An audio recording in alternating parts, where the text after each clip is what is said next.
Hey boys, good evening. I put Nurgle here just to hope here that Bloomkul will be around, thinking we are playing Nurgle next, but Bloomkul is the MIA. MIA. I was supposed to pick the campaign, but somebody requested the campaign, so we're gonna be doing that instead.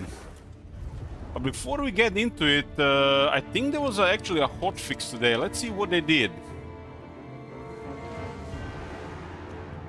Hotfix. I don't see it on the blog website. Yahoo! Hotfix. Still 61%. Why is it so loud?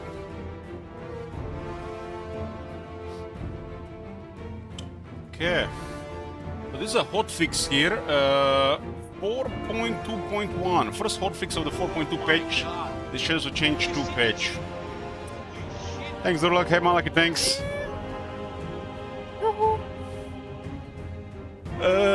Greetings. Let's lower the music a bit. Music is quite loud, actually. That old Warhammer 1 music. Yeah, Curious Nature. Greetings. We have been delighted with the response to the Shadows of Change update released in 4.2.0 back in February. And we are jumping back in with a new hotfix to keep polishing things up. Firstly, to correct an error from the 4.2 patch notes, we mistakenly listed Pavane of Slaanesh as losing access to Rampage, which is not the case. Instead, Rampage was removed from Hysterical Frenzy, and Pavane can continue to cause Rampage to their heart's content. Well, that's nice. Pavane Slaanesh is a nice damage ability that can cause them to get in Rampage, huh? Now for the rest. Celestial General on a Celestial Lion. Gets a hit point buff, attack buff, damage buff. Okay. Then increase the Celestial Lion hit points and charge bonus. Patrick lost an ability in multiple battles. And they replace Kairos' regrowth with Baryona's time warp in multiple battles. I guess I didn't like Kairos to heal, huh? What is this? Fixed an issue with the Chaos Lord of Tzeentch Mark of Chaos costs were not being reduced with his character rank. Maybe they fixed the battle skills on these characters actually working. Fixed an instance where the mission chain to unlock the blue scribes would sometimes not progress after the first mission. Added the wounds possibility to the Frostworm unit. The blue scribes now have access to the lore of the hex spells via their skill tree. Okay. Fixed the Chaos Lord of Tzeentch not using one of the head variations in campaign. Fixed an issue where some newly added ancillaries were being lost during campaign gameplay. Okay, we actually seen this. Fixed the Druid's skill speaks to the forest, applying a regeneration to all units rather than just hug witch heroes. Damn! That was a nice bug for a little bit. Demon Prince of Tzeentch will now receive the Ascended Lord trait when upgraded from a Chaos Lord of Tzeentch. No mentioning of the battle skills fix. Fix the persistent VFX for flame, the change bringers, the gold framers, and the burning chariot. Now the blue-pink fire is attached to the correct parts of the model. Oh my god. Hey, Colin. Have you seen that shit? Colin, you've been here for 92 months. Haven't you had enough? Fixed an issue where the change bringers, Chaos Lord and all heroes of Tzeentch did not have the disc of Tzeentch VFX attached to them. Fix an issue where the Gate Master could sometimes start a battle with abilities Bulwark over the gate and bash and defend despite not having them unlocked via the skill tree. Added the initial 30 and 60 second delay to Feral Rage 1 and 2 becoming active, preventing Rampage from triggering immediately when the battle starts. We've actually seen Rampages triggering at the start of battle. It was funny to see enemy rampaging. Like you start a battle and they're rampaging. They forgot to add this thing here. Hey, Pradik. We have some further improvements to how Rampage interacts with starting health being planned, so keep your eyes peeled for those. What the hell they're so focused around this Rampage stuff? Somebody probably of their, you know, feedback people really has it for the Rampage. Zhao Ming's unique skills that give bonuses to melee units now also apply to the Celestial Lion and the Great Moon Bird units. Fix an issue preventing the Exalted Hero of Zinch from being able to attack other flying units while mounted on Disc of Zinch. Damn, it only works in my head. Remove the effects from Yuan Bo's unique skill armies of the Celestial Court that had become innate to some units. Expel resistance for Jet Lions and mastery of elemental winds for Jet Lions.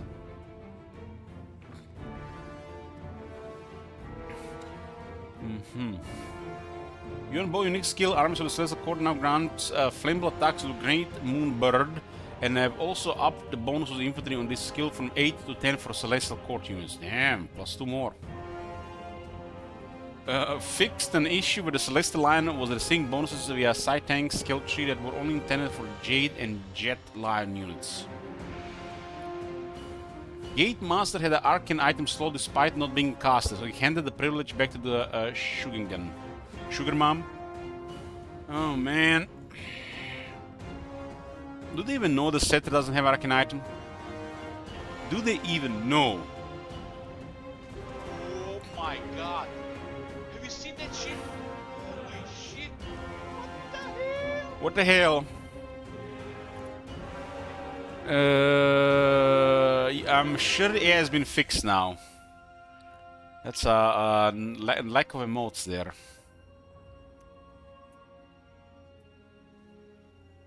To avoid overlap with Exalted Heroes Inch, the recent hero actions have been changed to following.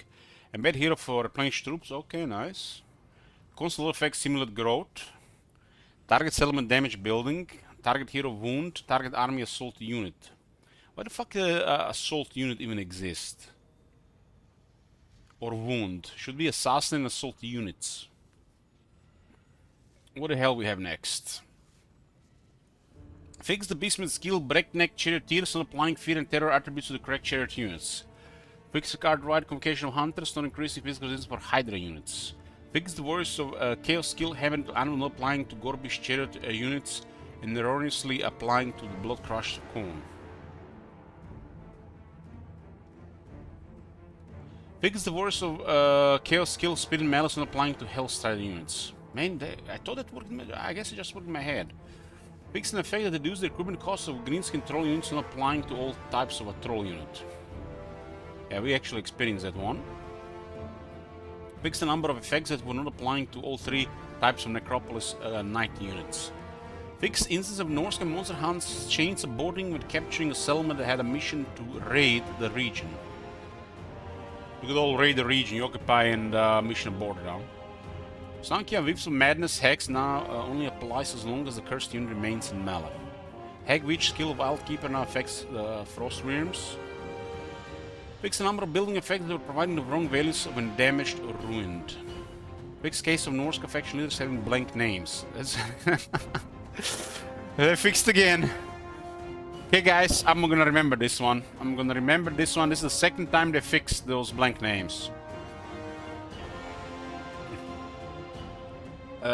Fix aerial porthole being zoomed in. Fix an issue in the Scissor Pilot Quest Battle Search for Mumbo Jumbo where the enemy reinforcements were entering at the wrong positions at the wrong time.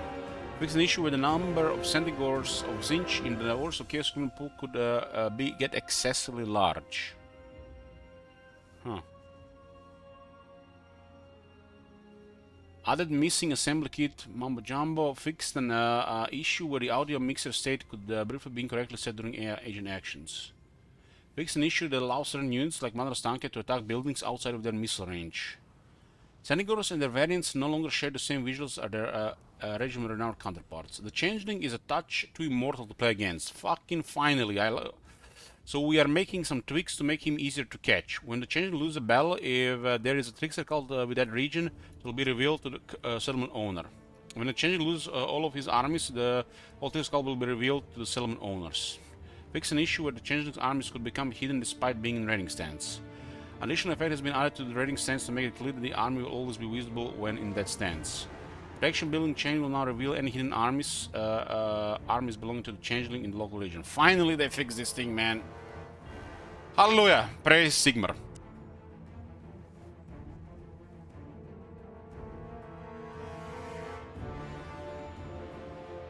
Everyone to see good hotfix. Looks like the changeling might finally get removed from the game. Okay, boys, so it's that time again. Every few months we're doing in-depth, over-explained campaign, and we'll make sure that each one is different than the last one. The last one was the Warriors of Chaos with Archeon the Ever-Chosen. This one will be Vampire Counts and Heinrich Kemmler, which was also requested by Agnieta, just a regular campaign. For a second I was worried it would be the Distal War style campaign, but we got a regular one. So we are doing Vampire Counts and Heinrich Kemmler in-depth over-explained campaign, so this is gonna be even slower. We're gonna be talking about everything like we just started playing the game. Like everybody's new, and teach me senpai, right? Okay, so I like all the Vampire Counts factions, but the Heinrich Kemmler is my least favorite, although I really like his character. The one thing that bothers me the most is a little bit strange. It's his unique building. I really dislike what they've done with it, and he has supposed to feel special in that area, and because that building got changed, got butchered, I don't really like playing this faction. I don't mind this character. This character is awesome. Let me just increase the volume here. Again. So just a standard campaign, short victory. Heinrich Kemmler specializes with the Ken raids and the Hex raids. Funny thing, we used to specialize this guy with Ken raids and Hex raids long before he had any of the skills, just because he started with some. These units went a long way to be good. Initial versions of Warhammer 1, they were pretty poor, and there was a lot of effort to keep them alive. So what's special about this faction? Faction effect: diplomatic relations clustered with Warriors of Chaos, Demons of Chaos, Beastmen, and Norska. So this guy is supposed to have better relations with Forces of Chaos. This is like a flavor more than anything that will be a strategy for this guy. It has situational flavor at best. Experience gain plus 25% for the commander skills. You know, this sounds like something, but trust me, and this is nothing really. This is a trivial amount, really. Nothing special. Faction effect: immune to chaos, corruption, chaos, waste, attrition. Raise dead cost minus 10%. Me personally, I think his faction effects are a bunch of crap and nothing really special. But it is what it is. Nothing exciting here, nothing fun.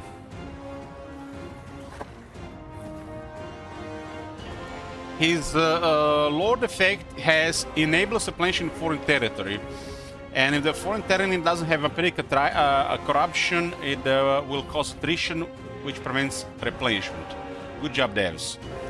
Wins of magic cost minus 10% for Lord of Vampires. This guy used to be immune to attrition, which they should have kept on him personally, you know, immune to attrition on his Lord effect. And he has one of those ghetto legendary heroes that is attached to him, has been added to a game at a later point, and it never really become a character on its own. It's literally always just a summon in the battle. As a Lord of Undead, which is Krell. When you combine Heinrich Kemmler and Krell, you get a very, very powerful Lord, because those two count as one, since Krell is a spell on Kemmler. You can see the Krell in the back, by the way. It looks pretty spooky. You get him in the back. I'm not gonna have this for this campaign, and let's go.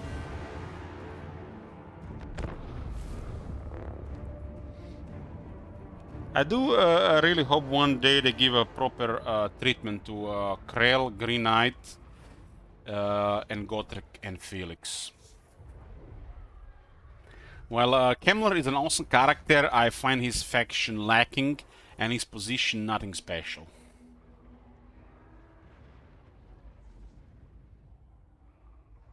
We're going to investigate what is required for short victory before we decide what we're going to do this campaign. Yes, the Raise That Follower now apparently works on the heroes. If you guys don't know, Vampire Counts is probably the one of my, if not the favorite faction of Warhammer 3.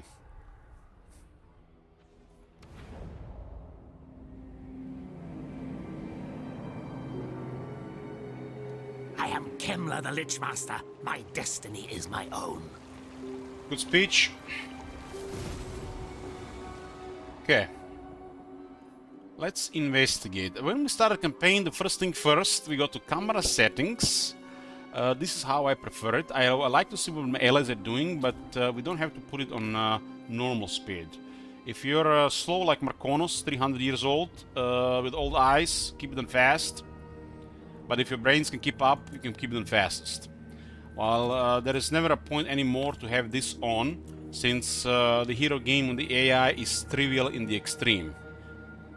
It was crazy in the extreme back in the earliest days of the Warhammer series, and they didn't even try to keep it on the high difficulty. I think that's a mistake. You should randomly go crazy as well. So we don't want to see what the heroes are doing, but we want to see what our allies are doing. The heroes here don't care. This is also here the same. Okay, same for the enemy factions. And to save some time, we are turning off the neutral factions, which this one on is completely pointless and waste of time. So this is it for the camera setting. Let us make do. Okay. Heinrich Kemmler is a necromancer. And he starts with a necromancer. When it comes to the undead armies, the most important thing on the Lord is the battle skill. You want to have your units be able to take a beating. The Unlimited Host has the old values from the previous Total War of +8/+8. Most factions have this the range of 6/6.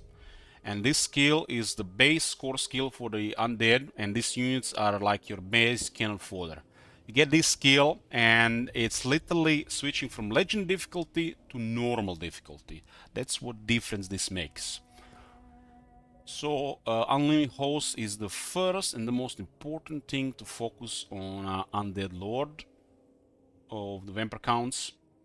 The second thing is probably the magic, because one of the most powerful things about the Vampire Counts is their lore, the lore of the vampires.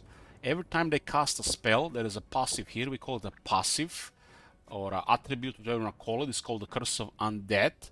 So every time this necromancer casts a spell, the entire army, all undead units, for 7 seconds will be starting to heal. And if any of the models in that battle were killed, they will resurrect. First it will heal the damaged models, and then it will resurrect the fallen models. This does not mean if you enter a battle with 150 skeletons or 160, the 10 skeletons can come back to life. They can still come back to life when you dominate captives with a post-battle replenishment option. So it will not resurrect the ones that died in a previous battle, but only the ones that died in that battle. So for this to be working, we need to have a high enough Winds of Magic power reserve. High enough is like over 80. 80 is only a good amount. Kemmler is very effective with his lower cooldown, lower costs. And thank you, Yeda. Oh my god.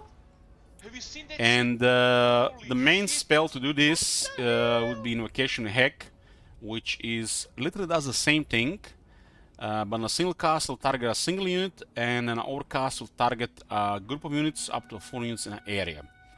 I tend to cast this on a single cast because I like to be on a lower cooldown, and I like to be more effective with the power reserves. You can also set up groups of units where you can make sure this is always effective on a group, but it works only up to 4 units. I find that the overcast is just slightly more effective, while Invocation Heck on a single cast will be overall more effective to have a more Curse of Undead uptime, because the cooldowns on the overcast are higher than on a single cast. Oh my god. Have you seen that shit? So the magic system is kind of complex, especially if you're new to the game. But it's, you know, to make it simple, pretty straightforward. You get abilities that augment units, You got the abilities that hex units, and then you have a variety of damage spells.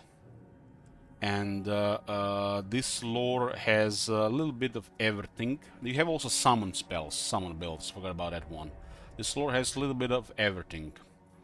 And when you have a lore with a very strong passive, like the Curse of Undead, like the Restless Dead, or the Lifeblood, what is it called, the Life Bloom, you want to make sure that that passive is always active if you're engaged.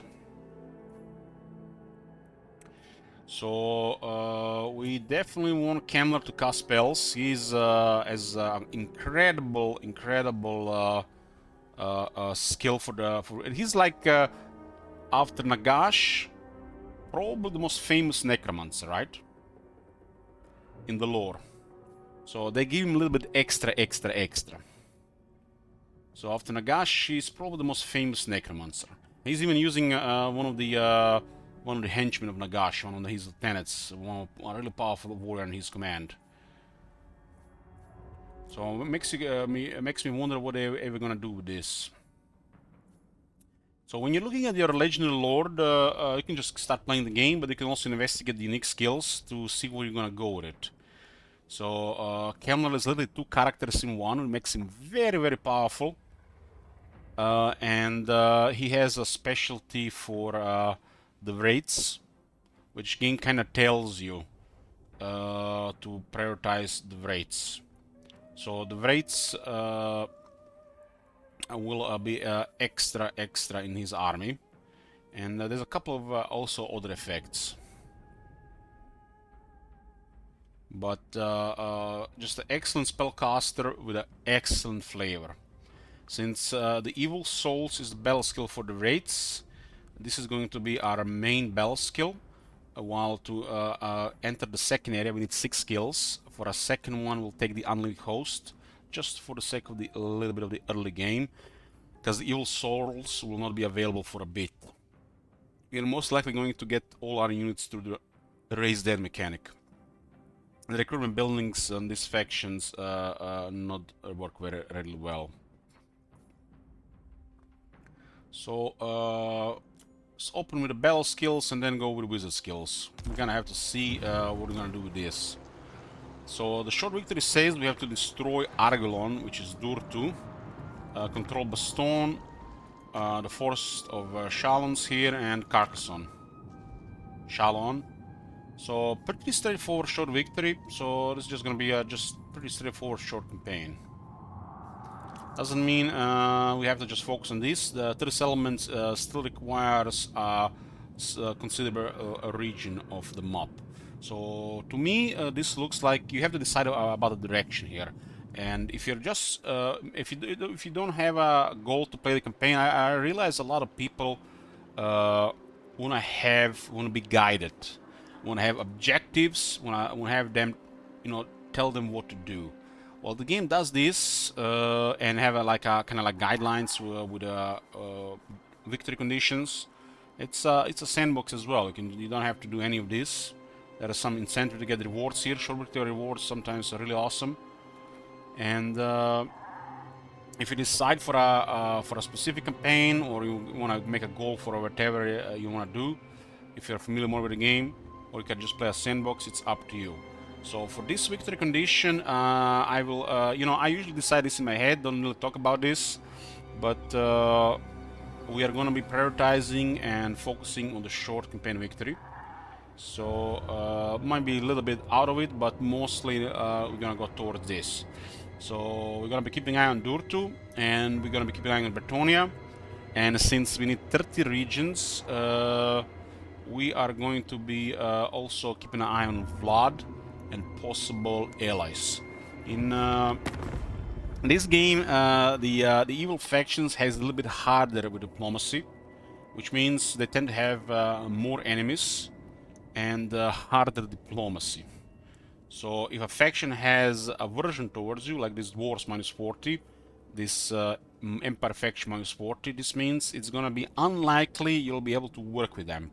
It doesn't mean it's impossible, but considering your course of the campaign, fighting Bretonians and their friends, it is likely that this faction will dislike you, because they tend to, you know, be biased to like these factions.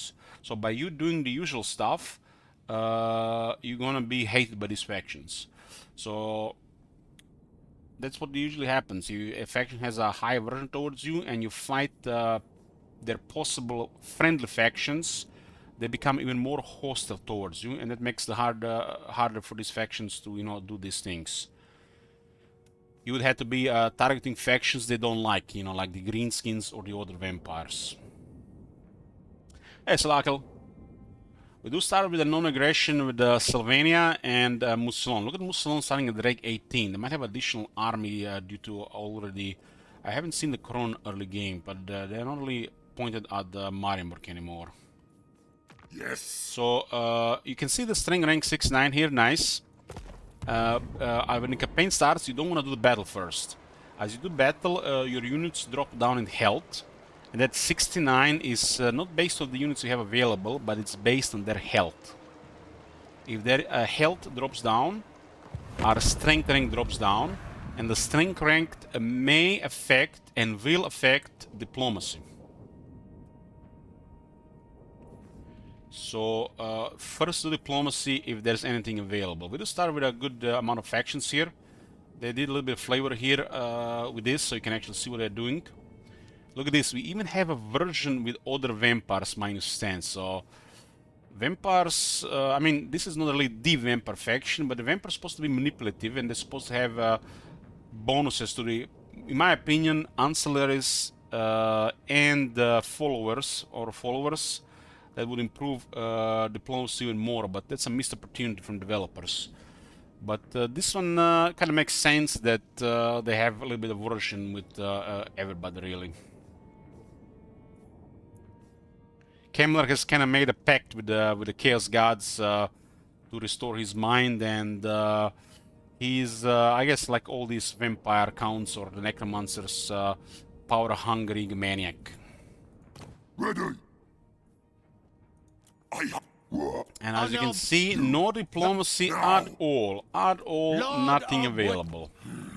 But there's always other options for diplomacy. Like, for example, we can talk with Baston, and you can go join war, and then offer to join their war, and all of a sudden non-aggression is available, or you can get some early money.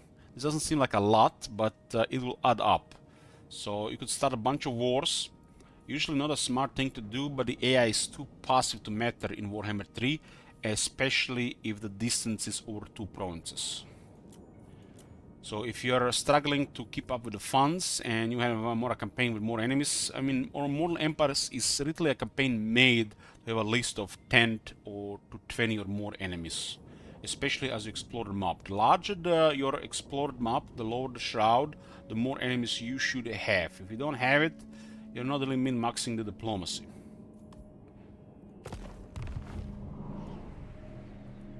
So, nothing available in diplomacy.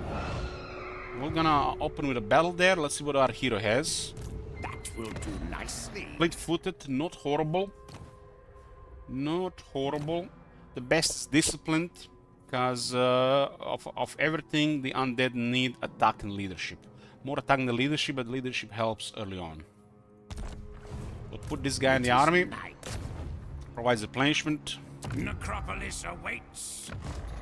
We do want to have a high replenishment. The vampires have access to some of the most amazing replenishment, and if that's not enough, we can always just raise the dead new troops. So our raised dead's pool's not gonna be available right now. This is like a 5 right now. Oh my god. A Have you seen that 5. shit? Holy shit. What the hell?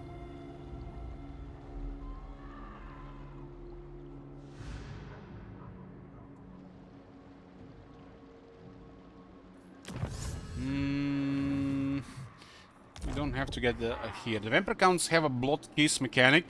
Basically, as they beat faction leaders or wound or slash assassin characters, they get this currency. And with this currency, also the vassals provided. Sometimes a gift from a quest or a technology. With this currency you unlock the bloodlines mechanic, which are special lords. Not really special enough because their core traits are random, and I really think they should be like the core mechanic of the vampires without other lords even being available. And this is a variety of lords with different skills and abilities, and each one you unlock unlocks also a faction effect. Like the Blood Dragon here, with the Blood Dragon gifts, unlocks more damage for cavalry. There are gifts, dark arts, and forbidden dark arts. So, whichever character you like, sometimes people go for, you know, the ones who think they are the coolest. Sometimes you want to prioritize different bonuses, or sometimes go for different strategies. In my opinion, the Necrarch has the best faction effects. Oh my god. There are a Have you lot of seen very that good shit? faction effects here, Holy shit. but the Necrarch's faction effects are the strongest, and they should be unlocked as better earlier than later, which are the research rate, Winds of Magic Power Reserve, and lower upkeep. There's some really cool stuff here as well, like relations with certain factions and more experience for characters. And one of the most awesome things, literally you're gonna see everybody before they see you, or should we call it AI spy satellites with a massive line of sight bonus. When it comes to combatants and skill sets, if you know what you're doing, in my opinion, the Von Carson is the most powerful one. By far the most powerful one in Warhammer 3. Nothing even comes close. They're more powerful than most legendary lords in the game, and you can have 3 of them. There is some other cool stuff here. The Blood Dragon is really good. The Lamian is really good, and the Necrarch very good for support. The Striga is very good on Terror guys. They're all really good as a character, but the skill set of this one is just something else. They all have their flavors with their bloodlines, which is pretty cool. I find the Striga one a little bit underwhelming compared to the rest, because he's the worst wizard. And doesn't really give him enough ferocity to compare with the other ones, if you ask me. But him on a Terrorgeist with some other stuff, a good roll trade, and they are emergency lords. Emergency lord means you recruit this lord specifically for emergencies. If somebody's selling one of your settlements, you get a very powerful lord to defend, get some emergency troops, so a possible defeat into guaranteed victory. It's always cool to have a couple of these immortal emergency lords, and the Striga does this role perfectly. Anyways, this is the leader of Artois. Okay, let's start making Artois here. So we're only in war at Artois, and we're gonna go after them.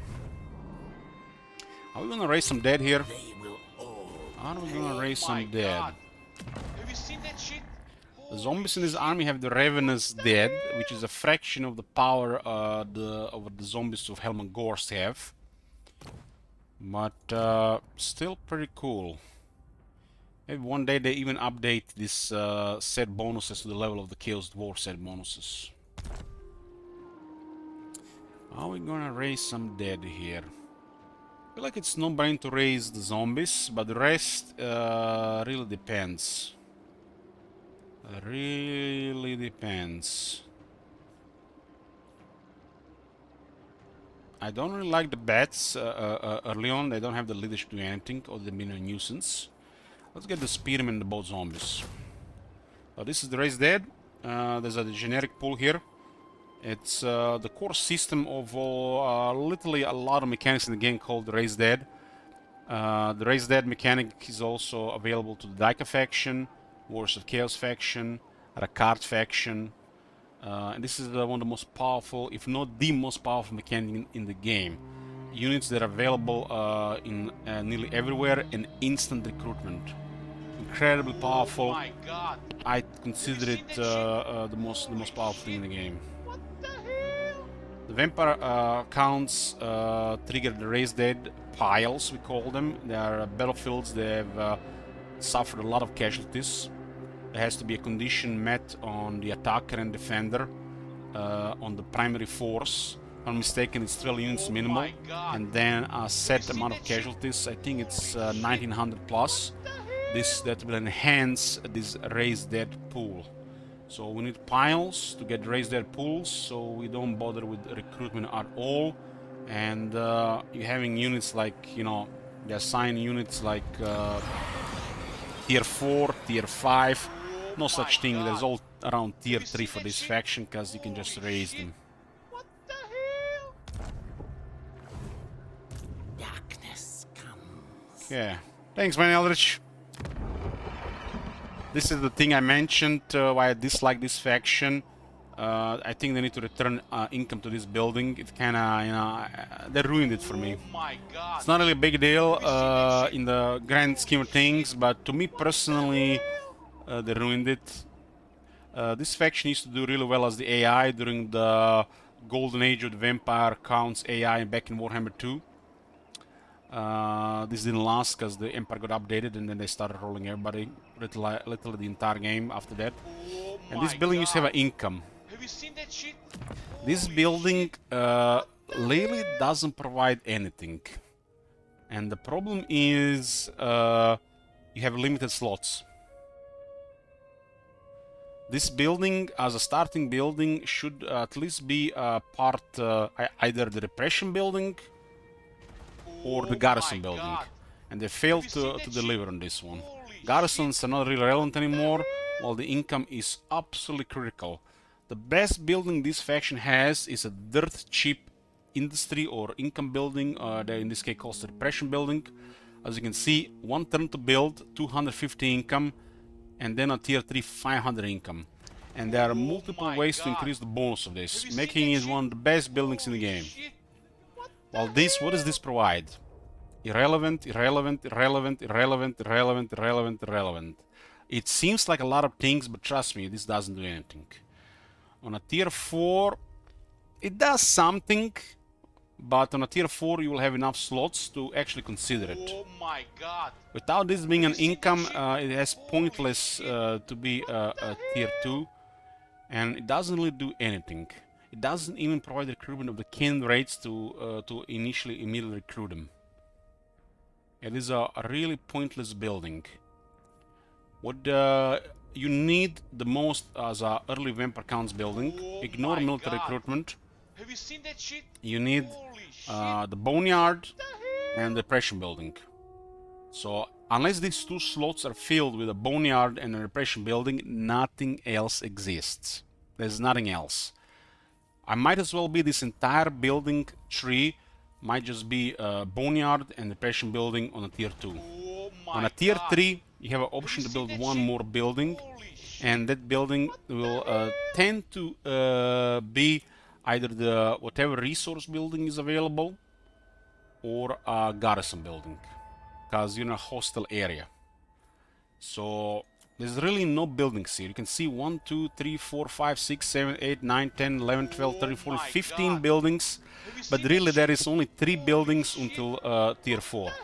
On tier 4 there are options, but tier 4 comes much later. So when they make landmarks as early as this, they need to make it practical. It has to be literally 2 buildings in one, either a growth building or a income building in one, and it's neither. It's neither, and it doesn't work.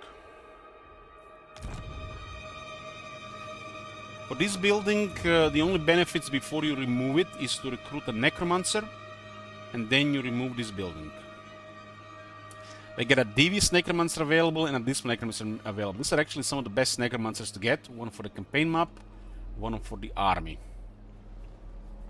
For some reason they my cost God. 700. Have you seen that shit? Are we gonna get Holy both necromancers? What the hell? We're gonna be removing this building, and we are gonna be building the most important building, the growth building. We don't control the province, which means the growth is gimped. Literally, handicap doesn't exist. Unless this number is 100 higher, it's kind of pointless. We're going to definitely be recruiting. This one is amazing. This is like the best thing to add to an army. Thank you, guys, for the subs. So we're gonna get this one. Your wish, master. Yes, plunder the grimoire. We're gonna get this one, and we're probably gonna get the other one as well.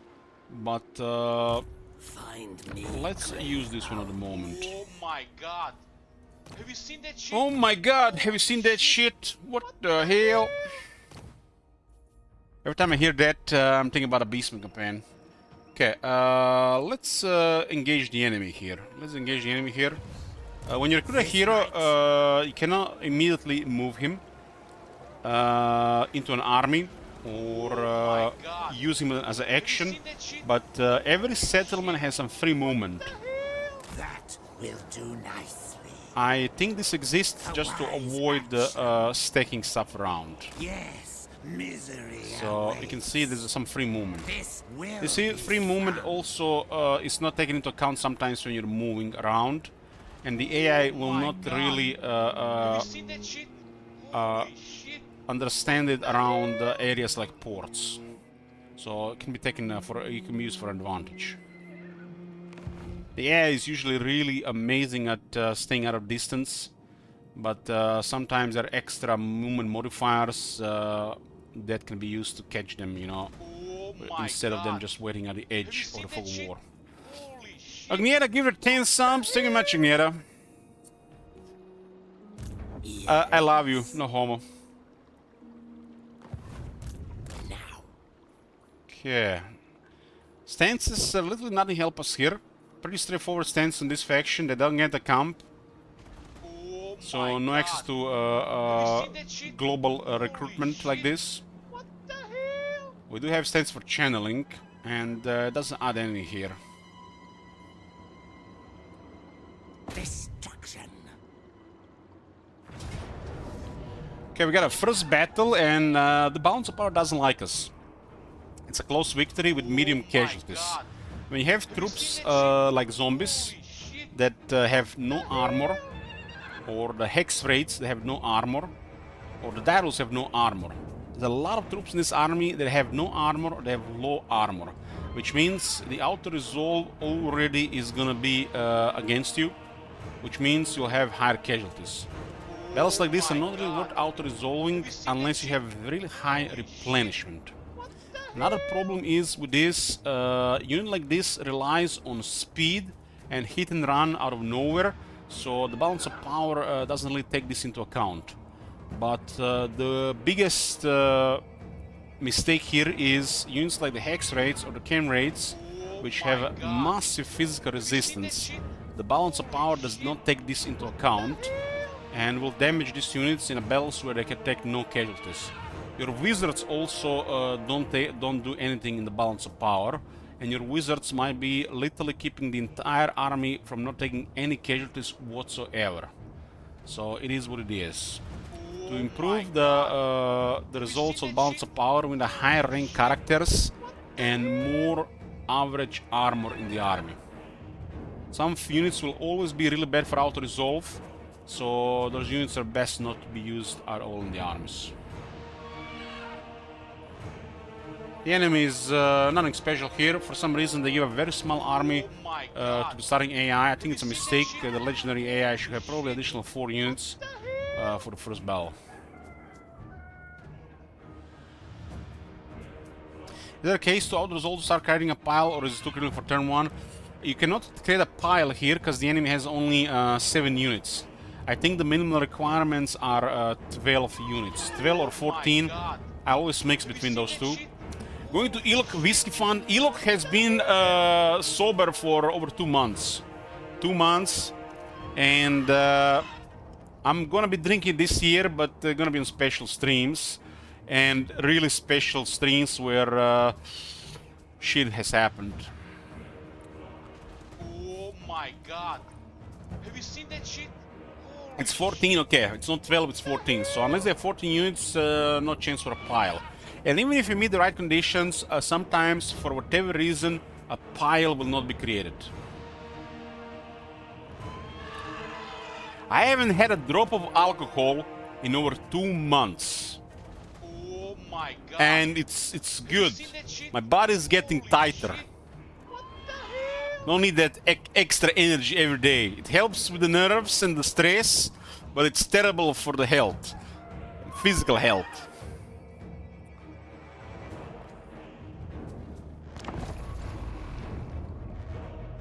Wait for the first blow and a bit of tournament. That's not gonna happen. Shut up. Have you seen that shit?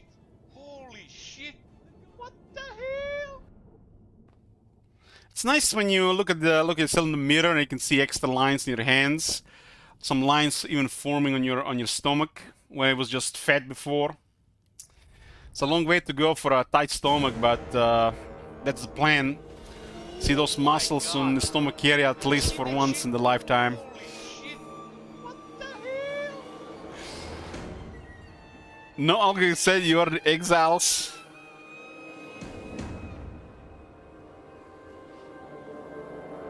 Okay. Heinrich Kemmler. So be it. Oh my god! Have you Let's seen that shit? poke here. So, Holy shit! uh, for anybody who is literally lost on the battlefield, the simplest way to fight is assign all your units that you want to take damage first, and everything that you don't want to take damage or you want to use later in the back. That's like the most common sense. God. So you take the units. Usually the center is the ones that are good against infantry, with some anti-large in the back of them, and you give it display to the enemy. Basically, by having this short to the AI, you're telling them this is how you're gonna engage. This is how you're gonna engage. Keep in mind, the AI is, from my experience, scripted / coded. Coded or scripted, but it's the same thing. To go wide and to try to hit a certain area view. So, for example, if you have this and all of a sudden there are two units played here, they're gonna hit this area here and not this area here. So, present what you to them what you want to engage first, and make sure this engages first before saying other things. So, an example here, we want this to be an engagement. This is like a way. We have spears left, spears right, and spears in the middle, because if any of these units get hit, it's with the largest and spears. This is like ideal. 6 units seems fine. Don't want too wide. The air likes it wide, but doesn't really help you. So this is what they're gonna see coming at them, and this is what we're gonna try to engage. Now, from my experience, do not show cavalry like this.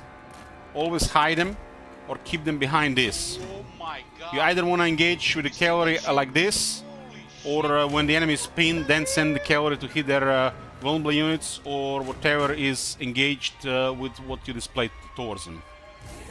So never really show this as your intention to go out the side, because if this around, they send their cavalry unit around, and they're gonna be following this unit around on the entire battlefield. Oh my Let them God. hit your 6 core, and then send these units around.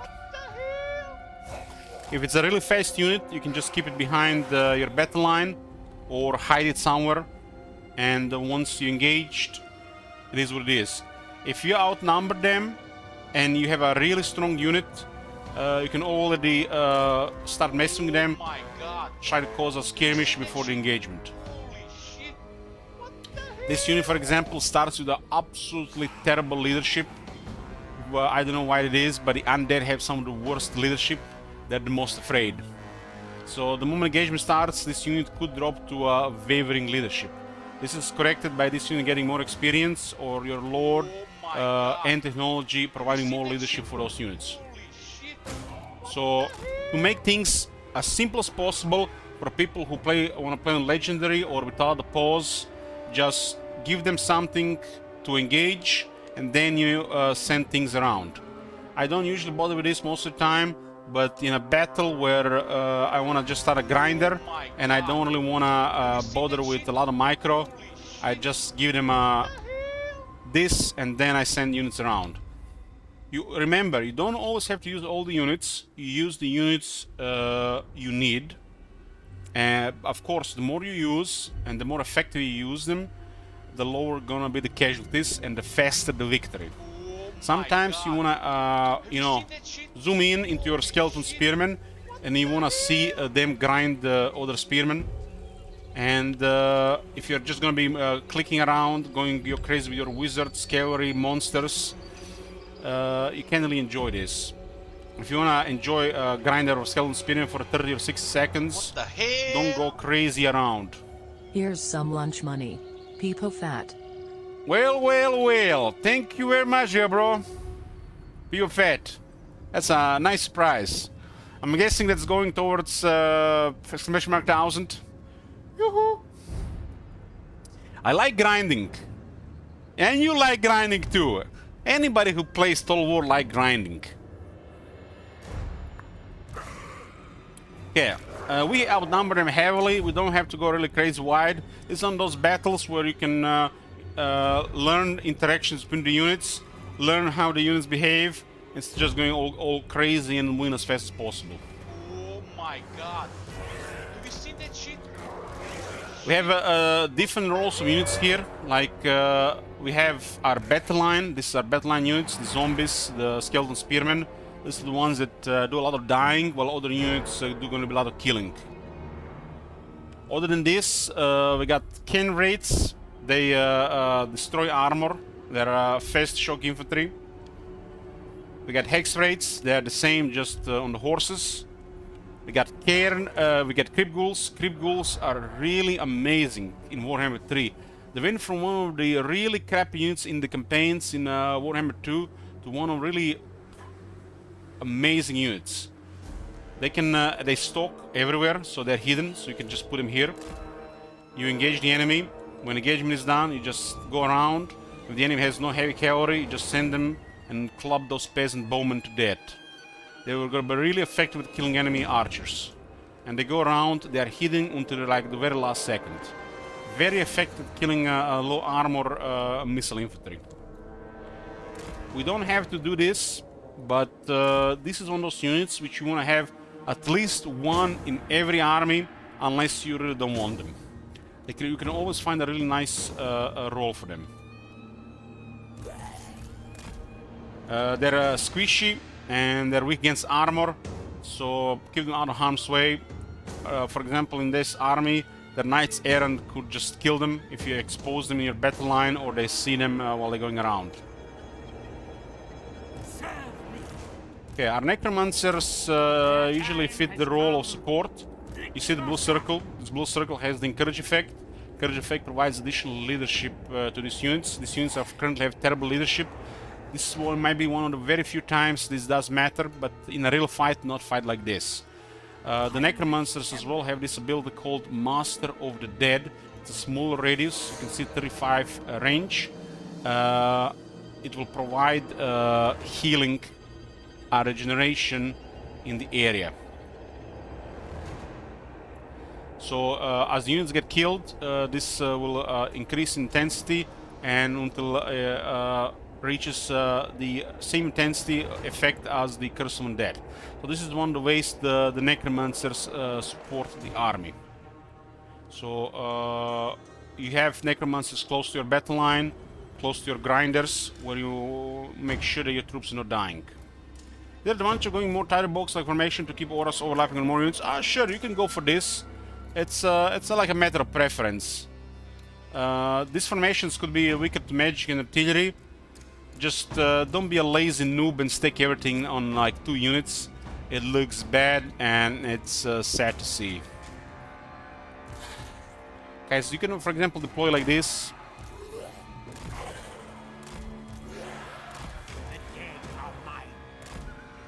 Like I wouldn't really go really different ways for like battles like this.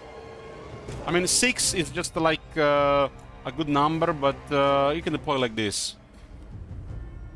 I think the most effective one is 4, but it all depends what the enemy has. Because you can easily respond to like engagement. Like for example, stone trolls can hit here, and then I'll take less time for your spearmen to switch around. If you care that much. Everywhere is death. But you see the blue circles? Blue circles is where you want to keep your troops. especially early troops. And later on, you'll have Vigor Mortis, Master of the Dead, Mortis Engines, and you can keep stings in a small area. Probably like 2 areas like this, 2 areas like this. I am the Lich Master. Yeah, let's engage here.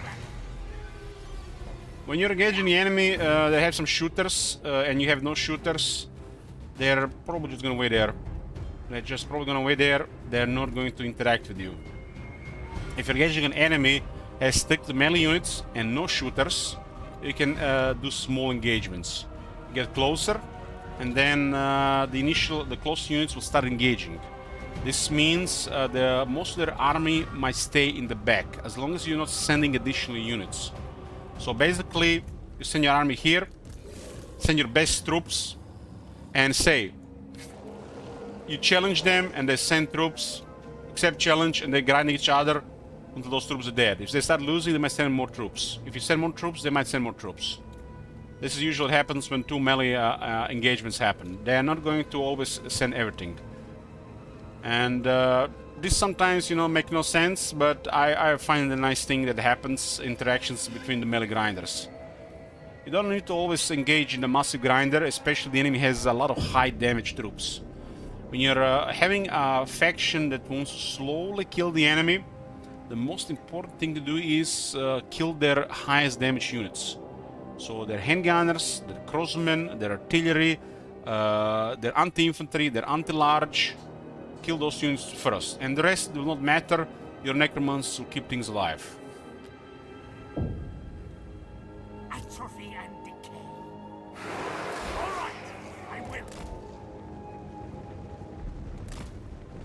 If we send the army too fast, sometimes you really don't want to do it.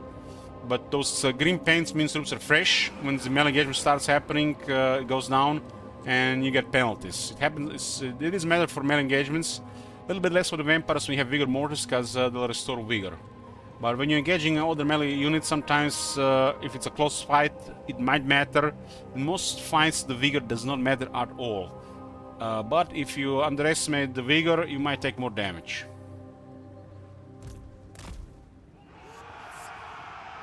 You see, we got close, and they're sending some of the troops.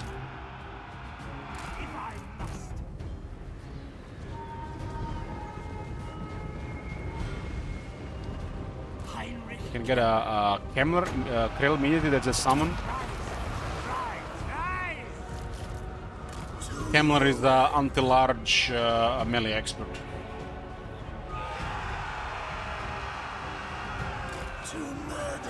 The 4 charge bonus is not even worth breaking the bracing.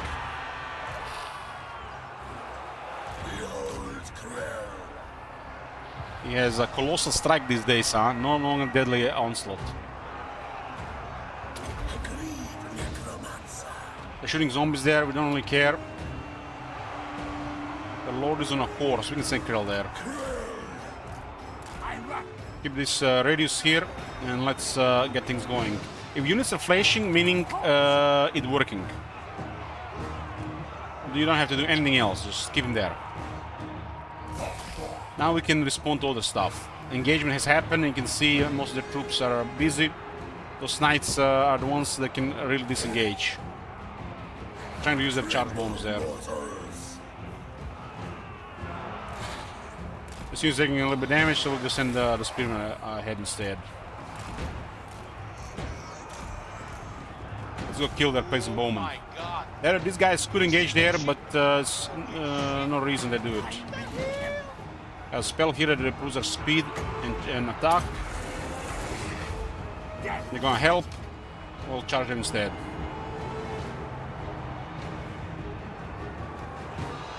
This unit is really hard to kill without enemy having magic attacks. And they slow down units so bad that the enemies, when they try to disengage, they just get killed instead.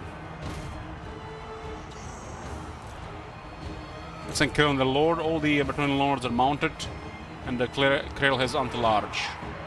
20 and another 16 here.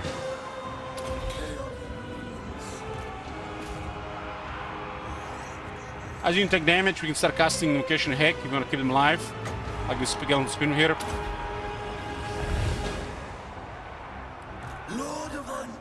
Or prevent any casualties to the Hex raids.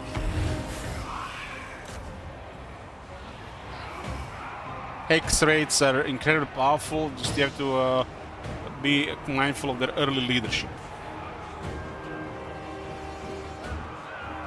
Mighty champion. Okay, keep it like this. We can send those ghouls around. We could send the rest of them as well.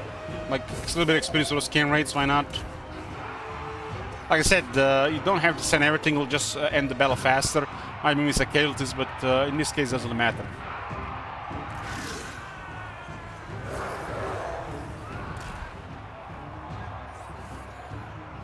We have literally demolished the cavalry.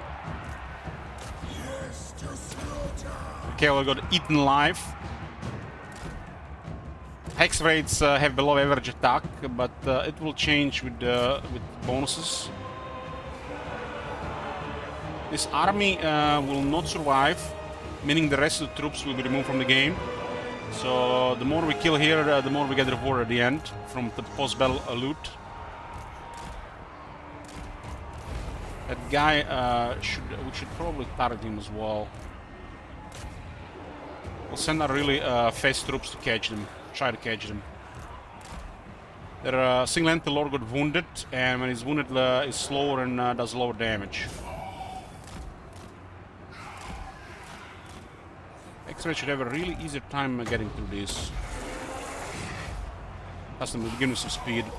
If you let the lord live, and it's not a settlement battle, you don't get the reward for the kill.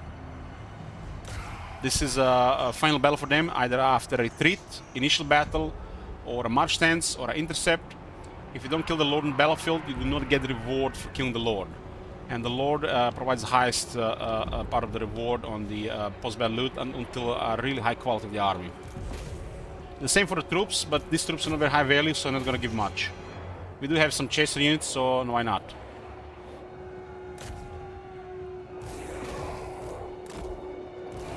Direwolves are excellent at chasing troops. We could really well connect. We kill all to maximize the reward. The battle loot multiplier on that is not very high, but if we can do it, why not? We can also resurrect anybody that died while we're doing it. This unit actually healed quite well there. It actually got to a cup there because the Raven is dead. Interesting. Units like the Hex Raids are really bad at chasing. For some reason they're always just going around and one entity hitting.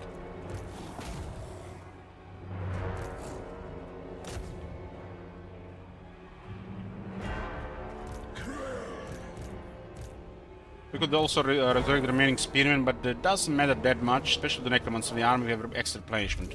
We'll also leave the last guy alive. You always leave the last one guy to, you know, tell the story what happened. But in this case, you could also just resurrect the remaining spearmen, for example.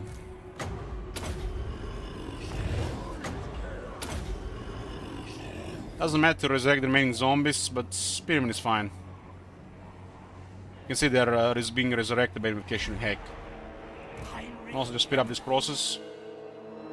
As it doesn't really matter, but it looks nice if everybody is resurrected, the ones that can be resurrected.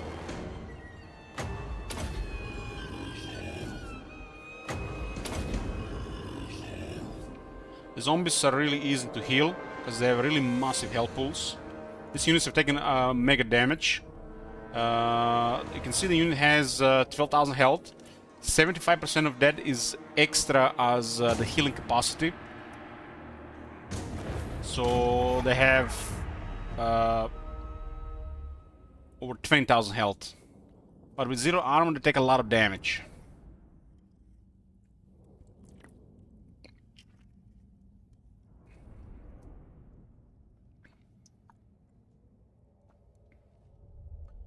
What happened here on their quality and the lord debt will determine the battle loot. This is the battle loot. 521. Not very high, but it can also be lower. It is the quality and if you kill the Lord. These are the post-battle replenishment, post-battle options we call it. There is the crop, murder captives. It only serves one purpose, to activate the trait headsman, which lowers the leadership of the enemies in the region.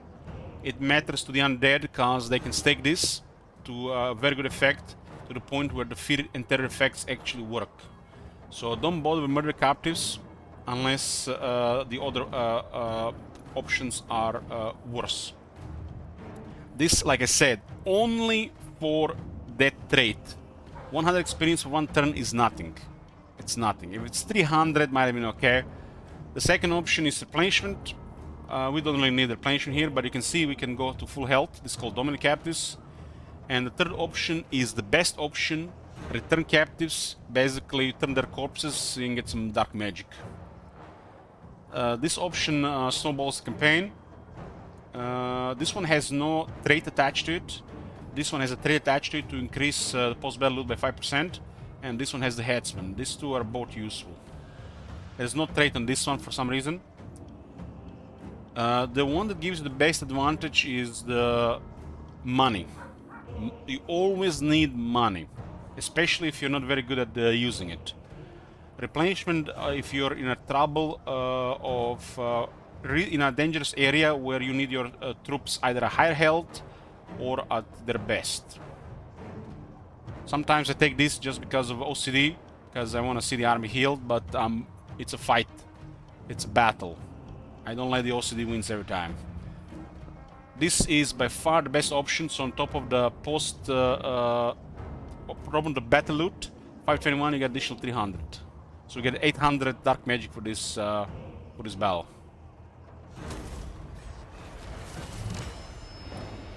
Every battle has a chance to give you items. This is per lord participating in battle. You can have 4 limit. So more lords if you want to have more items. Vampires have some really powerful items. And each character participating in the battle has a chance to also unlock ancillaries or followers.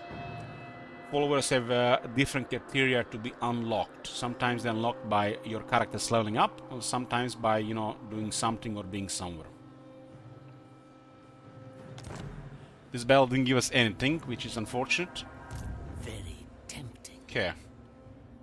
We're going to probably just occupy forest here and just take it easy here.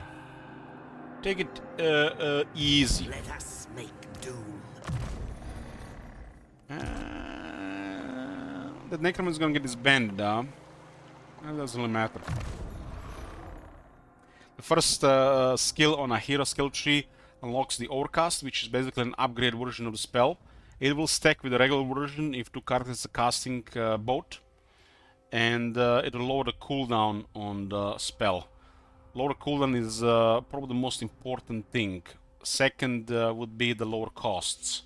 This is why a lot of times if you watch my campaigns, I upgrade one spell before unlocking other spells. Of course, I have preferences to spells. I'm never gonna unlock Gaze of Nagash, for example. And I'm never really gonna be using some of those situations ones to unlock first, like the Raise Dead on a Necromancer. Always gonna go for the, you know, healing, speed attack buff, hex for the enemies, or the Wind of Death. So you have preferences, and some things are just more optimal than the others. Why do heroes in the army not increase chance of getting items and followers without a special skill? They do not, top manager, they do not. There's a base chance which is lowered by the difficulty, and unless the hero has scouting or magic find buffs, they do not do got anything. So only the Lord affects this. You have a chance to find an item, base chance per Lord per battle, and you can have up to 4 Lords in a battle. Spread the rot. The only way you're gonna have items for all your characters is if you have more Lords participating in more fights. I haven't updated 1000 command. Okay, I will. Thank you, Agneta, for telling me. This puts us to 1 plus 150. It's 811. Well, that is it. Agneta, you're the one that is picking that campaign. Nobody can take that away from you. Just keep in mind that some campaigns can be a total disaster with a permanent war at the start. For a skill point on Kemmler, and to have a really trivial early game, I recommend Unlimited Host. It's a thing to make the battles really one-sided. Like I said, the difference with having Living Host and not having Living Host is difference on playing a normal or a very hard build difficulty. The Aura of Supremacy opens the battle skill line for the vampires, and the vampire version, other than increasing the leadership bonus on the encourage from +3 to +8, that blue circle, it lowers the leadership of the enemies in the area, which makes the trade henchman a little bit better, and the fear actually work, and other options even better. So this is one of the few things they really nailed when they changed to Warhammer 3. This means, as the undead usually fight with 2+ armies, or should fight with 2+ armies, you have 2 or 3 of these characters in the area, it will stack. And it will start making the leadership matter for the enemies. If they don't have high leadership troops, they will not fight for long. They will be afraid and start fleeing sooner, get terrified more often. And you can actually have undead flavor working. Instead of them just fighting to the death, doesn't matter who you are. Okay, let's take the settlement here. What the hell? What the hell? Nakai campaign Kek. Who is Mumrati? Nakai campaign Kekwi? Well, whoever that is, thank you very much. Appreciate it.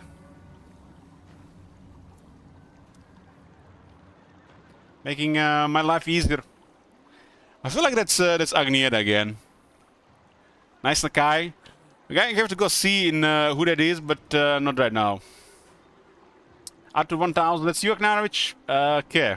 Add it. If we reach 1000, we started instantly. Well, this is a fresh campaign, so we have to play for at least 10 turns. So 10 turns of this campaign, and we just started. Yeah. Every new campaign has is like immune to switch off in the first 10 turns. Have you seen that shit? That rule applies. Maybe best to start it to more though. We don't have that command. Okay.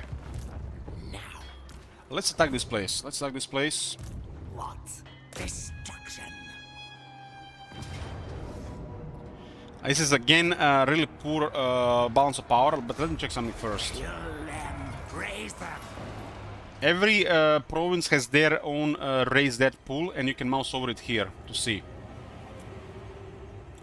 This is a couple of factors to this, but it used to be different things in the past, but it's usually was the recruitment buildings, corruption, and the piles. These days they changed a bit. There's a base pool affected by some corruption, and then the piles. Bring war. And these are the most basic ones always. You can see their chains to being added to the pool, you can see their capacity, and you can see their cost.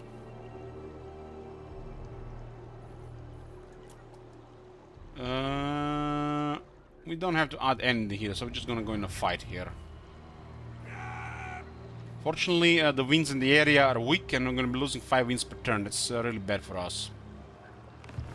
Commit, minions, Commit, minions, commit. And we got another fight here. Because the balance of power is poor, and the replenishment is poor as well. The AR-15 auto-resolve rule stands for every campaign, unless I mention different the start campaign. 1 vital off the campaign, and the usual.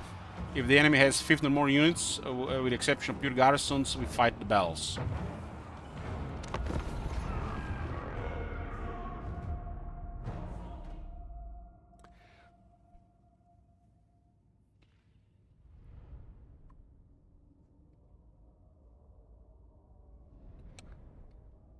Well, keep in mind, Agnieta, that there is no restarts in The those hell? special... This is Total War. Yoo-hoo! Thank you very much, LS. Appreciate it. Well, that 1000 got complete out of nowhere.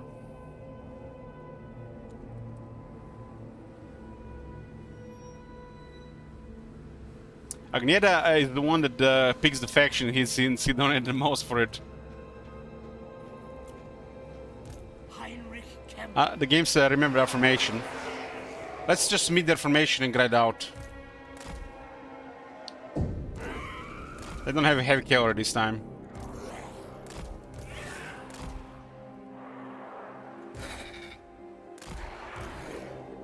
Okay. Necromancer. If you're wondering how to pick up the unit, you can hold Alt and left mouse button. Right mouse button to cancel. You can also move them around by holding arrow keys. Or just click the left arrow keys. Or usual, what most people do, just drag them in position. Oh my god, new campaign! We got 2 new campaigns today.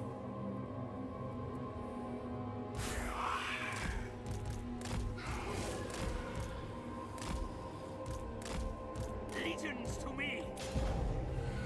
Quiet, my scouts. When I say engagement, I send them with a control. Basically, if you send them like this, they're gonna auto-run. If I send them like this while holding control, they will be moving at regular speed. This is also a thing you have to do with flying units, since they replace the toggle run speed button with flying mode or ground mode.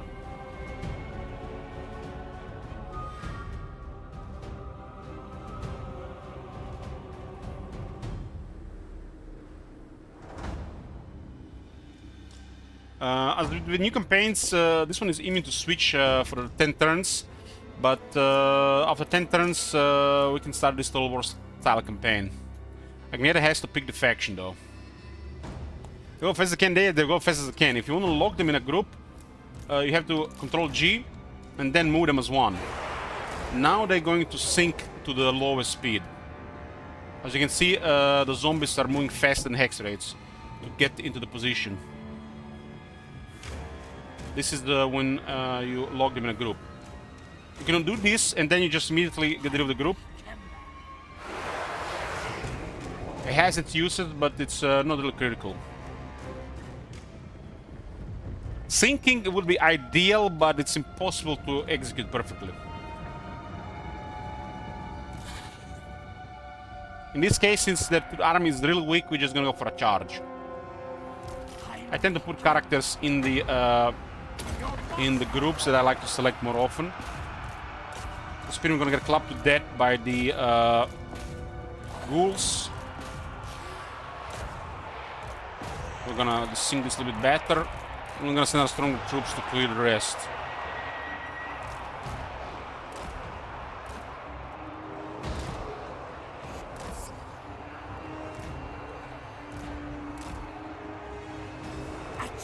Give this attack buff here. And we'll give a buff here. They got a charge there, huh?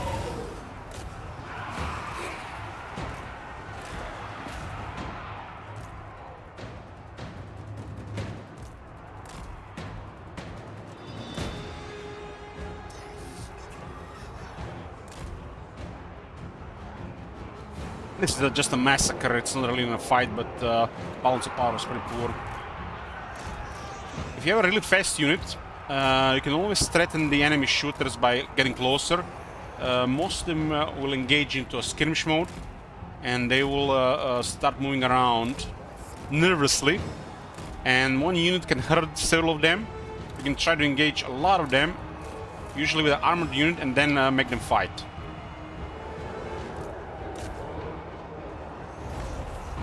Usually good to do with like Black Knights, not really with these units, they have no armor.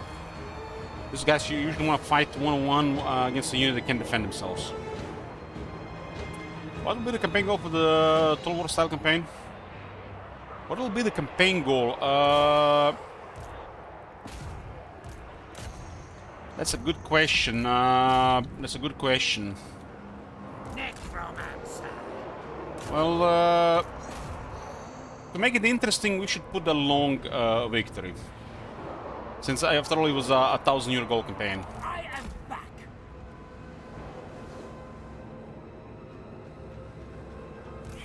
I wanted to let people decide, but people sometimes wreck these campaigns. Shouldn't always do this all the time.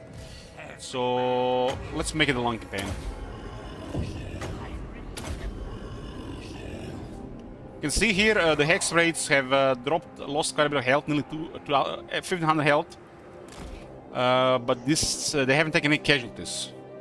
So these entities that are damaging this army, they heal at the end of the fight. So we don't have to really bother healing them. They're gonna go full health at the end of the fight. Still my beating heart. I run.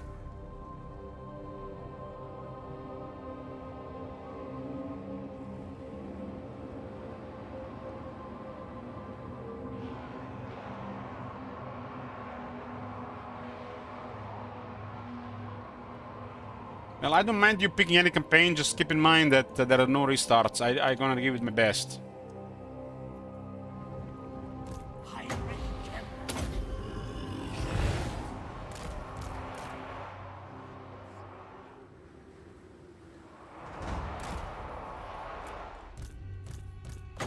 Is there a difference between losing campaign and quitting campaign? To me, there is not. Unless I get a closure, the campaign is gone.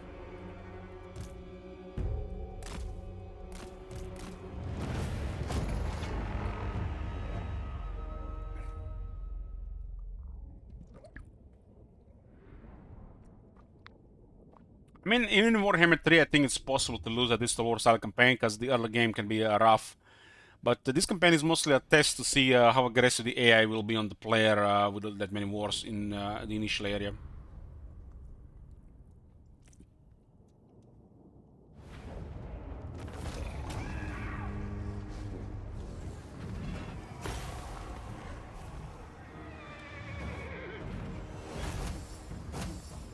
The Total War style campaign will have no auto-resolve rule, keep in mind, for obvious reasons.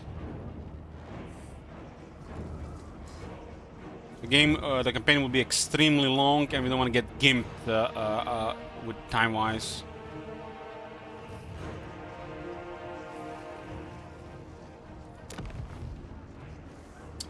Okay, we'll just occupy here. And when you occupy a settlement, the captives are killed, which means it feeds the headsman trait. Occupy these days seems like it's doing poorly.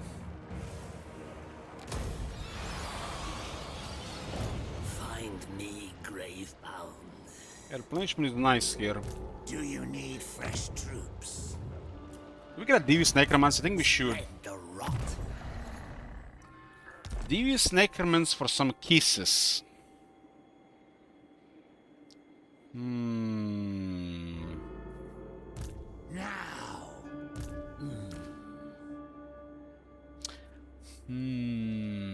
How? What does it even matter, really? This is another long campaign, and I don't think it's relevant. We're just gonna lose 700 and 3 ranks of this Necromancer. It's not worth it.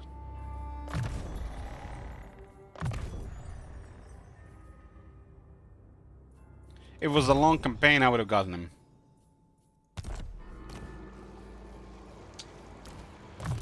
Okay, Heinrich Kammler, rank 3, get an unlimited host, get a more attack on our base troops. This is gonna give 4 attack to the zombies, skeletons, creep ghouls, and graveguard. The plan here is to pacify this area and then see what Blood is doing while we are slowly creeping towards short victory. This should be a pretty straightforward campaign. I don't expect any surprises here. A wise action. We're gonna take a replenishment on both, because I don't want them to rotate around between the different ranks of it. What do we got here? Growth as well.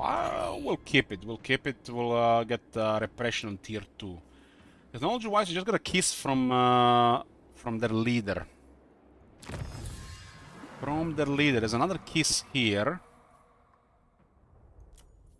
With 10 growth. Some leadership on the base troops here. Technology is like you should always look for what can give you advantages short term. Unless you don't really care about this and just go for the other stuff.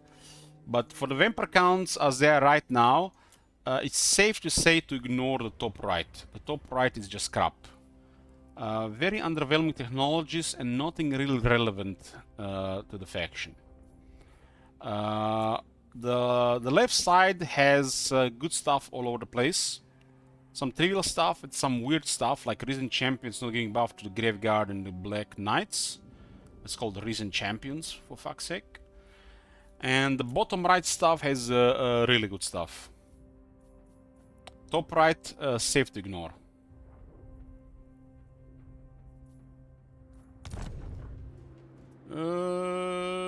I mean, it's not the end of the world to get this with 10 growth immediately unlocked. We gotta have 1 blood kiss. The first bloodline costs 3 blood kisses. So this one will get us there faster. We could go even there faster by using the hero, right? I don't really mind if it comes later. Like I said, if you're doing just a longer campaign, put a little bit more effort in this, but don't really need it for this campaign. Short campaigns, you can skip literally half the game. Blood Kiss 1 and growth plus 10. Hero actions and campaign heroes are really not necessary on a short campaign. And the difficulty is not even that high for you to need spies. It's rarely you're gonna get surprised in that regard. But it's gonna give us 10 growth and 1 blood kiss. We're removing the landmark and we're getting a growth building here. Ready.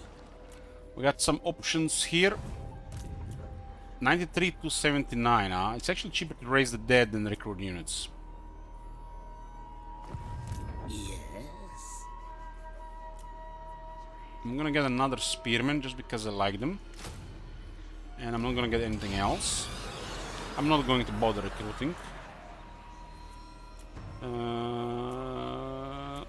Okay, so Kemmler is in a settlement. We can put a march stance.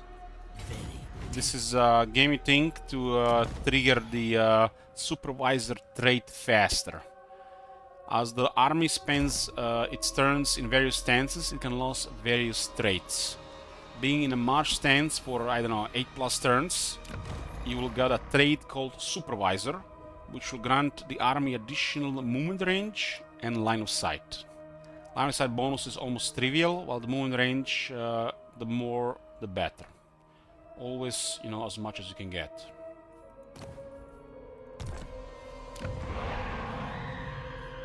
And this looks like to be it for turn 1. Do we do anything extra here? Sylvania's the war with Tempelhof. There's option here. I am ready. Musilon, not a really good option for us here. Protector Not of the good option realm. for us here. We want to strike there. What you want? Skull Smashers is a decent option. So Coron starts with war with both Skull Smashers and Musilon. Who calls? Reichland option is also a decent one. All right. The Empire. I'm going to just do the simple, most obvious thing here. I'm gonna open diplomacy with Sylvania. Devourer. There's quite a distance, 3+ provinces. I am Vlad And von we are going to Karstein. engage into diplomacy Choose thy here. words with care. This is pretty straightforward. We can offer Vlad to join his war. Usually do this to get treaty sign up easier.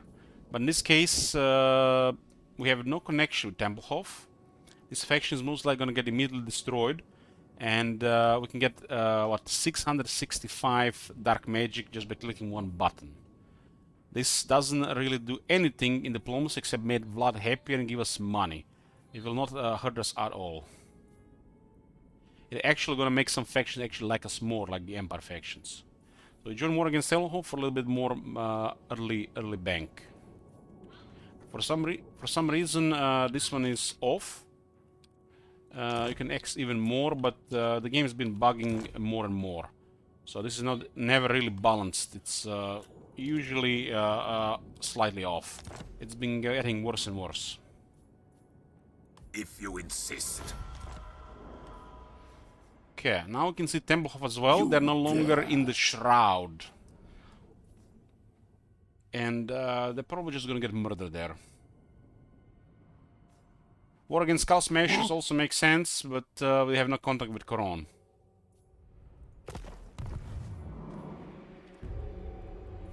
Do we recruit another Lord? We probably should.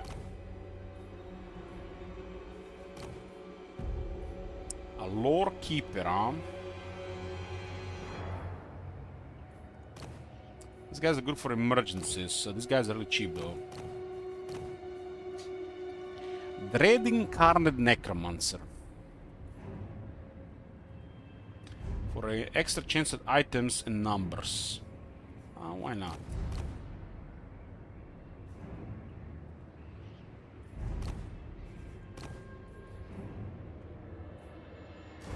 We're gonna recruit a Lord immediately this turn so we can use him immediately next turn. I relish the Bring it all to me.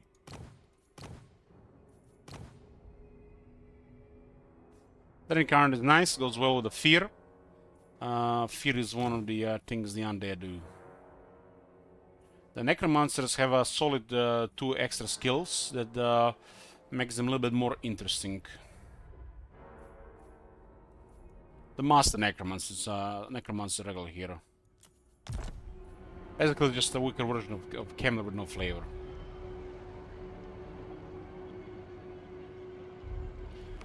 Hey, I got an endgame crisis warning a few turns ago, but I cannot see it on the top of the screen. Have you have that happen before? Got short victory the same turn. I think I had the campaign where we didn't see the timer. Okay, turn 1 complete. Turn 1 complete. Let's see what happens next turn. This is a pretty straightforward opening. In Warhammer 2 it was way more difficult. Because it was actual difficulty there. If you want to request a challenging campaign next month in the back and forth sellout, request Camler. The other ones are really too easy. The vampires can be quite challenging if you haven't played in a while in Warhammer 2.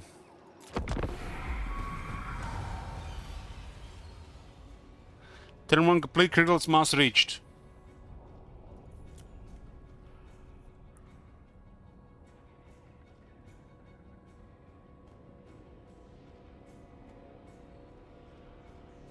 Time switch campaigns on turn 10, Zeldarot, but I don't think he had to pick the campaign yet. Maybe he doesn't pick a campaign and we just play this one all day. He has to pick a campaign first.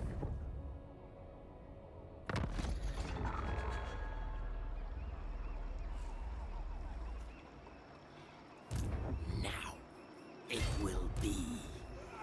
Yes, empty the tombs. Okay, they'll recruit a Lord in Castle Artois.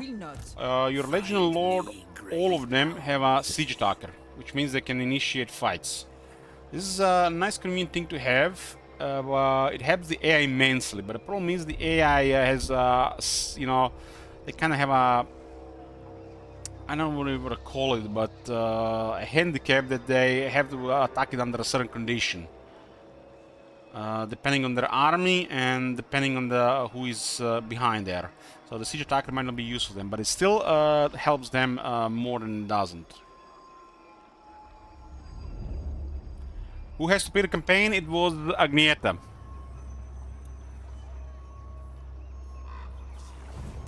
Your wish, Master. I feel like if I put this Necromancer in this army, we can still march there. Bring me flesh to craft. The hero does have a different movement modifier than the Lord. Because it's currently an agent. If a hero is on a campaign map, it's an agent. Once you put him in an army, it's a unit, like a character unit. Just delay my decision. Well, until you decide, we don't start. That's fair enough. I am up for that. Agreed. Okay, put Gregor into Luther's army. Darkness comes. The spirits We might have enough to reinforce there. He would have had otherwise, because the march stands. It is night. Okay, nothing special here. This army is at 11 units. So we can't get a pile there, unfortunately.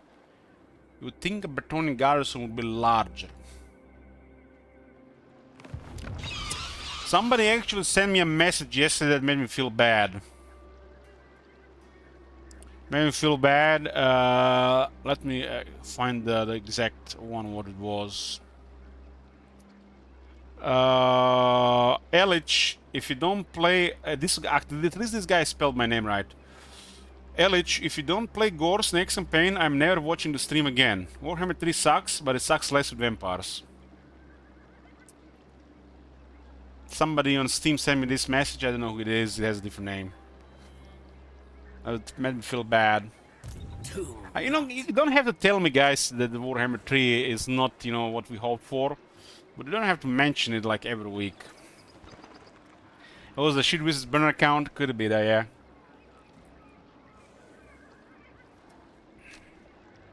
Sounds like you send it yourself. Yeah, I'm, you know, sending myself depressing messages.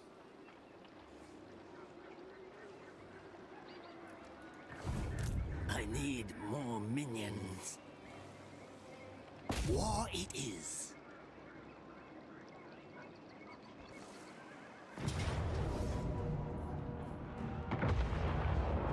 And the balance of power is really in their favor with the walls. Now they die. I mean, the problem with Steam is... the problem with Steam is this is the problem. 391 friends. And I don't know 7% of those people. I do understand that some people don't want to use Twitch chat to communicate, but I think they're lurking on private messages. The problem is the background. The background is the least of the problems. I sometimes want to just clear the entire friend list. And it feels like they're the three same people whisper me all the time with these things.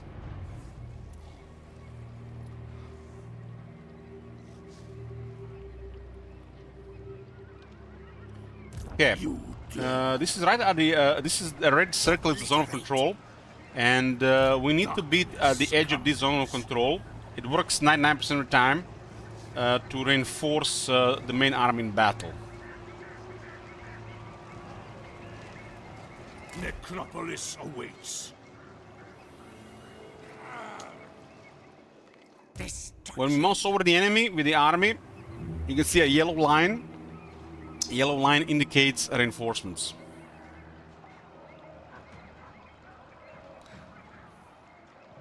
You know, complaining only encourages more. I mean, I have to comment on it when the people say that I'm sending it to myself.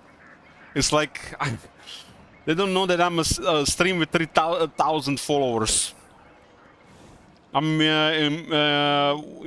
what is it? Inventing things. Commit, minions, commit.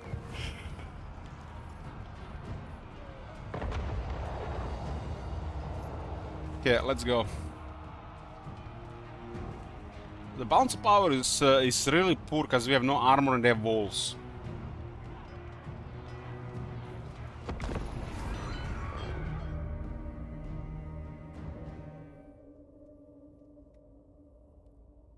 I used to read the Steam messages way more often while I was drinking. I don't read them anymore, really. You know, it's like, you know, people know that I was drinking that day, I was drunk, and they would just send me the weirdest shit. Especially with those the ones while I was playing booba games in the middle of the night. Sending me smiley faces and, you know, weird messages. That's why I had to put my profile to private.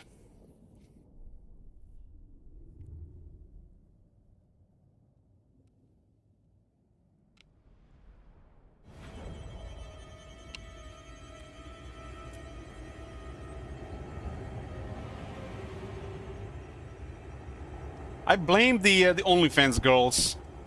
Like, they do it and all of a sudden every person on the internet is open to, you know, stuff. Cowards. Oh, Kogis, you hurt me, Kogis.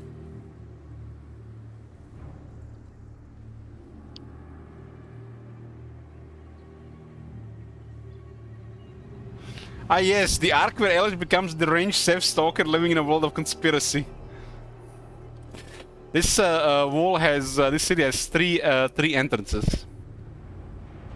It's usually, from my experience, to make it as convenient as possible, always attack one side.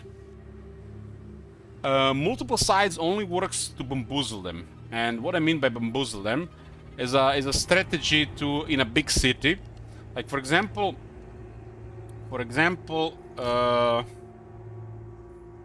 hex rates are not going to be very useful in this fight.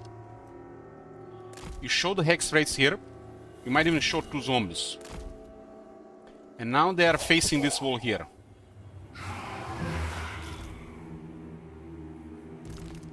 And then you have trees here. You hide the entire army. You can now put these guys here just for the sake of the numbers. Those units are not going to be very useful this fight.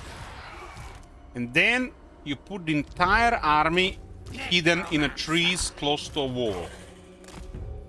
What will this achieve? This will achieve them not being prepared to face you, give you more time to reach the walls without being harassed either by the shooters or the towers.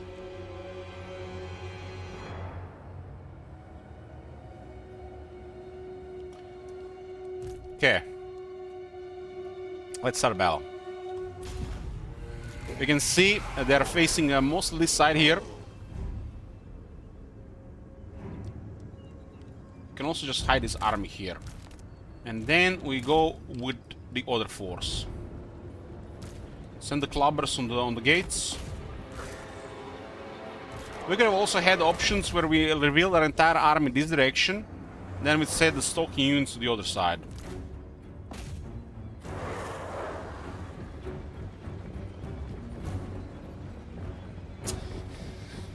Do I even lift Elich? Yes, I have 18-pound dumbbells.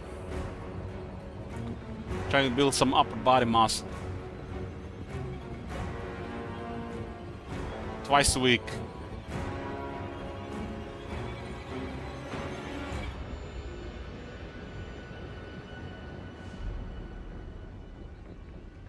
Yoo-hoo! Hey, Viper.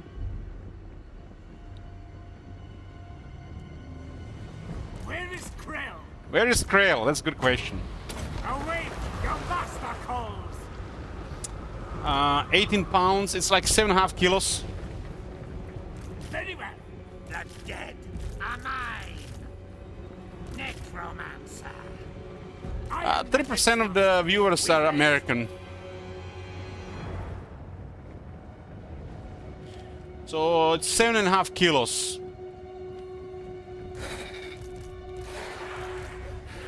Send these guys on the wall. I don't think they're really big ones, but for casual lifting, I think they're big enough.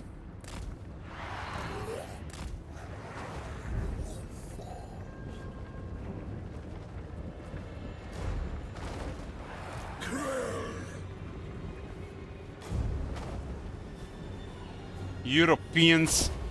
Naturally, decay.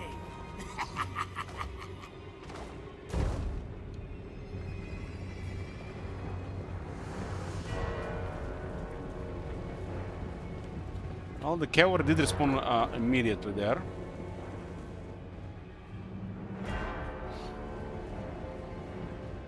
I just want to have. I just want to get some muscles in the upper body. Don't even want to go crazy. Nearly all infantry can climb there. If you have this bug happening, just press R again.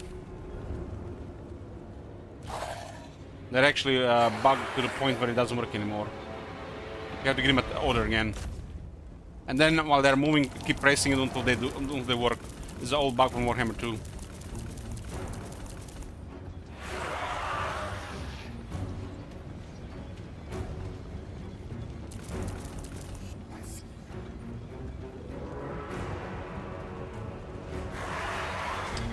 Yeah, this is the most extreme example of this bug I've seen. Something bugged on this side of the wall.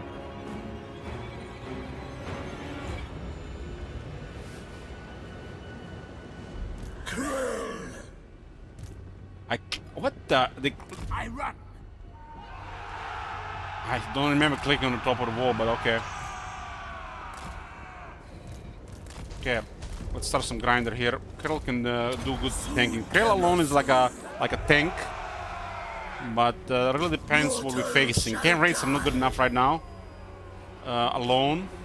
Life is a phase. Life is a phase. We were dealing with enemy spellcaster. They do have Wind Blast that hurts ghosts. Okay, we broke the door here. Enemy tends to build a lot of barricades. Yeah, this has been for a while, Wanchler. In a siege basically means it's a battle with walls. Unless it's a fort battle, that is not a siege. You really want to get more momentum going, and you don't have to capture parts of the city, the locations. Location, you capture the towers or the gates, and you get momentum going. Momentum is not only relevant for attack or leadership, but to restore vigor. See myself hopeful. The summoning begins. This is okay for our cast. 4 units that need healing. Okay, we should get rid of these barricades around. They still reacted pretty well there. There are shooters on the other side, which I fine with me. There I have a really good spot here to harass us. Battles like this, it's ideal to have some corpse guards. Focusing on Kemmler. Necromancer. It is time. When you get increase its intensity up. Necromancer.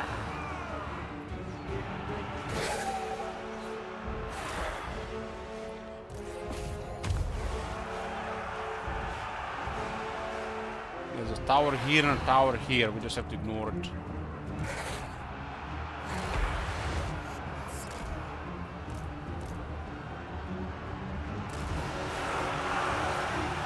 This is Master of Dead works. Not yet. Not enough intensity. It's increasing. Their time has come. Another heal here. Serve my will.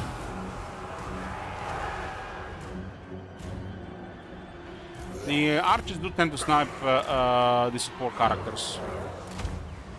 I'm gonna capture this to destroy all their towers. They invest a lot of resources here. Destroy towers and get rid of the artillery. Heinrich Kemmler.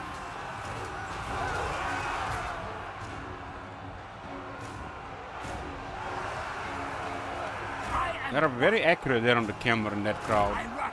And he's like below the wall here and still getting shot. That's incredible. At once.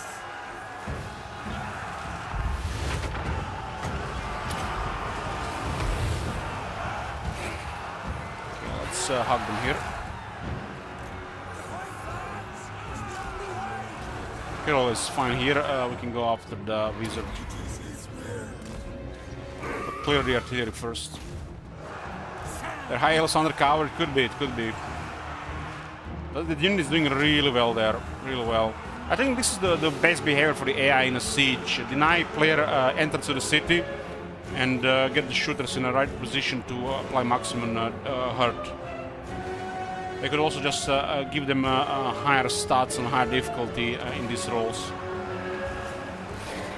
Gimmicks like barricades, towers, they just don't work.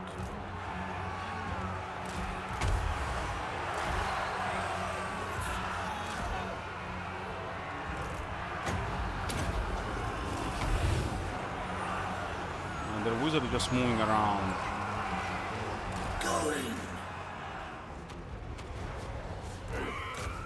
Heroes, do you know something lost the whole battle? Drakus Dryads. The siege was an epic fail, yeah.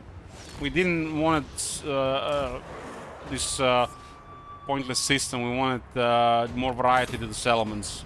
And we got the opposite. Yeah, we're trying to keep this unit alive. They still have good health. In a grind mode here, but they're facing massive numbers on a small size unit, and they don't have enough attack. A small size unit can do just fine in this situation like this, if they're like depth guard, but this is not a depth guard. The unit needs a really much higher attack run to infantry to deal with massive numbers with a size like that.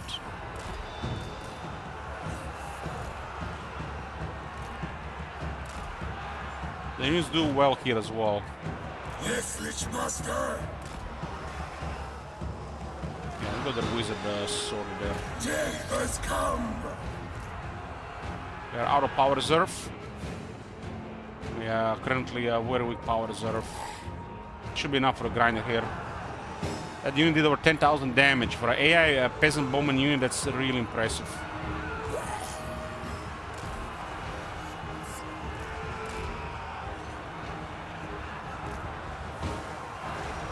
Concourse.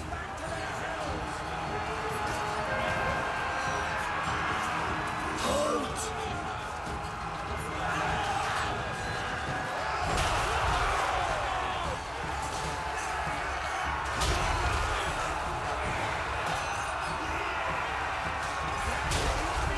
Looks like his attack animations are faster than I remember.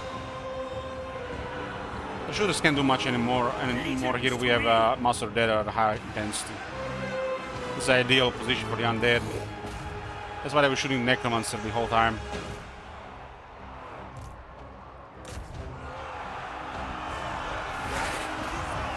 Spears can't really do any killing. They're usually just grinding,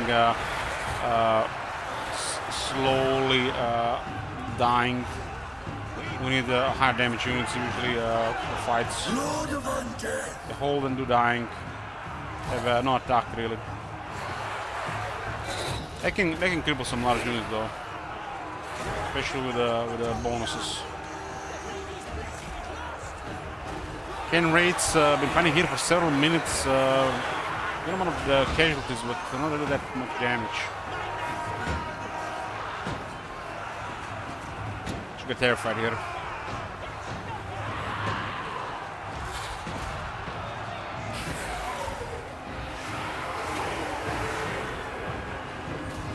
So Kemlo starts in an army with 3 terror units. Terror is one of these abilities that can cause a low leadership unit to flee for a short time. You can see the trigger there, but they're outed.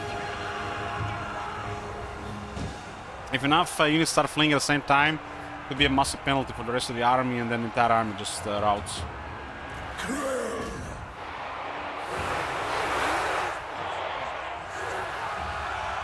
There's a balance of power in every battle, but on Legend difficulty you do not see it. For some reason you don't see it.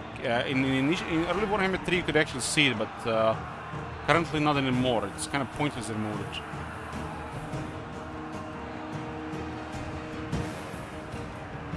I just send more troops there to surround to lower the leadership. We don't have high damage here, so we just want to send as much as we can. In this case, it doesn't really matter because we got Master Dead going, they have no damage. Kill all. I mean, you usually want to always attack as many sides as you can. There's a couple of exceptions, like you don't really want to surround Iron Breakers, especially with the poor units. You just want to delay them until your high damage units clear the rest and then clear the Iron Breakers. Lichmaster.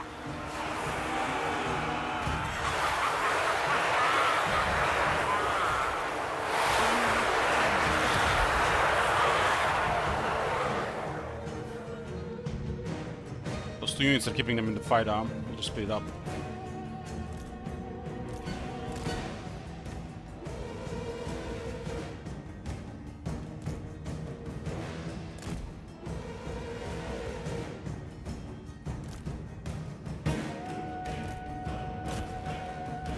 Ghouls can usually chase this, but they're also gonna get shut down by the towers.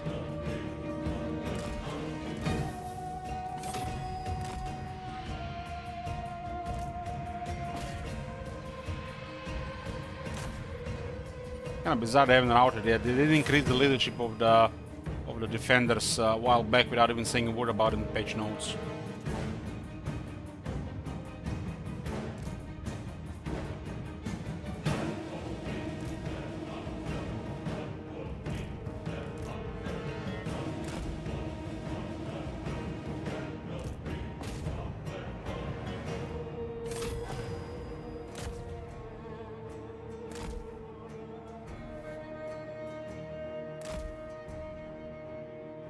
Those ghouls are taking quite a bit of damage. Might have been a wind blast.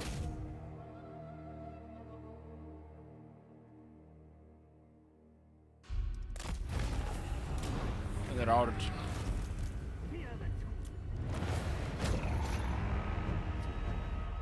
Hello, Mr. Viewer.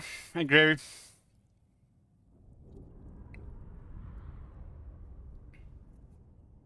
Imagine they brought all the shooters over, would have lost a couple of units.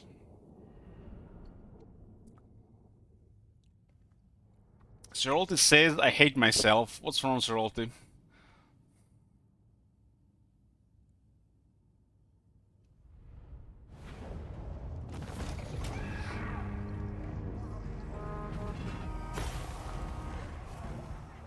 This the army gets just auto-resolved and the kills get added to all the units. Their artillery hasn't fired a single time. 3 of their units did nothing this fight. Let's just occupy this for the headsman trait. There's an option to loot it for the rebellions though. Earthen Rod, it's a very poor item. You just use it to fuse items. This is a Dread Incarnate, now he's an Aura of Supremacy guy as well.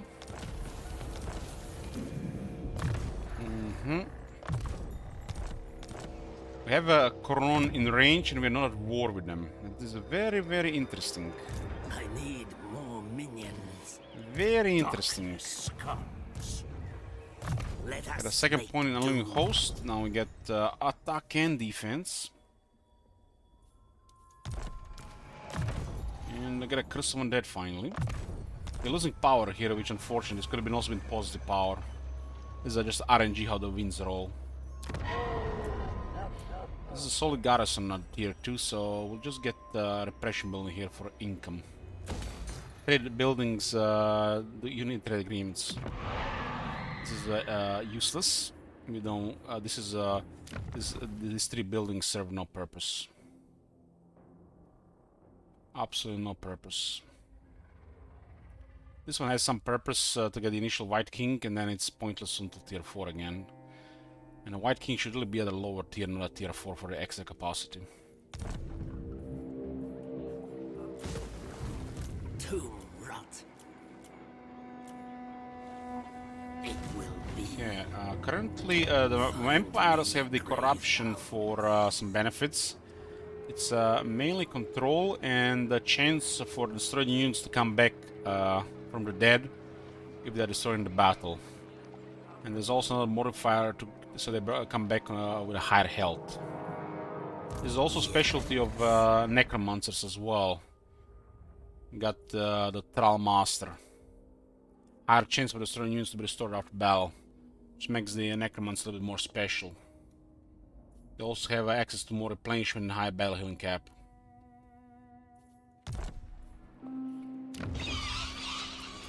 This is the building that unlocks further necromancers. Right now, do we care about it? Everything dies. This is raise the cost -10. And wolves gather. We do care about the raise dead here, though. We do care about this. Skeletons are okay as well, but zombies are really cheap compared to them. Put this in the main army, though. Spread the rot. Get some numbers going for potential pile. This is another 5 growth. 5 growth in Necromancer. It's kind of pointless because it's just gonna put a Necromancer 2 out of 2. 5 growth doesn't do anything. Tier 3 it is a little bit better, but we need tier 3 this one first.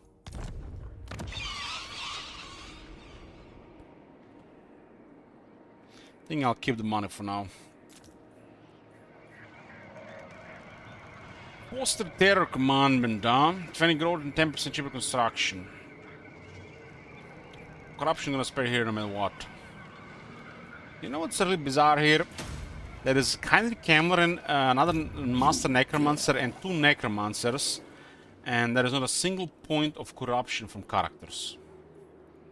What I think I'm going for the Lamian Book of Blood for a Blood Kiss. So I get Chris earlier. At this point we have no enemies. We just joined Templehof, war against Templehof with Sylvania for some money. King Lewin Leoncoeur. We could totally surprise Lewin while he's struggling to finish off his early enemies. That makes a lot of sense. We don't want to live together with Lewin around. This night, champion of the lady. Lewin would actually want a non-aggression pact. That is really interesting. So, Coron has standard version with Heinrich Kemmler. What in the hell? Darkness comes. Cower before me. We have same version with Sylvania. Sylvania has same version with Heinrich Kemmler as Coron. That makes no sense. By the light of the lady. Makes no sense.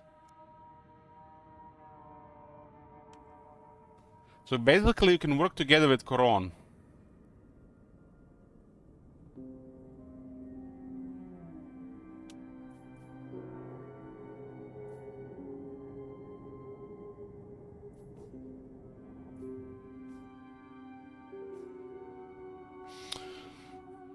Tyler John asks, why am I seeing ads every 10 minutes? Well, I'll take a wild guess and you're not a sub. Lore accurate.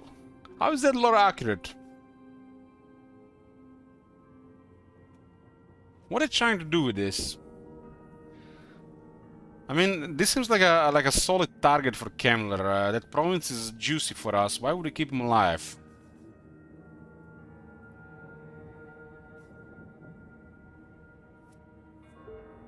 They might have done this for the AI interaction.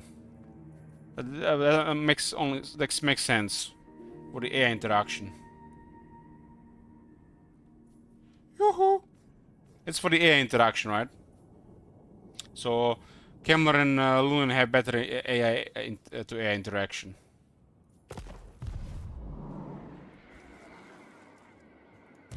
They will all pay. Ready. Very tempting. Yeah, that's fine here. We might have a drop on him. Might have a drop there. That's it for turn 2. Let's go next turn.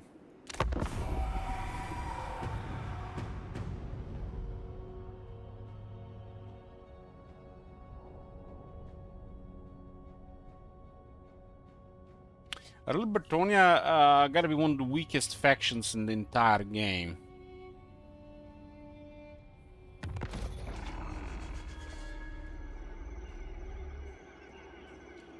Might go directly for Grungzin there.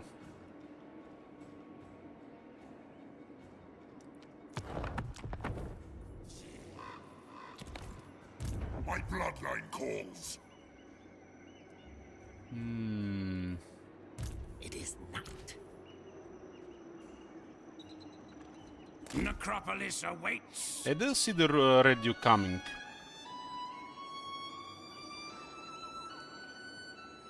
Find me grave bound. Lewin does have a decent starting army. On a giant blade already.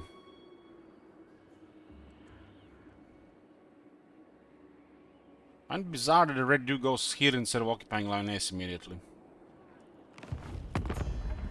We have definitely a chill point here.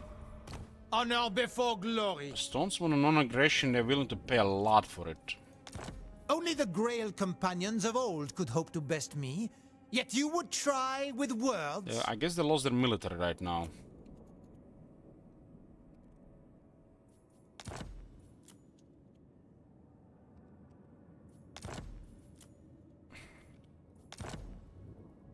We'll get this. The 1400 is a lot for us right now. All right. I am the blood of Gilles. Blood of Gilles. Do you know who? What? I just how we see it really hard there that they would go non-aggression there. The Empire. All right.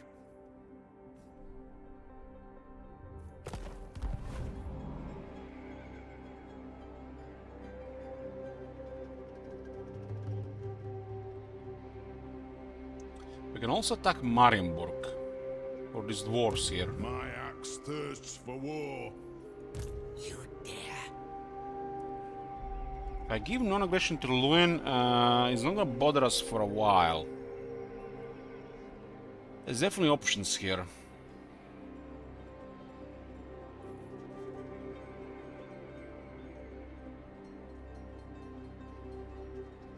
Marienburg does make a lot of sense for Kemmler.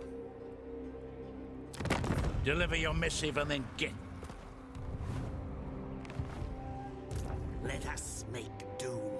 Soon I'll be all powerful. So we could have taken 4 Bagros in turn 3. We need to keep that in mind in the future. They recruit another lord here and they take him in turn 3. Spread the rot. Darkness comes. The dead approve. When you click on your lord and you click on the 4 Bagros, you don't have to see the red there. If you the bar is red, mean on the left here, you have no movement there. I need more minions. Death. There is a play here for sure. They will all pay. Necropolis awaits. Find me grave-bound. There's a play here for sure. Everything has been recruited here. I really hated how he's not immune to corruption anymore.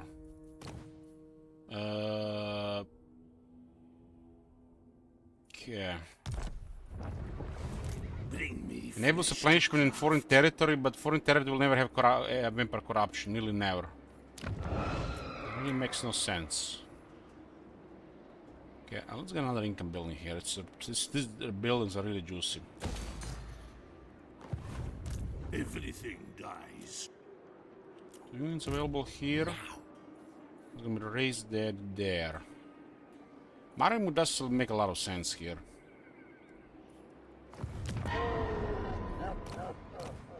Wish we had gotten better characters here.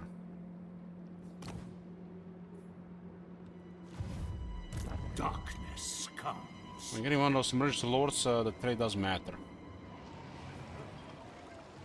Where's the border here? Over here. You dare. Necropolis awaits. Okay, put him right at the border, because we'll probably just raise there. Bring it all to me. Let us make doom. Recruit this, why not? We're going for 2 armies, so we have safety in numbers against the Empire. I guess we're going to the Empire here. I could also just be a little bit patient around Luen and clear Luen immediately.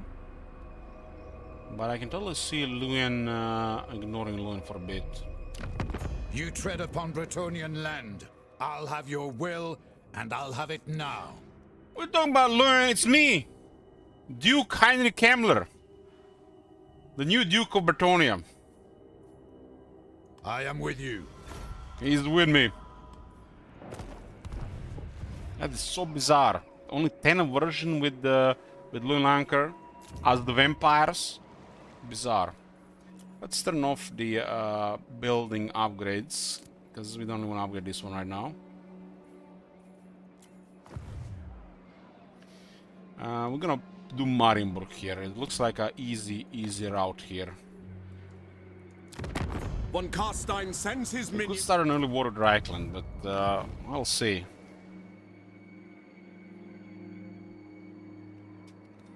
Okay, next turn. Looks like Marienburg is such a good opening for Kemmler. It's wide open with multiple decent territories. Look at Luen now going into our territory there. Luen will no doubt turn on us at some point. He might have not done this move if we haven't given him non-aggression. King Luen Leoncoeur. Lamb and Book of Blood, 10 growth and 1 kiss. Yes. And we got Black Cat. We can see Emil there. The nation calls. Your wish. And Middle literally starts with nothing there, huh? It will be as dust. Let's steal some technology here while he's outside the army. Oh, got a student immediately. Got a student immediately. Research rate plus 10%. This one will go back in the army. So, Bats and wolves gather. we have 4 break bears in sight. 14 units.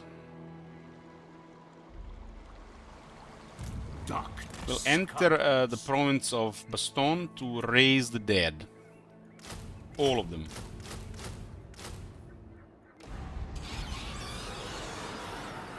Because I want Emil to underestimate this situation, which we're possibly going to do because of our military strength.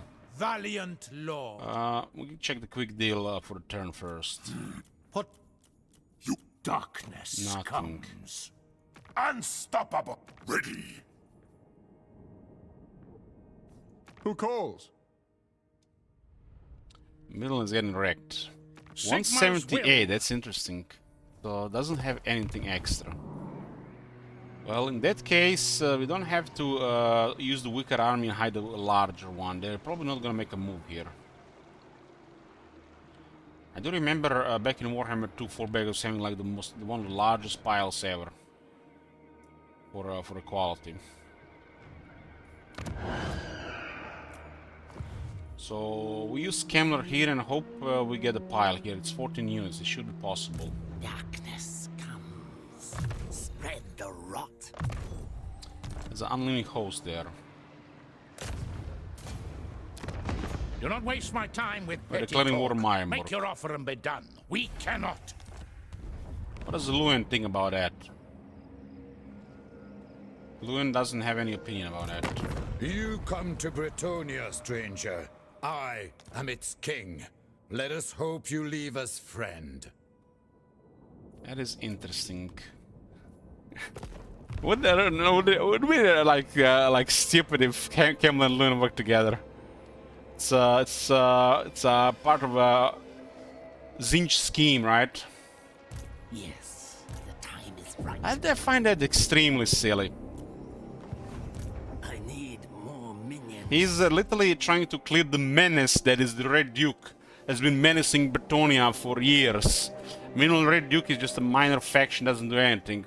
While Kemmler here is the Chaos Mastermind, the second only to Nagash Necromancer, and Lewin works with him.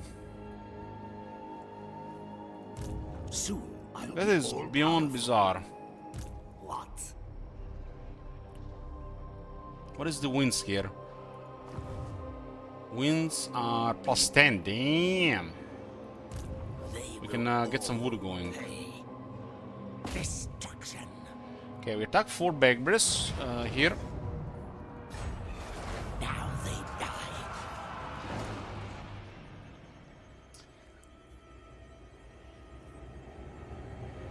I have an option. I have an option if he takes down Muslon to give him Lioness. You dare. We shouldn't, guys, right? We shouldn't ally Lewin with Kemmler. That's just messed up.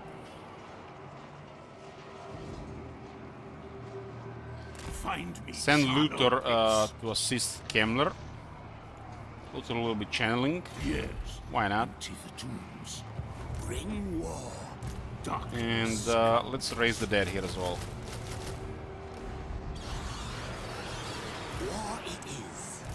They will serve. We're gonna be switch troops around here. We actually can do Kill them, this. my children. We have to remove this if we want casualties here. Hopefully it works. If you ever get a Black Cat, do everybody a favor. Everybody a favor. And click this button here and this button here. Devs are a big stat horse. And if everybody's just destroying those follow, nobody's using them, they might do something about it.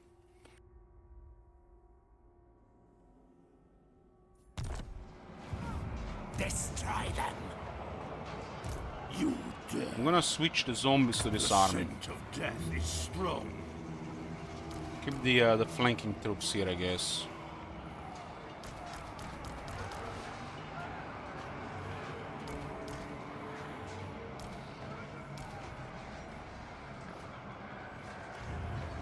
I want those zombies to die. That's 1, 2, 3, 4, 5, 6, 7, 8, 9, 10, 11, 12. Those 12 zombies need to die.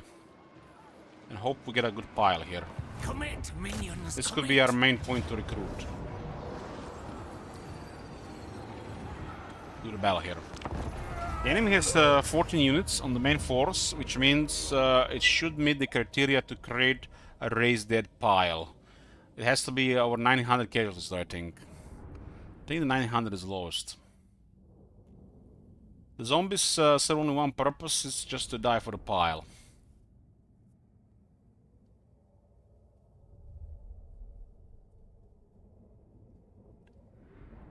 Black coaches in the pile. RuneScape. What the hell's wrong with you, man? Who hurt you?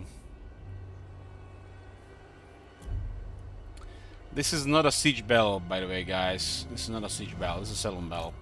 Hear the two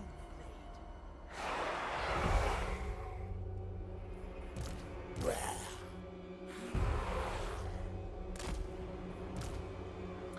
Send forth the zombie legions. And these guys will be poking at the side.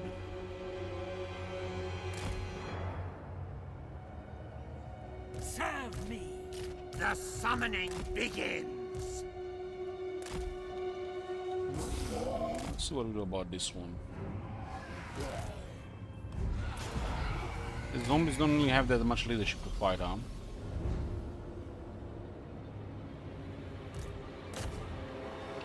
The Empire has more than enough damage here to kill them. It's gonna be a while before they do anything here, though. It is done.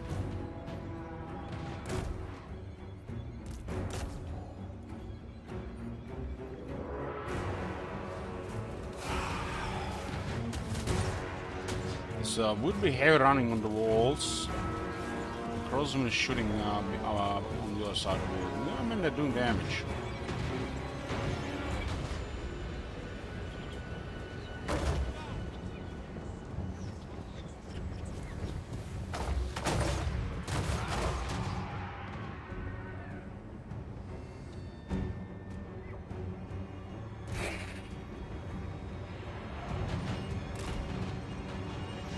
How is this tower shooting? Nobody's controlling it. Must imagine it.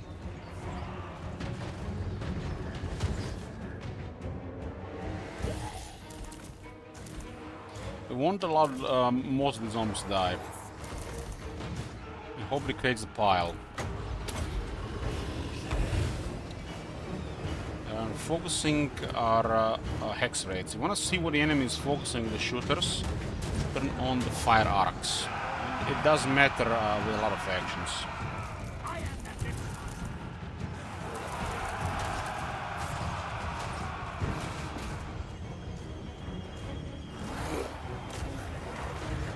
This bug with the ladders.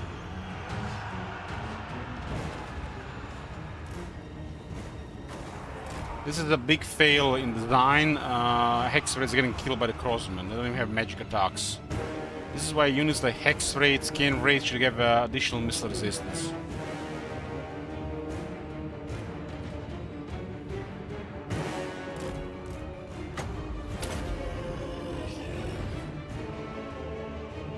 Second half of the army is coming.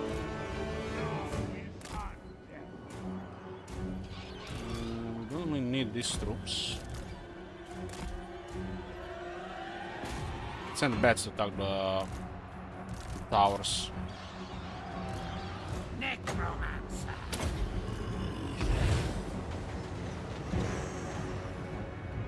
Let's get a high ground damage here. That was a mega volley there.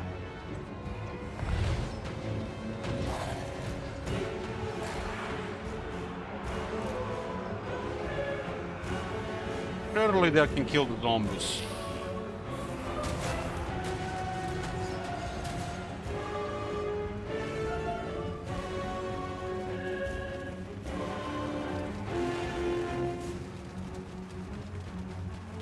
What I think about horses than mounts for fighter heroes and lords, it worked better for me to unmount because a small unit size is doing less number of attacks. Speed is sometimes really big. beats most of the downsides. In some battles, it might be better to fight on foot, but with mounts, you also have different splash attacks and attack animations. So that's also important stuff. I mean, how many skeletons they kill there?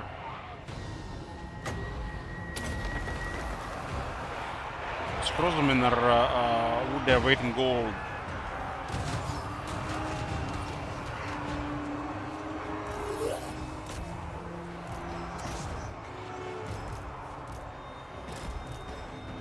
This is the most bizarre angle there.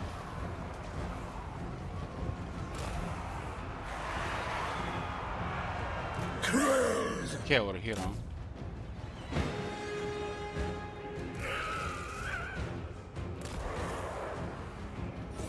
Empire Knights. Don't like the bats here. It looks like a bug happening here. They never fixed it.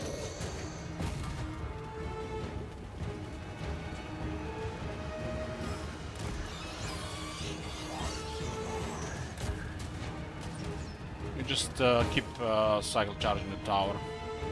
Otherwise they are unable to attack properly. There is a lot more information about combat that's under the hood that you don't see here. Cleave, attack interval.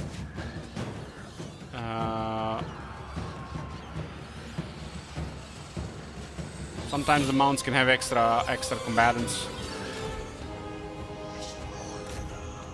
It's a bad design, Omen. Large units really struggle destroying barricades. A lot of units have trouble attacking the objects like the towers or the barricades.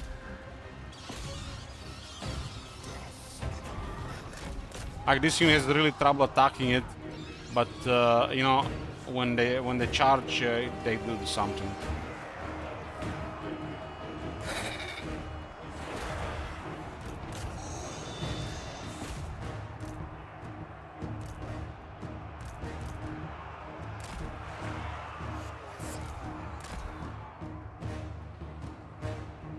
Necromancer! Our time is now! Assume we're just out of range.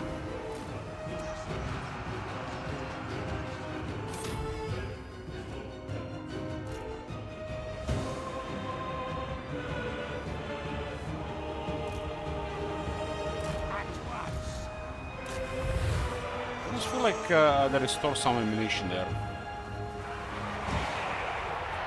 5 crossmen doing really good work here.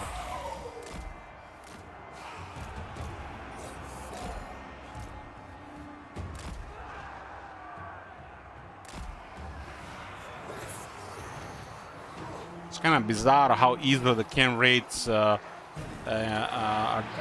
dying, hex rates are dying to shooters.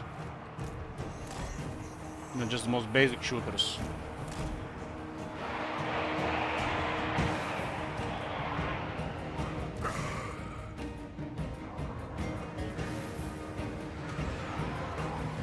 See this? This is pretty much bugged.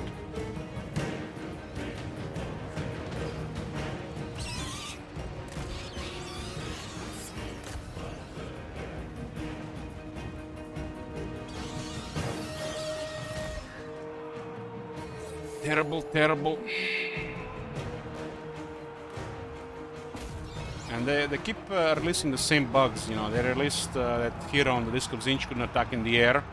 And the same problem is here with bats for 2 years. I guess Disc of Zinch was more important to fix first. The bats actually get killed by the towers if they get bugged like this.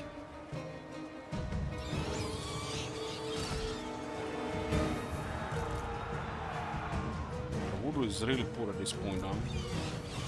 Probably goes to the club with Crossman.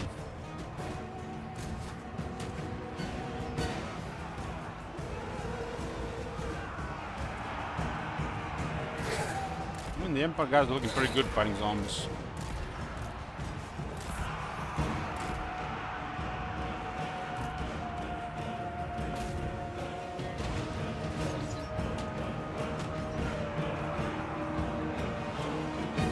haven't seen swordsman this many kills since Warhammer 2. Remember the technology the Empire has in Warhammer 2? 10 attack, 10 leadership against the vampires. Crazy.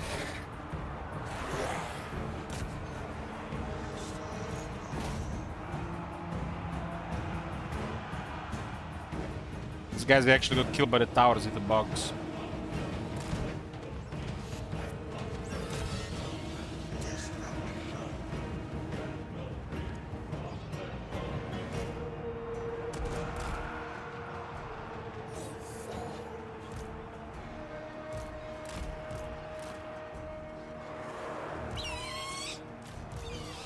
Not what I planned.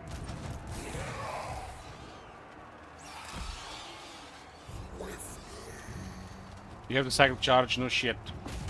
Tell me more. A strange fate.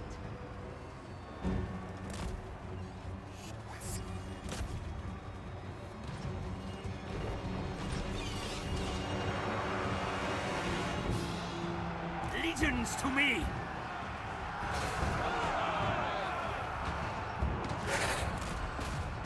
There's some problem with them when they're doing attack animations once they engage.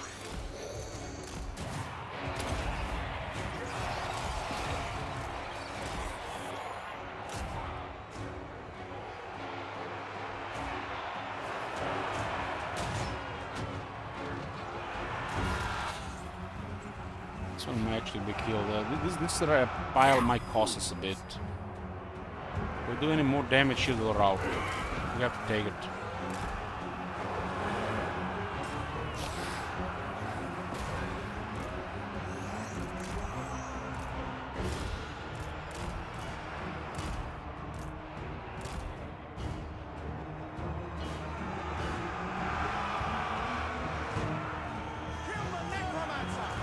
They're letting the zombies get killed there.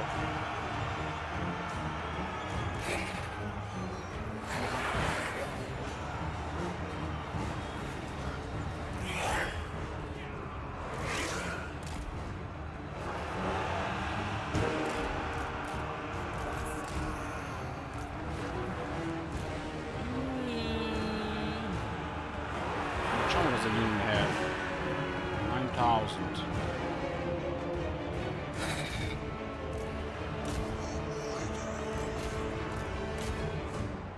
They wouldn't be able to kill the zombies if we had to use the Ravenous Dead follower.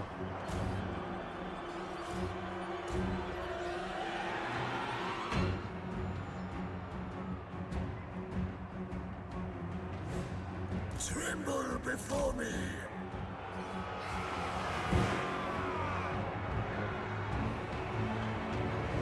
Wizard Dish! Oh my god, I forgot you existed.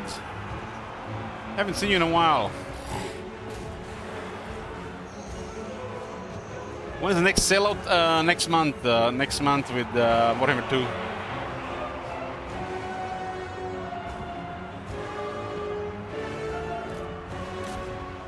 I knew someone was missing, guys. That's Shit Wizards out, right?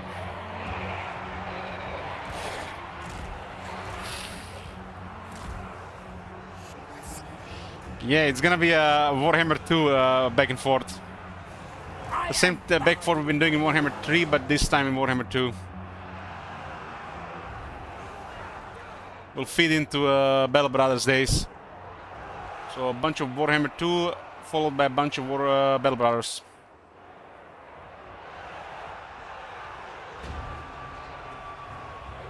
In Vortex at least, I mean you can request any of the Warhammer 2 campaigns. If you wanna request Eye of the Vortex, request Eye of the Vortex, I don't care.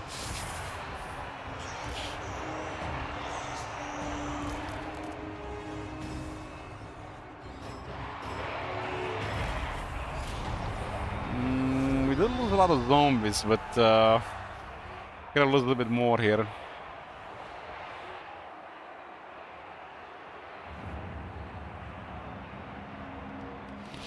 Well, I've obviously people gonna be requesting Eye of the Vortex, so I can do some bitching.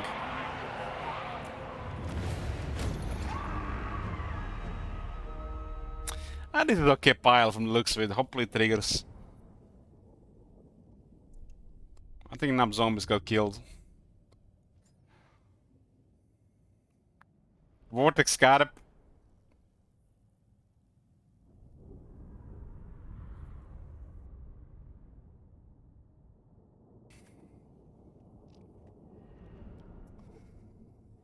Yeah. How many did we get here? Over 4,000 boys. Very good.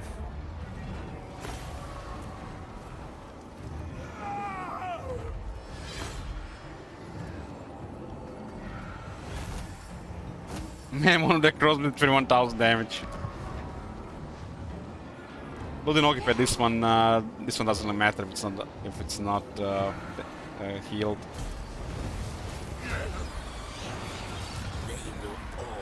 Another set arcane item. Let's just fuse these two. Another poop item. And you see this icon here? This is the pile. Casualties of the pile, 4,094. And this is how we recruit units.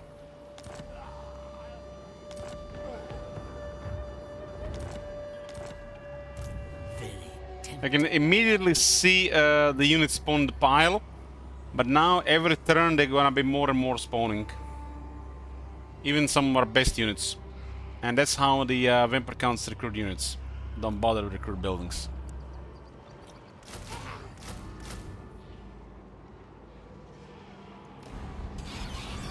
Soon I'll be all powerful.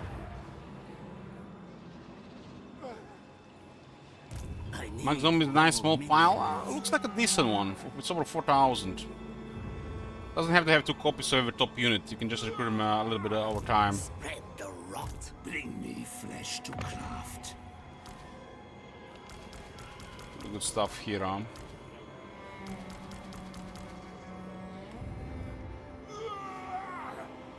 Let us make doom. Okay, I'll give this guy the Ravenous Dead just in case. What is this? Rampager Standard. Find me grave. I guess we have a cavalry in the army. Provide some charge bonus there. Replenishment and Curse of Undead. Replenishment ability and we got a Curse of Undead. Yes, misery awaits. This guy is rank 3. Unlimited host first and then the same. Grave. Well, Marienbrook looks hot for us. If the core building is damaged, it will replenish slower. This is cheap to repair. It does take it will self-repair as well, but it'll also take longer to replenish. We want this to be replenished within like a couple turns. Let's go with growth here. Looks like a rebellion is building up here and most likely here as well. Lulin doesn't care about Marienburg right now. The difficulty provides minus control, but as the control gets lower, we get up to +8 control. It's some kind of questionable anti-rebellion abuse mechanic from the devs that literally makes no sense. I need more minions. Why not just make the rebels crazy and not cool them for 20 turns? Like, them spawn our absolutely ridiculous army if they happen, and you have to really deal with them. And then next 20 turns, you can have a rebellion, you know? Instead of just 24/7 rebellions. Spread the rot. Leadership +5 against the humans, Lord's Army. It's like a massive leadership buff for vampires.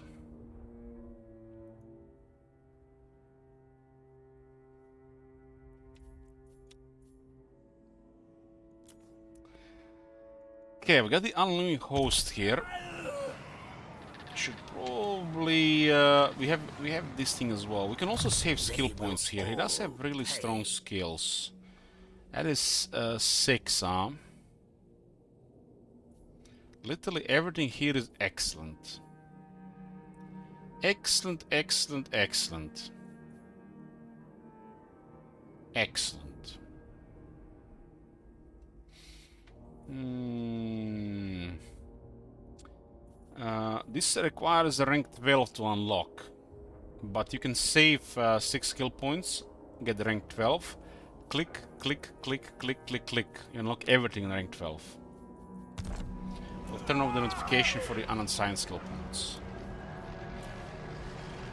You dare. Okay, Marienburg will face our rat next. Look at this. This is kind of the crazy thing. They made this building absolutely bonkers on the cost and the amount of resources it provides. This at 400 would have been crazy. And then they kept this one at 20%. Shad asked how to request a campaign. Either get a request token for with channel points, watch a channel for a long time. Support the stream with sub-gifts donations during a month. You might get a one that way. There's usually some sellout going on for request tokens, or there is a donation to request a campaign during the back and forth campaigns, which is also a sellout campaign. If you're just looking for a regular request, get a request token via channel points, or find people who have a lot of request tokens, maybe ask them nicely, maybe somebody gives you one. I've seen people from time to time asking anybody wants request tokens, nobody answered ever. You use Eltaron a couple of times. Look at this, 20% here. 20% on 500. And that building used to be like what, 200 something? This one is crazy. They made this one one of the best income buildings, and they haven't even adjusted technology. It's gonna be even higher because there's also another 5% here, and there are other modifiers as well. This is just crazy. It's like a gold mine in every settlement. That's how strong it is. It's actually better than a gold mine in every settlement, because the gold mine is just generic 600. I think it's like gold mine in every settlement now.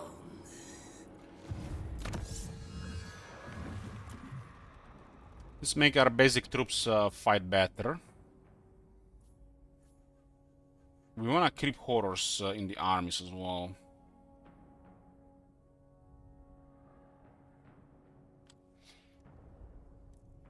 Now, the gold mines of the old wars were stronger.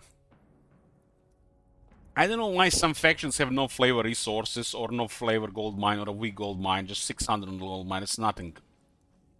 Not even any other benefits from it. Like, they really fix this, like the vampire counts, or the high elves. No flavor on the gold mine.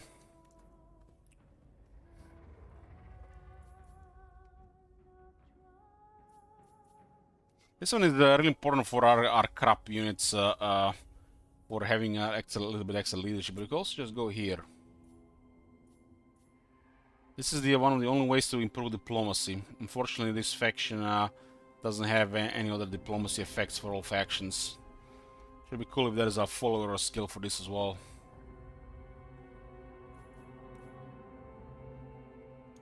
There is a couple of really good things here.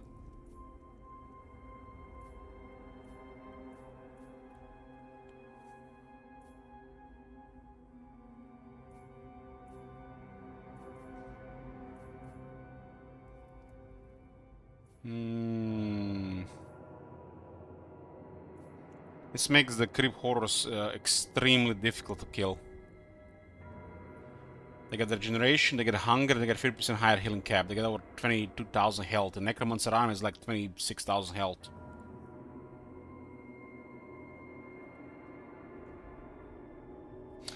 Wizard says, I feel like they made every faction generic more inventory so the DLC and new factions stand out more. I mean, that's always been like this, Wizardish. The new factions always get fleshed out more with more mechanics. Yeah, that's a problem.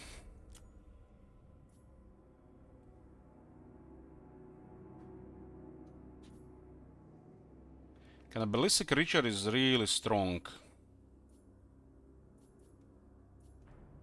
And this has benefits for Kemmler as well.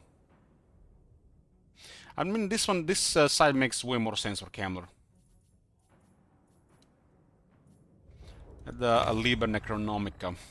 The dead rise again will have higher hit points if they get resurrected.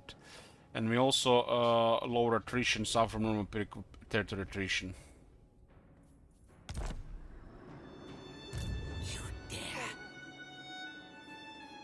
Okay. Next turn. Next turn we're gonna get the Lord here. Wish we had a better option for trade there. We need to wound Emil for a blood kiss.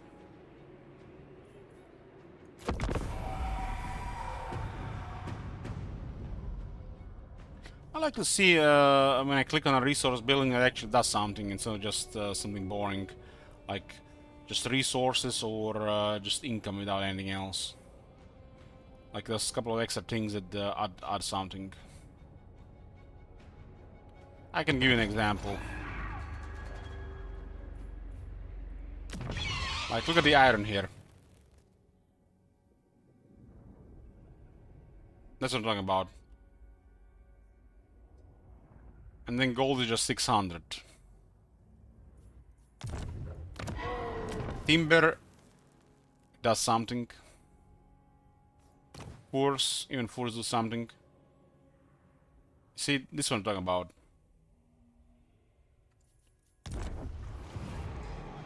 There's a lot of units here. Absolutely not. No. Ready? I don't see any characters also. They've been just spamming recruitment here.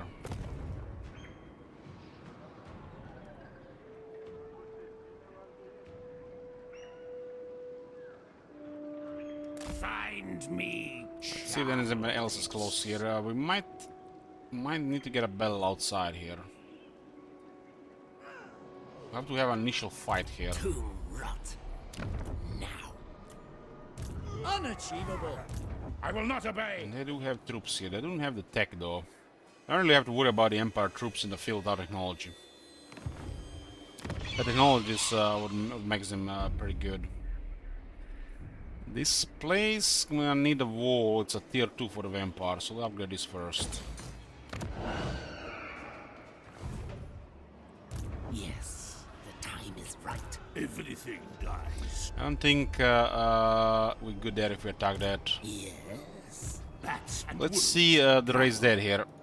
This is the first fresh turn. Oh, look at this. The Graveguard have appeared.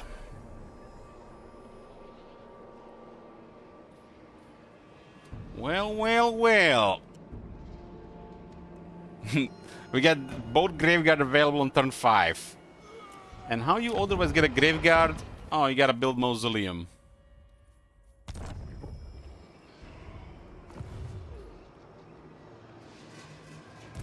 bring me flesh to craft. We're going to place a bait here. At last. We're hiding behind the camera's army so they engage us. Recommend building is pointless. I mean, look at this. It's like you gotta build this, which makes no sense to even exist, and then I jump to tier 3, build this to just get 2 graveyard, nothing on it, no garrison, no nothing special, and takes a building slot, which is even the worst offender. The worst offender is that this is actually taking a building slot. Everything dies. 2 Graveguard available. Darkness comes. This army needs extra units. I might go for the settlement. It's 14. It has to be 14 as well. They will all pay. You dare. Onwards.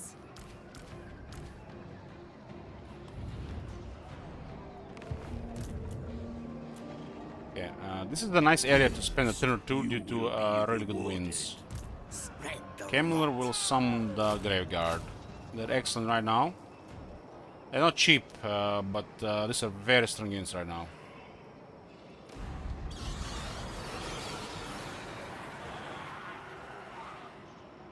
What are buffs for the Kemmler's Wraiths? He has a skill that grants them regeneration. Horrible regeneration when they're rank 7. And they have a skill White Blades that grants them Devastating Flanker and additional 8 anti-infantry.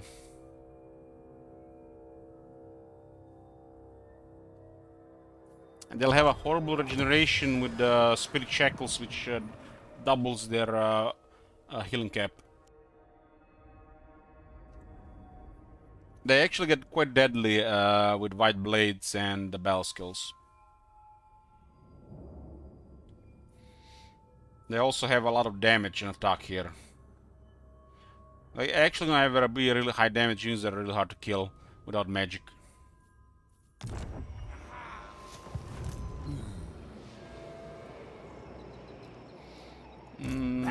We're gonna expose this army to an attack. And we'll hide the Kemmler's army.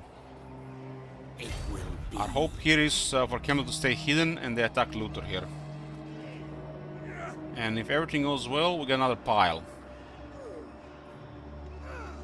The zone of control looks good here though. I'll be all powerful. This could actually be solid if battle happens in Marienburg. Don't rush me. Darkness comes. I'll ignore that. They will serve. Necropolis awaits. World domination is ours. Unworkable.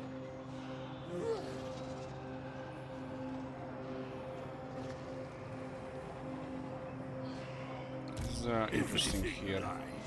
Not possible. Doesn't show for the settlement. Bring me flesh to craft. I can't.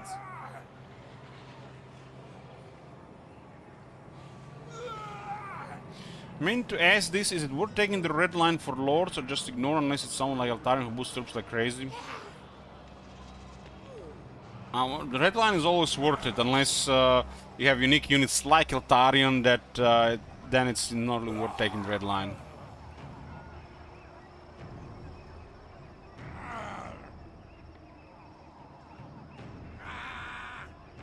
Because Altarian just wants to have a bunch of Mistwalkers. But in our Altarian campaign that we played recently, we were not in the position to get Mistwalkers because we were stuck in the Badlands. So Altarian doesn't want any battle skills, you want to just have Mistwalkers.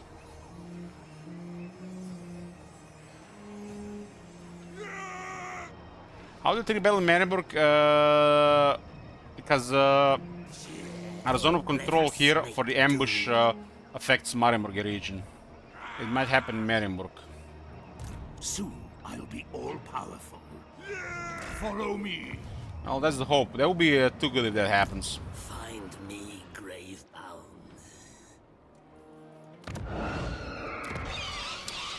The battle skills for a lot of factions literally just would trivialize the battle difficulty.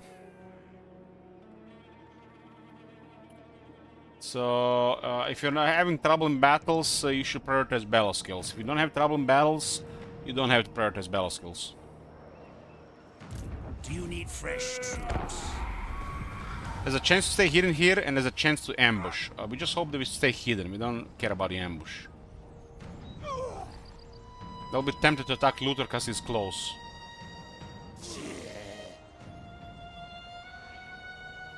Oh, they're instantly discovered.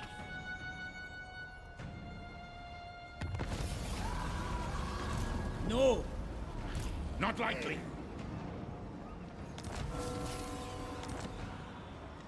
I need more minions. Well, what do we have here? I need money! Look at all this shit, it's turn 6.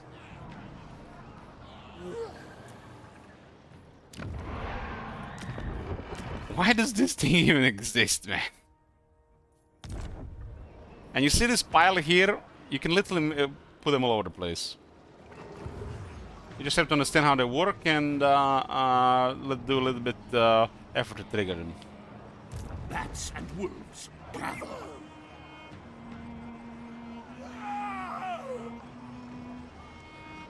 Fort Beggarus is the best location for this. It's the first location where you can get it.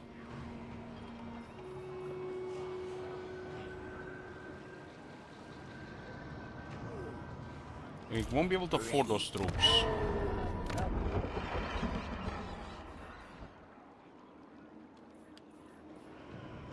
Win a loan from the Bank of Reichland.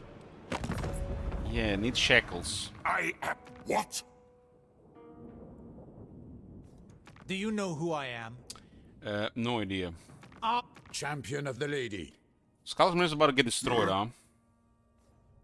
I no way am they're the gonna win, blood right? of You tread upon Bretonian land. I'll have your will, and I'll have it now. I'll take your money. Thanks. You are shrewd. Okay, we'll got him some money from our friend Lewin.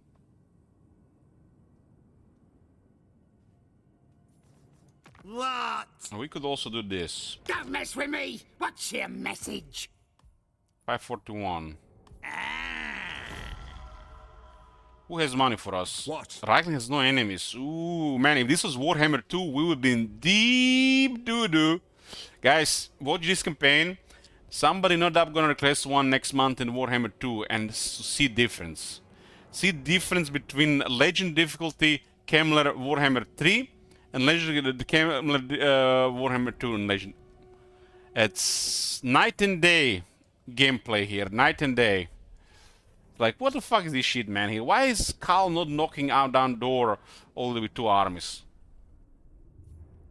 I was watching somebody play Kemmler when it was released. It was like a couple of days later. And I didn't see much. I just usually watch like 10 to 15 minutes. And Emil had demigriffs on like turn 26. And Kemmler play just had spearmen. With literally no money. And then they made matters worse. They removed income from Kemmler's building, so Kemmler doesn't even have that anymore. And if in Marienburg can get a technology that grants plus 10 leadership and plus 10 attack to all units for every battle against the undead.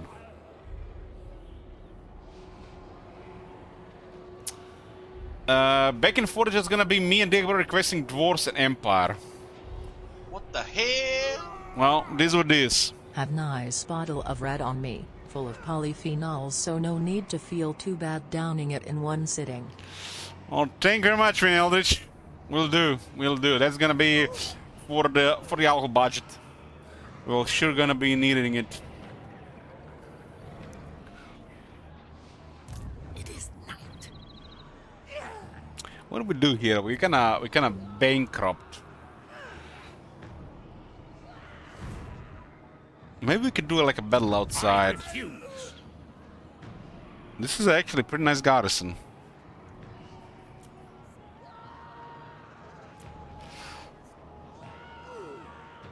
I also like the idea that just we stay in Fort Braggers to channel the winds while we potentially unlock a Mortis engine before we start moving. Spread the rot, you dare. How much is this unit? 130? I'm not paying 130 for this crap. Darkness comes. Where is some bonus? You dare. Just need 14 units here. Darkness comes. Will we get necromancers on the corpse cards? The unholy lodestone is a really big deal. Unholy lodestone has ability that grants regeneration and leadership to the undead in the area. Doesn't even have to charge up, it just does it. This unit as well also takes some of the focus fire from other units. And also all nearby units get Vigor Mortis, which buffs defense, attack, and restores Vigor every second. So it's incredibly powerful augments. Points for Bell side, yeah, if in case that army gets engaged, because the main force is the factor for the Bell side. Having a creep horse early on is crazy as well, but we have to be realistic with our treasury here.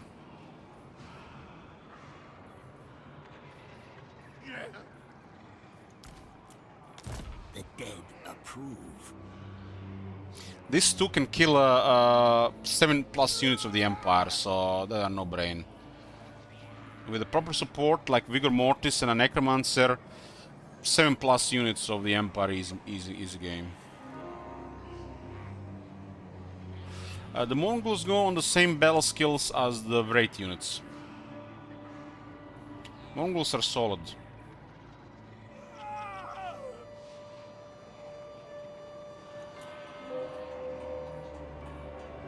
But Creep Horus is just crazy, crazy. Way better than this one. This is these guys are sneaky, but we don't really care about the sneaky here. We need one battle line unit that will grind. This guy's grind.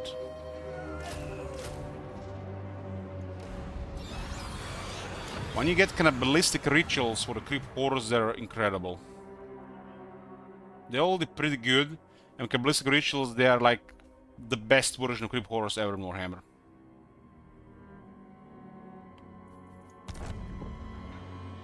Incredibly hard to kill. They can have easily over 25-26,000 health. Yes. We'll go this again and hope it gets through this time. But if nothing happens, it's not the end of the world if we are here for a couple of turns waiting for the voodoo. Remember, there is no urgency to do anything whatsoever. The AI is ignoring player for most of the time. The player focus is almost non-existent. The aggression is very poor. Although we are at the border with the Empire almost, so they might do it. But we are in a good spot here to grind, so it doesn't really matter. If this is Warhammer 2, such luxuries here would not really be doable. Getting units and power instead of attacking Marienburg immediately. Because Marienburg would have recruited 3 armies. Easily.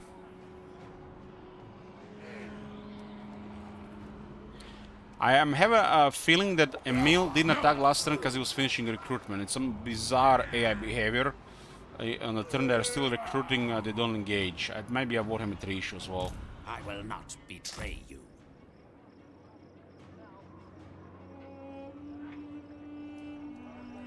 Move! Marring Western Province would be really sweet for us, but it will definitely antagonize Reichland. Speak. I My will friend! hear you now. Be warned, my mood is dark. He's looking for enemies.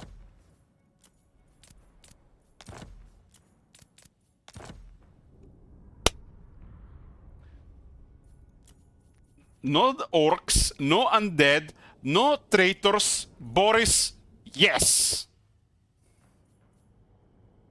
So be it.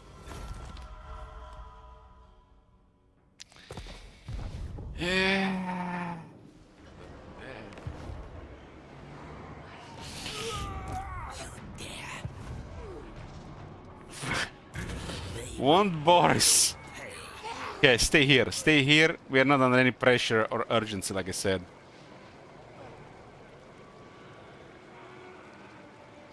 I just learned that corn is classified as a fruit. That means corn-based whiskey is taking ketchup. Isn't corn a grain?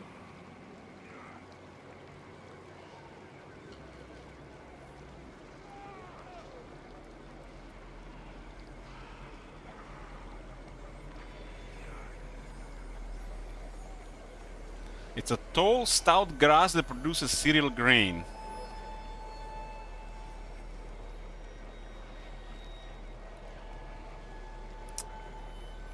Are you playing Zinch? The vampires manipulate diplomacy as well. They just didn't give them the right tools.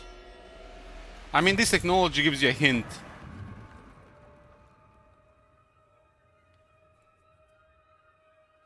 It's good that Cheat Wizard isn't here to see this. Corn is classified as one-seeded fruit, I see. Okay. Let us make do. Ready. We got the Liber Necronomica. This lowers the costs on the Crypt Ghouls and Crypt Horrors.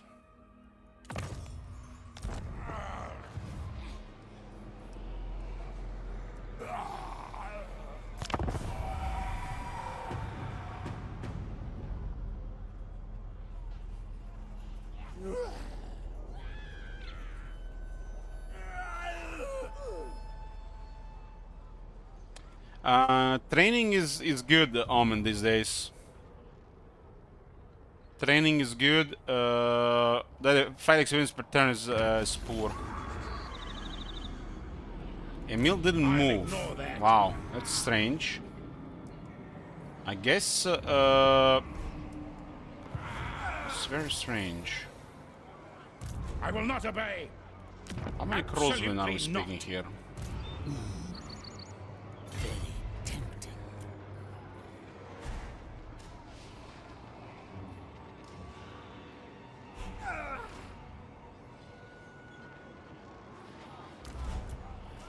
There could be a really crazy pile in Marienburg. Find me, grave owls. World domination is ours. The crossman could focus this really well. We have 65 power. Our necromancer has no upgraded invocation. What? Follow me. Unachievable. Not likely. They will all pay. Let us make doom. Champion of the Lady, you tread upon Bretonnian land. I'll have your will. I don't care about and I'll have it Marienburg, now. which is good for us. What turn is it? 7. I need more minions. I refuse. Yes. This battle is not good for us. Too many crossmen.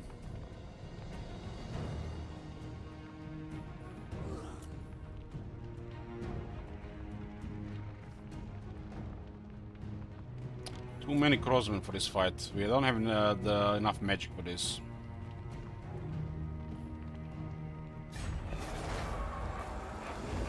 It's not a good battle to take. Spread the rot. I assent. We just have to be patient here right now. You dare. We'll bait him a little bit more here. Maybe we're because of the 4 beggars adjacent, they're not acting. Then go. No. Find me, grave owl. This is the really poor, even without the proper stuff.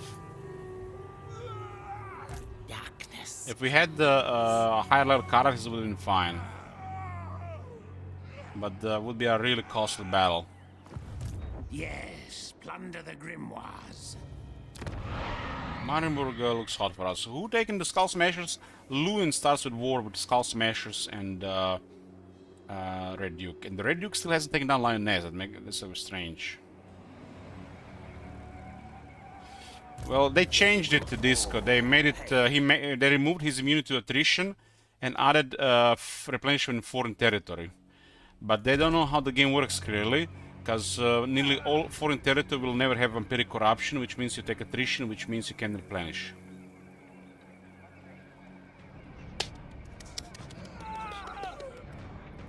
Okay, boys, I'm gonna go make me a coffee.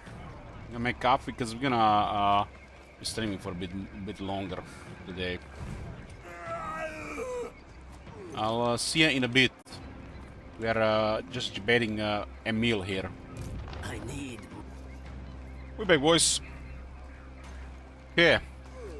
So we're using Luther as a bait here, while our stronger army is hidden. We want him out of the city, because that battle will be currently a trouble for us. But there's no urgency or any danger right now to go hard on this place. There's an option to get even more troops and then attack it earlier. I feel like they haven't attacked because we were reinforcing the fort. But now this will change. They will serve. This is still should be a really incredible pile if it happens. It is night. Okay, let's go here for tier 2. We do need more economy buildings. There's iron available here. Without the other settlements here, we have to prioritize just tier 3 here. Now the Grungzin has fallen, It looks like we're not What is be your able to get message, it. Tomb scum? Speak it now, Tomb so scum. my lady can reject its unholy words. You can break treaty with Musilon in 3 turns with no penalties. When a treaty is signed, there is a 10-turn period that you can get reliability rating penalties.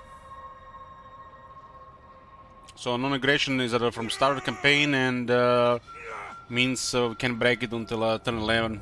Oh, nice. They added more crossbows. Crossbows for days. Look at this, boys. Look at this!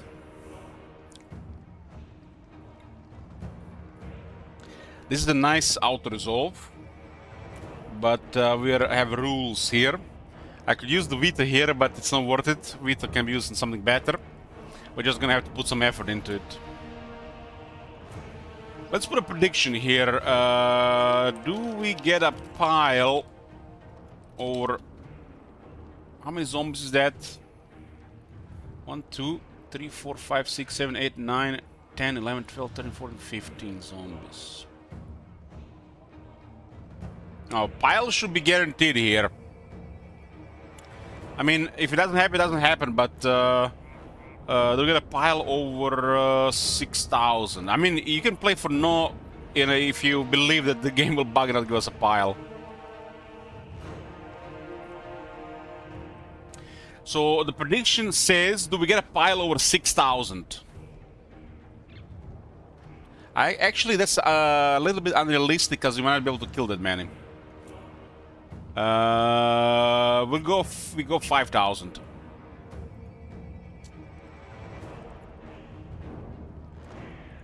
Prediction is set for 10 minutes. Okay, let's go.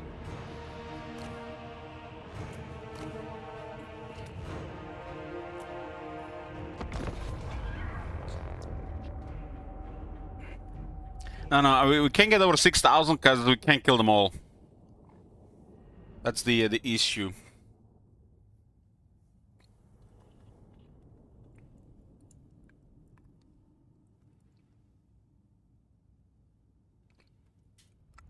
It looks like a solid pile over 4,000. It looks like a solid over 4,000 pile.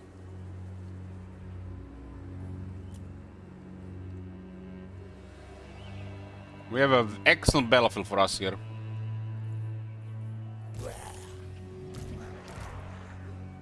The zombies' main weakness is range. These are special zombies though. So they might survive longer. To my grimoires. I mean, obviously zombies' main weakness is only fans, but in this case is the range. Sending harassment units ahead of us. Skirmish works really poorly for the AI in Warhammer 2 for some reason, while the AI was god at Skirmish before. Probably crippled it on purpose.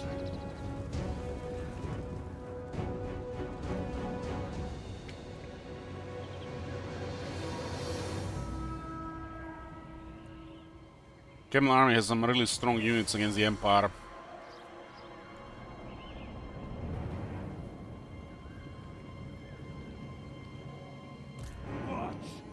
I make it so. Look at this, they actually went into the melee there.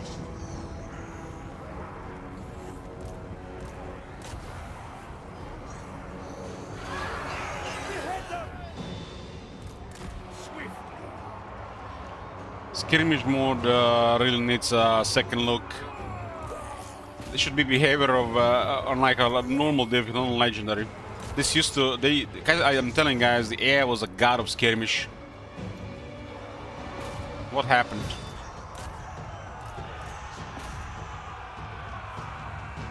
The skirmish messed up and now they're running through the units. Like I said, skirmish is broken in Warhammer 3.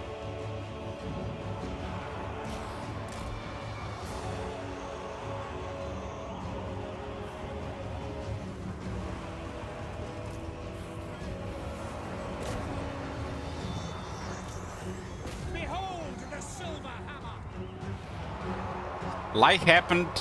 What? Life. What is it, cookies? What is this? Love this music. Yeah, the Undead has great atmosphere music. Life.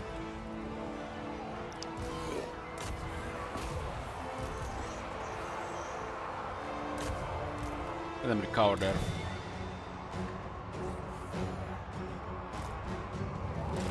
As life goes on, everything turns to shit. What's doubling, cookies?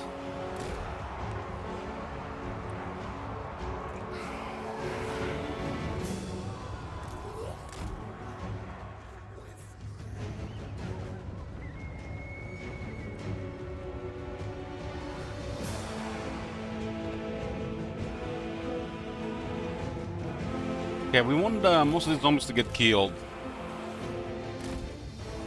A shit wizard. Wizard dish, I'm not sure about you, man. But then again, shit wizard would never use Kekwi.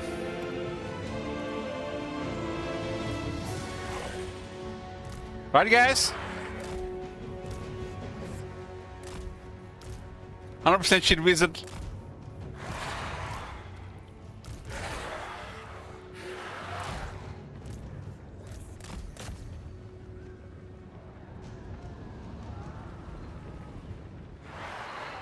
I don't know. I run. I don't know.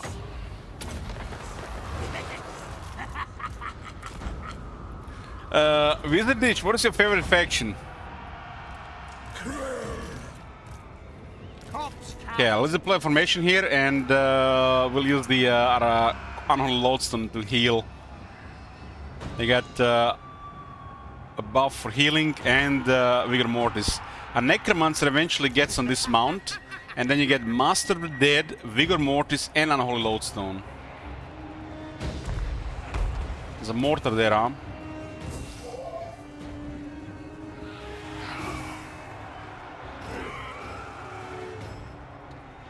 This terrain is too good for us.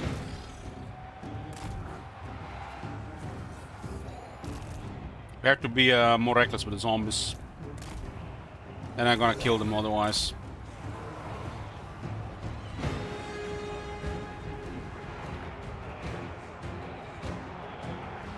I don't know. I'm not sure about this wizard dish. He reminds me more of King Roman than shit wizard. That might be the fact they're both Americans. Maybe they're both for the same state as well. I am Kemper. All right, I will. What the hell is going on that right side? We'll use the hex rates to finish them off. An invocation is needed. Don't just lie when you can go in battle like this and go AFK for 10 minutes.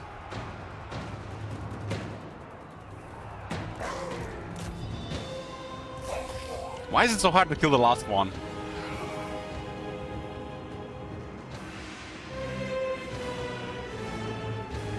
I've seen the weirdest shit today. You guys seen that YouTube short I posted on Discord?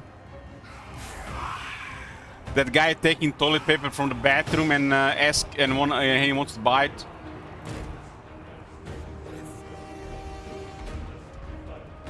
That must be staged. It can't be real.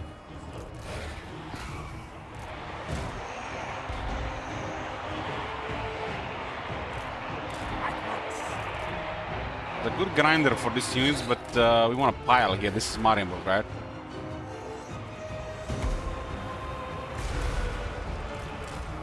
They actually shot. These guys shooting can.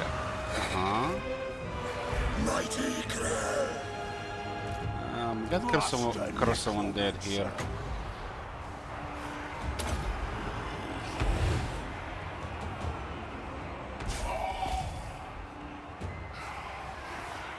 That was fake. I mean, they would have not given her permission for filming, right? Like, you gotta have permission and shit for these days, for these days. Send these guys around. Mortal is not doing many casualties, but it's doing damage.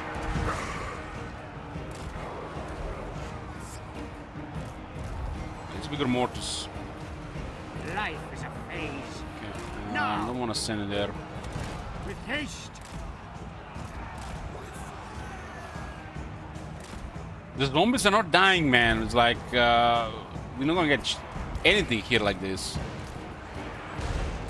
Back off, boys. Back off.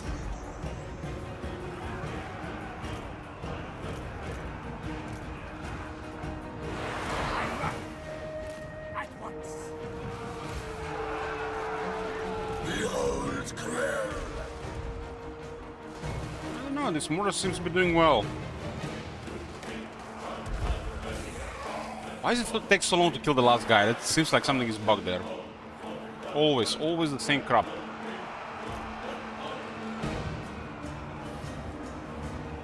Now. Okay, these are mostly zombies here. This one is there. Okay, let's send this one here. Fear the two.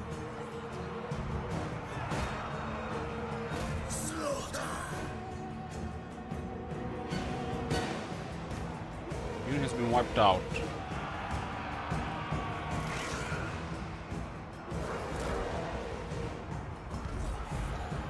How did Crosswind run through 2 units there?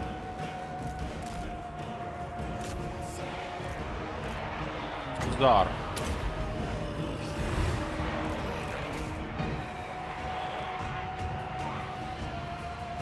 The Crosswind ran into the great swords.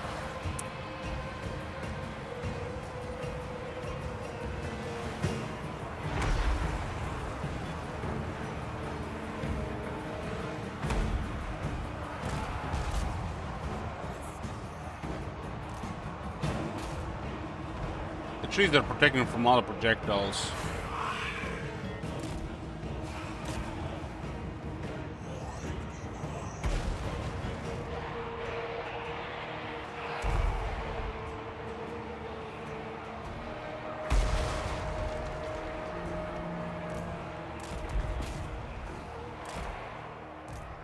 They managed to get the little mortars hits into the trees. 11,000 damage.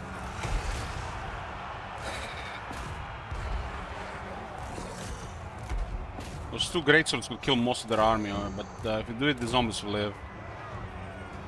We still have to kill them a little bit. Look at the one ghoul killing all that.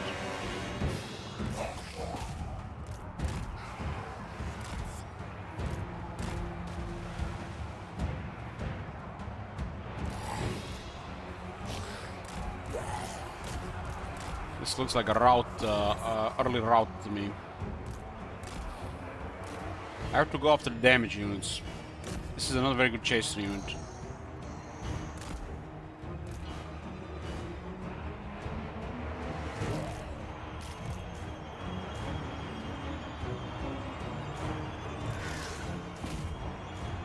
The ghouls can do it nicely.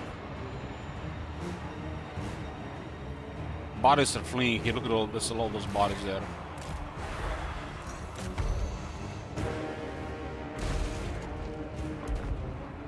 Okay, they're recovered.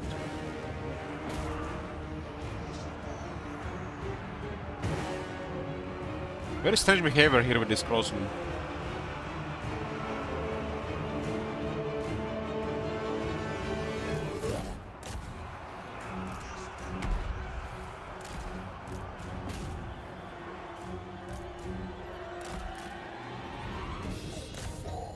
Can't let these guys flee anywhere. We can set those guys around. I guess the creep ghouls can hurt them. Legions to me. They're trying to shoot camera there. I run. Corpse cat. A strange fate.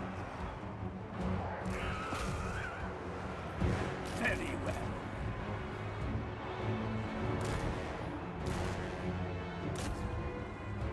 This looks like army lost before any real damage. I think the trees messed up way too much with them. They're have a battle skill there.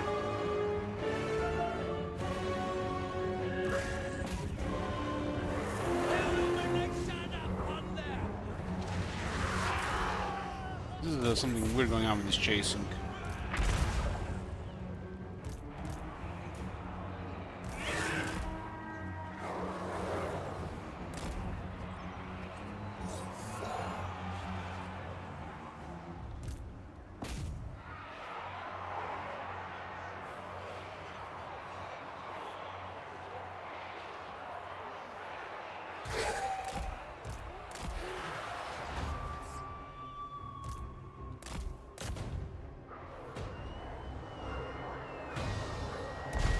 Atrophy and decay.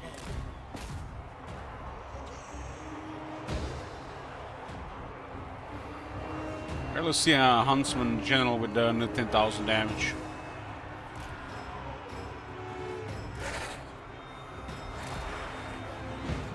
The problem is we gave the zombies the Revenant's dead.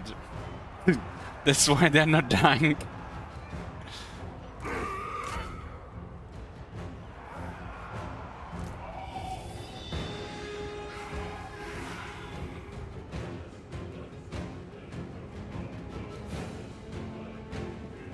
Alright, Revenant is dead.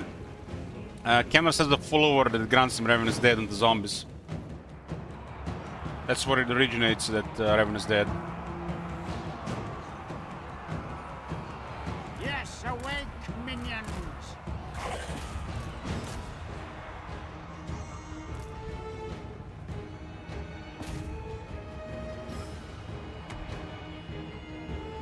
Damage spells. This is the early game that I have no damage spells.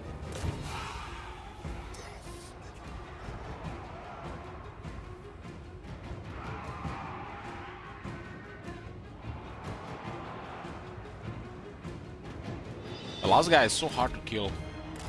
It's very strange. Yes, Lich Master! The gods will. Their time has come.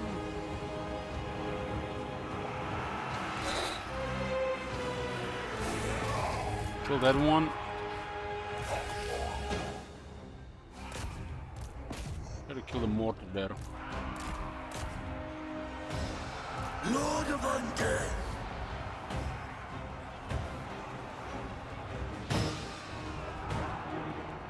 Why one zombie dead for the raise dead mechanic? The number of casualties will trigger a battlefield pile and it will feed the raise dead in the area. Our best way to recruit new troops. This is the purpose of zombies in the armies, to die so you get the raise dead going.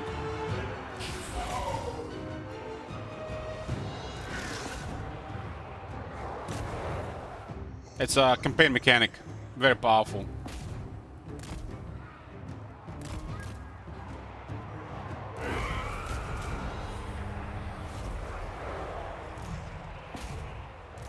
Corpse cat.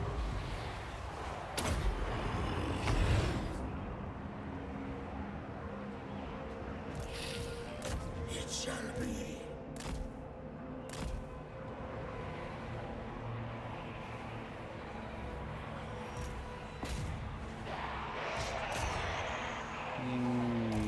We can still chase some of them here.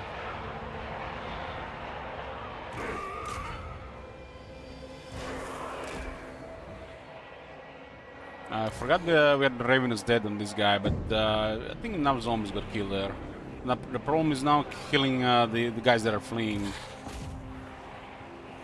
We don't have units ideal for this.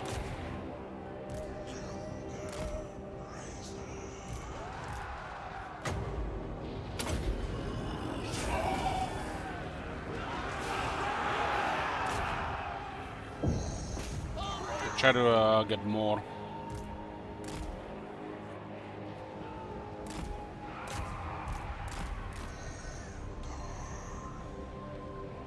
Yeah, killing your troops works.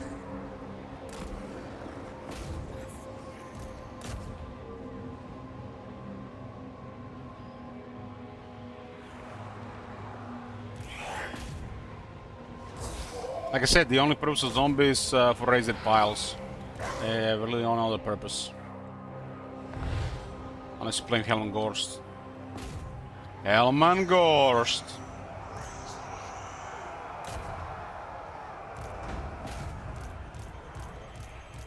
Blitzmaster!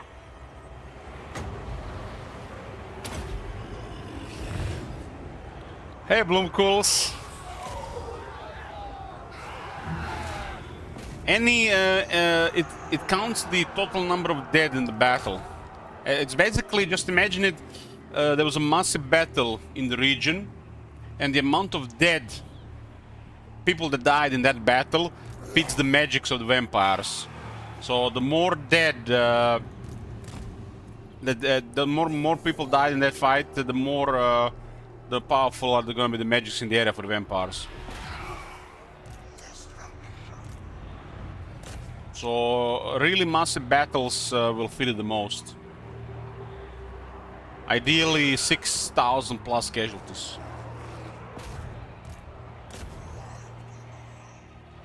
RuneScape says my favorite red name, Bloomcools. Blomicools, yeah, he's my favorite too.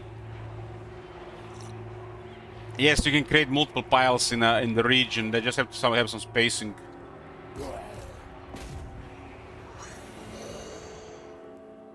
I don't think it can be both on the city, but it can be one into the city and one adjacent to the city.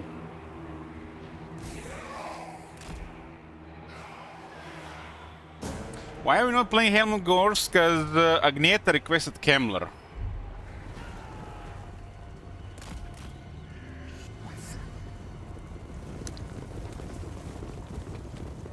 He said he was not simping, but he requested Vampire Counts and Kemmler.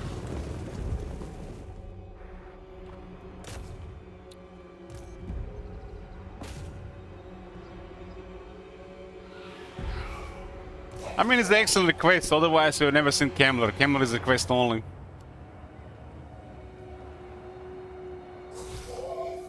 So that's an excellent request.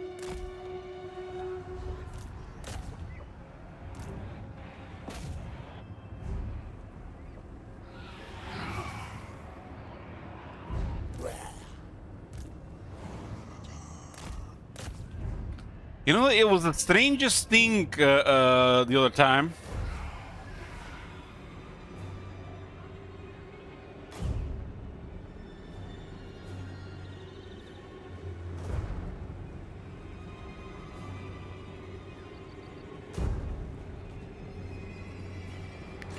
Again, I saw your message. Request whatever you want. Whatever you want for the Silver style.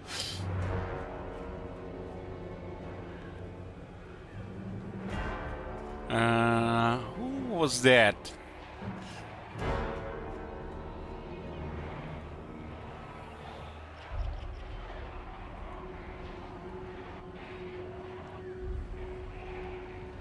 Okay, it was somebody else. I almost mixed it with somebody else.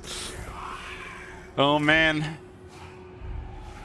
I thought it was actually the same person. Well, that's what they when you're drunk.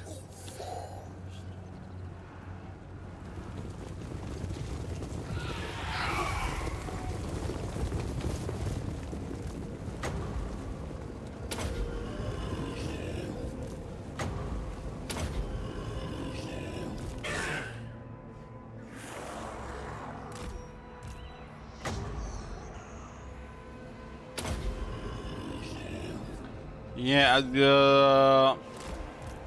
I can't really talk about this on stream, but somebody was saying really weird Discord messages about stuff one time. And for a while I thought it was Agneta, but it was a different person.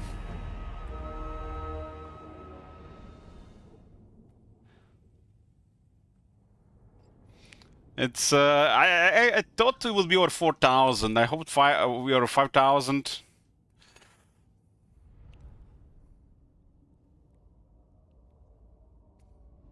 There was only Agneta. I found who it was.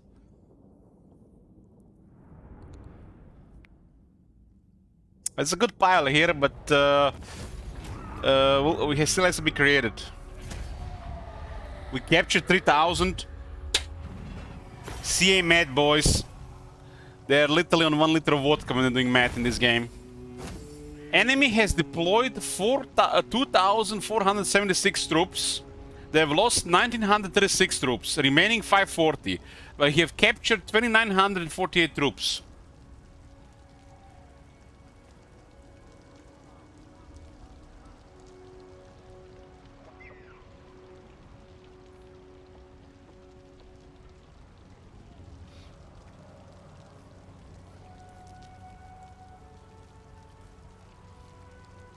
Holy, what the hell? 42,000 damage on a swordsman unit? They didn't even have technology or anything. What the hell? I never seen this shit ever. What the? You can't even, what?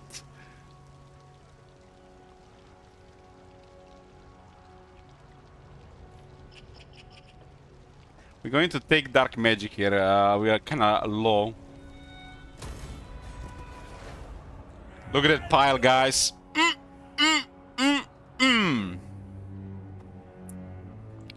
That is hot. You see? A quest has been issued, mighty lord. A great People, you know, when you get knowledge of the game, when you know how things work. And then like other people, cheese, you cheese, Mr. Streamer, cheese. Like, how is this cheese, man? We know how it works. We're gonna...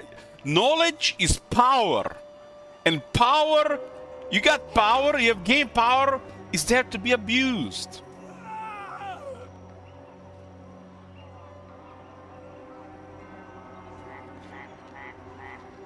Not many people know how this works, right? Have you seen that shit? People that watch this stream know how this works, and some other people that pay attention.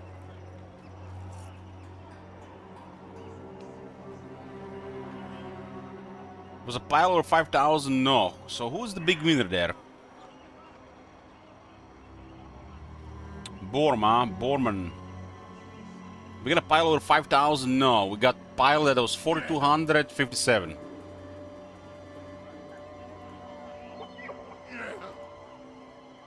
But this is incredible. Now we have both Fort Bergbrace and Marim as our ground zero for the piles.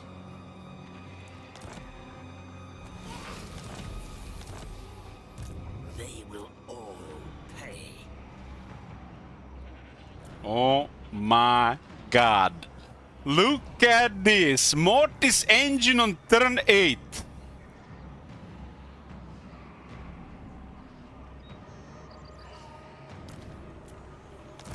You dare.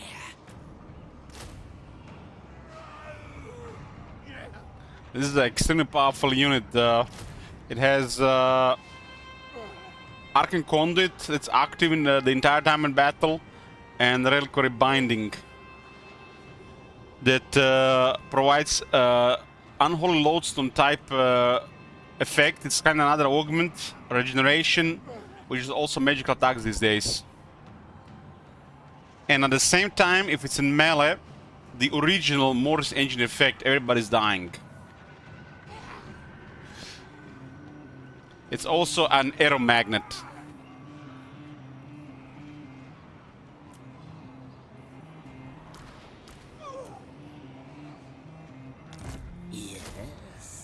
Look at this, can rates, Mortis engine.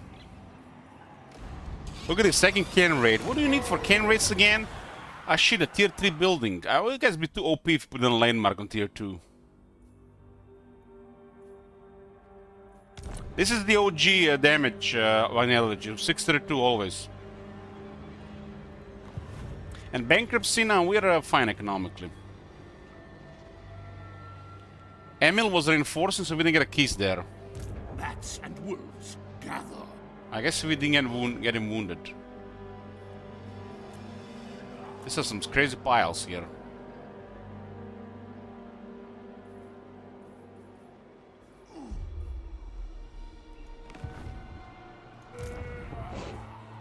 Ready. You tread upon Bretonian land. They actually decided to be hostile towards Bretonia. To Marienburg, my bad.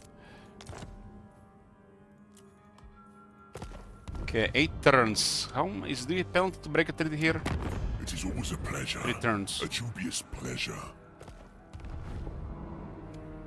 One day the Red Duke will be a playable faction. He's gonna be a terror battalion like he should have been, right? And don't copy him at me. Boris is coming in Thrones delay. There's no doubt about this, guys. There is no doubt about this. It's coming. It is night. They will serve. Darkness comes. Oh, what do we have here? Rank 7. More minions. 2 attempts at piles and we get 2 piles. That's perfection. That's like... just perfect. It's almost all we need for this campaign already.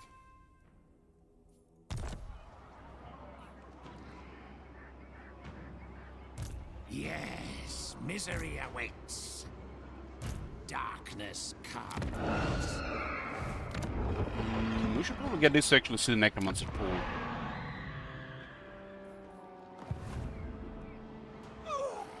Grave times.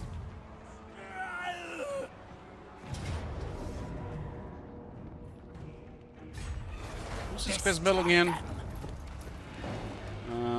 Chaos Tombblade. That's an excellent item. Occasionally replenish rate plus 3% long Lord Army. This is for the vampires. It's a vampire item. Vampires have ridiculous replenishment. What's crazy about this weapon is the effect. Look at this. That is double the Curse of Undead effect with additional 5 attack. Healing and resurrect and 5 attack around Kemmler. Stacks with the Master of Dead.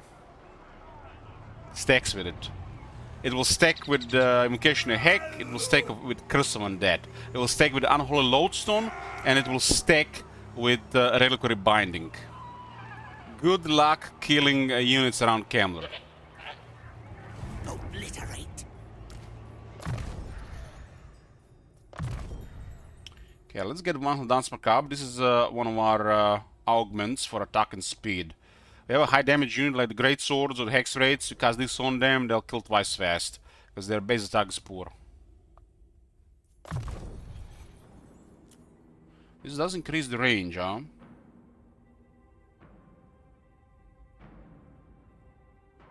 So it's 35 meters, and this will be another 35% more. So it's about 45 then. Thing is, would this be nice if they worked on all of them, because the Unholy Lodestone has 35 base, but a couple of units being outside is fine as well.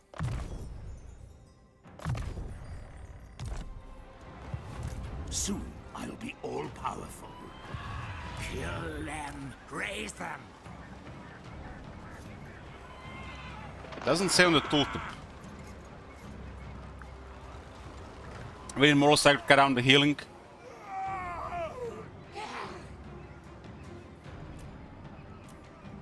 Everything dies. Can't afford these zombies. Bring me flesh to craft. Bring it all to me. How the wind's looking here? 0? I want to get the Necromancer close. Kill them, my children. They will serve. Shuffle this way. I will not betray you. Agreed. Destruction. This is all good here. I would like to have Grungrind, but not sure what we can do about it. What is your message, Tomb Scum? Speak it now, 47.2. so my lady can reach. You come to Bretonia, stranger. I am its king. Let us hope you leave. I thirst. This is I am looking Vlad good. von Karstein. Vlad von Choose thy Karstein. words with care. That's a Striland War for 300 shekels. It also improves relations with him. I never fail. this night. And What? Still on the war with the changeling. Apparently, the changeling can be destroyed much easier these days. So, Reichland is at war with the Midland. What are you doing, Carl? Why are you fighting Midland? von Karstein sends his minions to threaten and parley.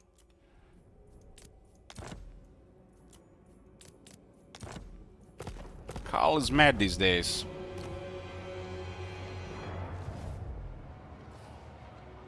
Now they die. Okay, let's take the city here. 61 charge bonus. But doesn't really work well on under 5 entities.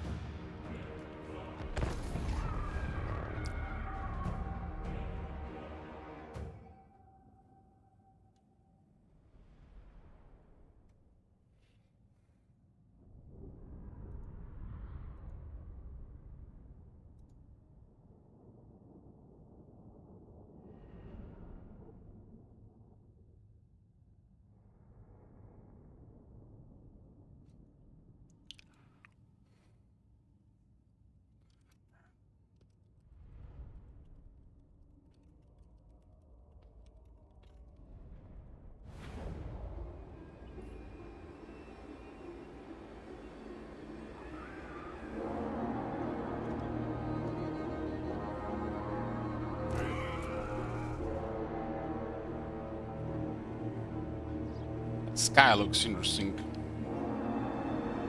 It's almost like hurricane weather.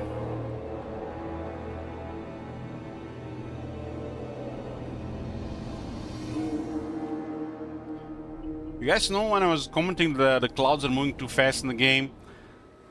I actually seen in real life clouds moving really fast as well, so it's a thing that happens.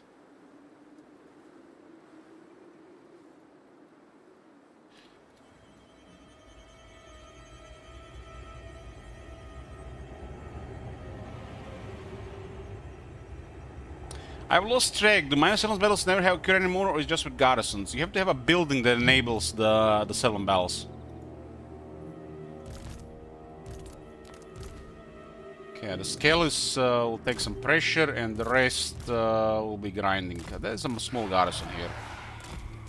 This together with the necromancer. These three around Kemmler is crazy buffs.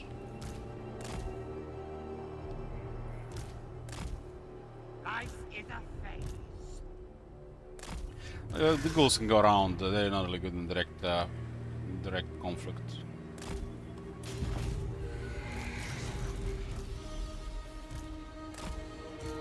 Everywhere is death. It is time. Await your master calls. The wrong button. mighty Grey.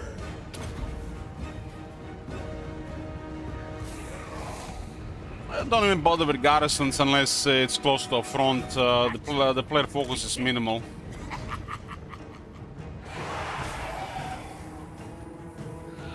One of the worst buildings to build, really. If you're in a war zone and you think it might influence the battle in the area, get it. Send the grinder on the wall.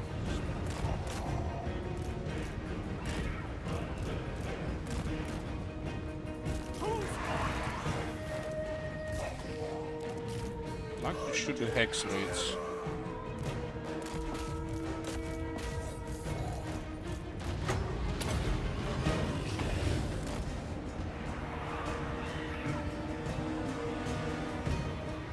Yeah, it's all good to see, because we can then see what kind of aggressiveness we get. There might be some more aggressiveness early on while we have no military, but the moment player gets military, the aggressiveness is non-existent. Literally nothing happens. Hey, Haster. You finished an instant cube. Well, congratulations.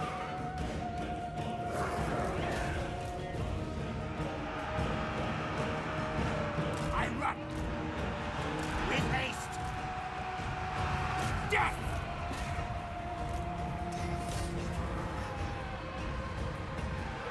Let's see if they engage the graveyard.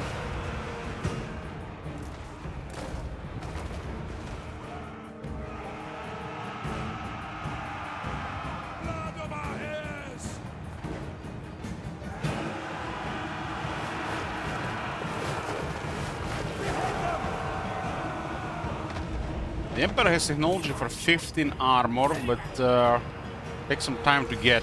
And the AI sometimes completely ignores it. That is like one of the strongest technologies to get. Tremble before Edge resistor.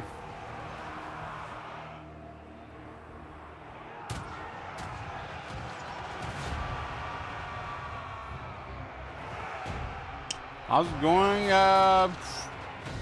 Very good. We are sending these ghouls just to increase momentum here.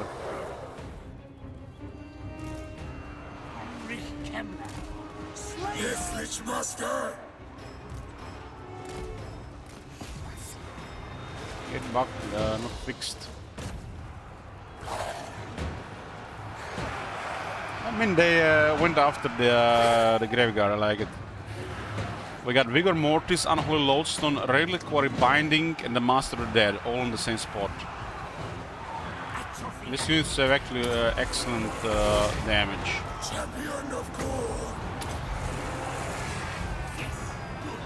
Come to me. Those three in the same spot is really crazy. Albert still managed to get 8 kills. Heinrich Kemmler. At once. I get a Cast Tomb Blade effect as well.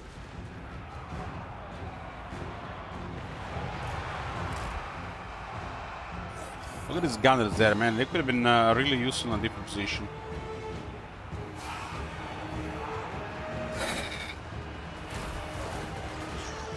Stop them!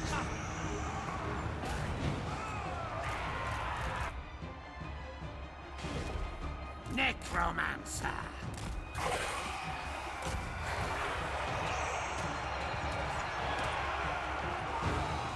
Don't let the zombies bite!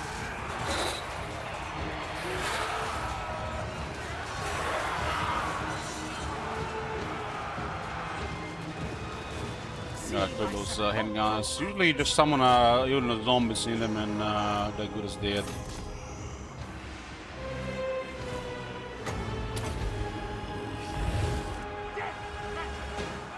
This unit's actually getting shot here.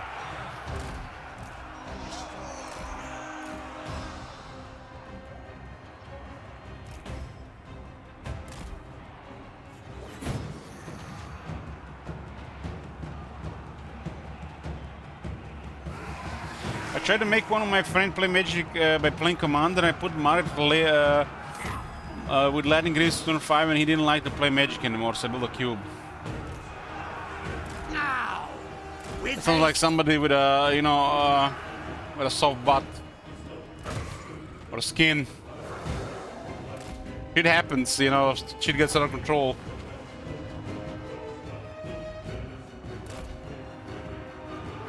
Shouldn't Kill become a legend here at this point? Yeah, he should. Taste my axe. Our time is now! Oh, 3 Graveguards had a fun here. The Great Swords are real deadly.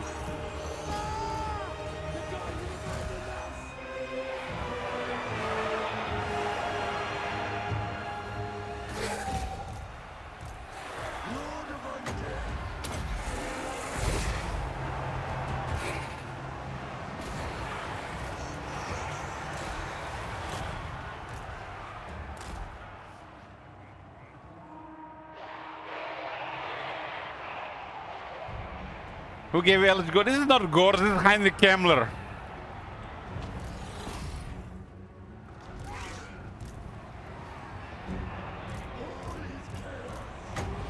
That's the problem with Magic sometimes. When somebody's having too much fun, that means somebody else is not having fun.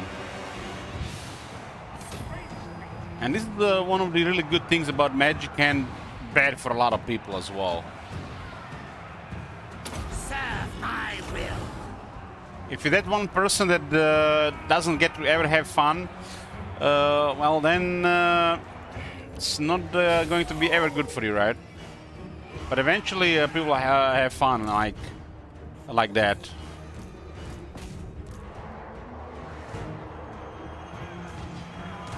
It's a strategy game, card game, you know. There's lots of RNG in what order things happen, and different decks and stuff around.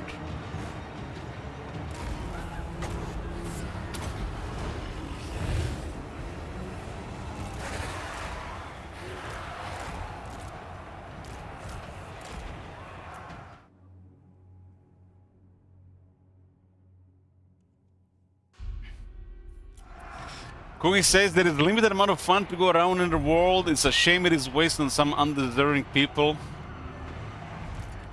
Yes, awake, minions. Still my beating heart. Something tells him the Cookie's in a bad mood today. The summoning begins. By the hell will. Today.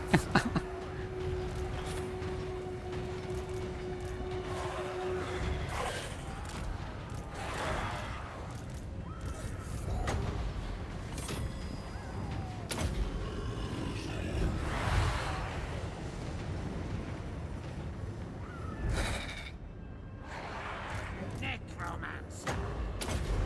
I run. And Camel is all the way there. Will join us. Don't have a skill set on the Camel, but we're working on it. Unique first. Yeah, this guy's a little bit higher.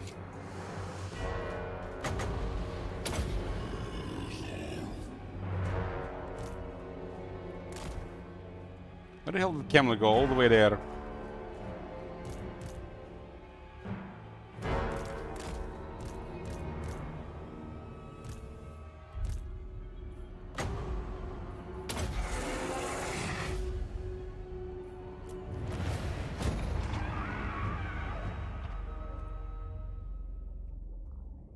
Actually not, I'm just working so it has the mark on my humor, huh?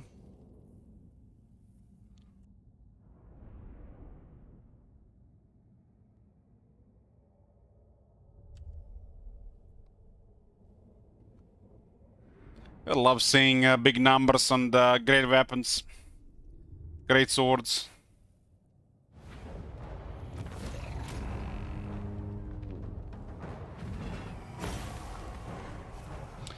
Well, the Mortis engine is currently just a glorified Unholy Lodestone right now. We didn't even get a single point of damage in the siege. But once you apply it right, can make the difference. A huge difference. We're gonna occupy it. It's gonna be a tier 2 settlement. 12 kills, 0 damage. Well, when the battle ends, the survivors are automatically killed, and the kills are divided among the army. Warpstone Hunter, income from all buildings plus 4% local region. If we get any more of these followers, it's gonna summon Shit Wizard for sure.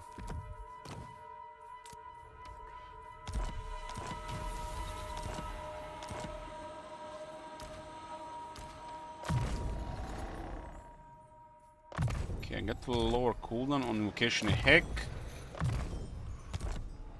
And we're gonna leave the city. We're gonna leave the city, Will serve. and we're gonna do the quest battle. Quest battle is good ejection of funds early on. We got a really powerful item.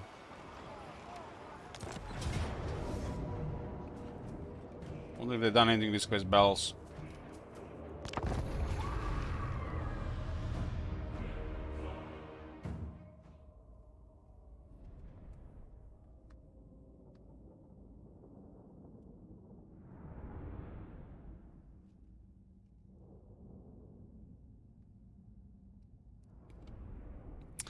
Have I seen Legends Zero Defeat campaigns? No. I haven't watched Legend in years. I see.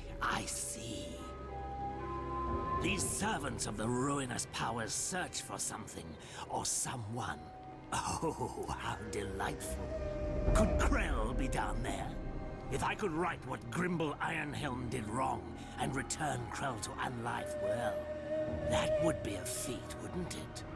And what other treasures are buried with the champion? What wondrous antiquities have been lost to the world? A blade of great power, I'll warrant. Should I let these blind fools have the spoils? I think not. I think they should make way for the Lich Master. And if such an act angers their dark gods, well, there are pacts to be made, secrets to share, and covenants to be sworn, I'm sure. A decision has been made then. Oh yes, slay the Chaos Dogs. Oust them for Kemler, my pretties. This effect Kemler gets with his sword on top of everything else is just crazy sport.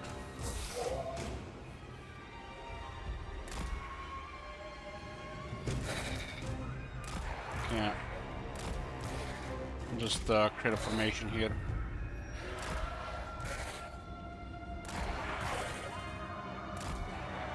Still down there, yeah. Sigmar captured, I guess, imprisoned Krill in this place.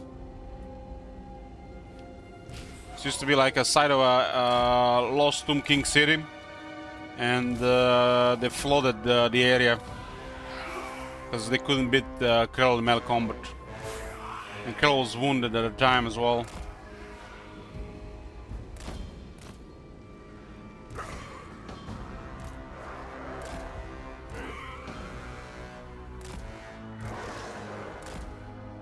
The summoning begins. Lich Master, Necromancer. See my sepulchral art. It is done. Very well. Atrophy. Horse control now. I gotta be careful with how we send things forward. Join us, Necromancer. Rise, rise, rise! Where is Krell?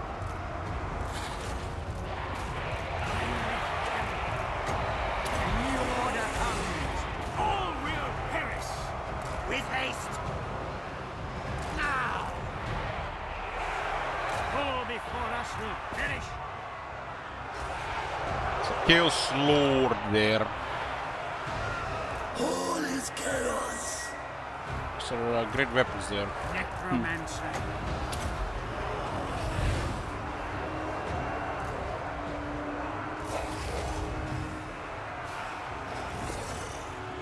Necromancer.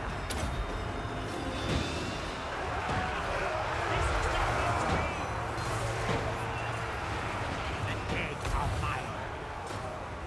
Reinforcements are coming from all sides.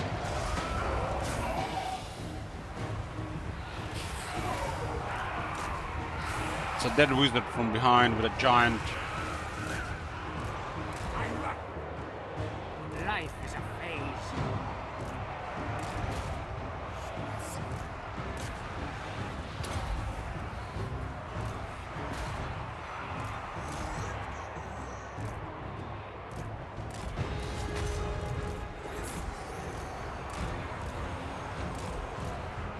The enemy's taking a damage.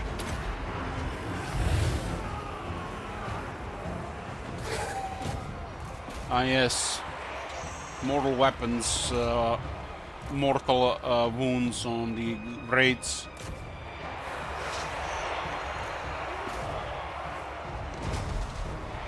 The giant there. Tremble before me. Remember this when dogs coming here. Claim the Chaos Tomb Blade. We have a check mark there.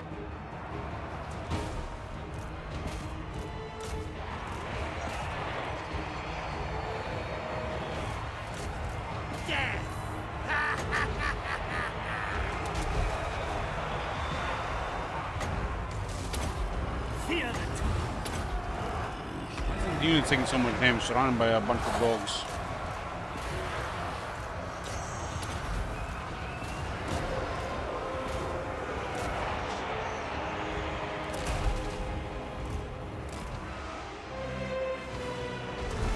A lot of white troops coming.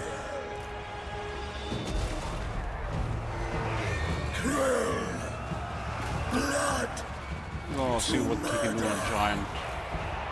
This weapon will give us the really powerful augment on Hammer. Goes crazy with the Necromancer buff. Those Hexmans are under leadership pressure.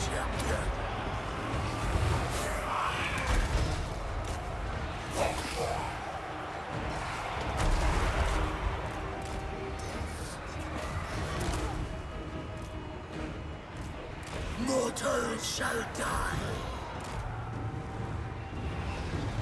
It shall be. I am dead.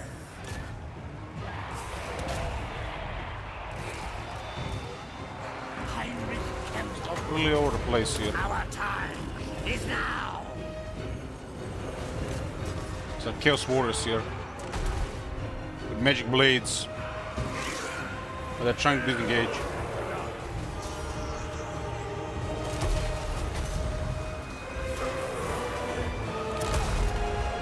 Mortis engine. Yes, awake, minions. Taste my axe.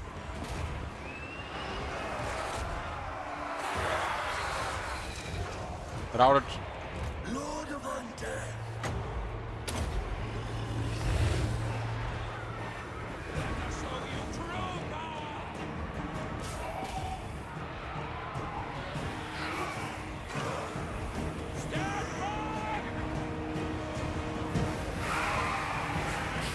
Pyramids look very cool in this battlefield. Mortis engine.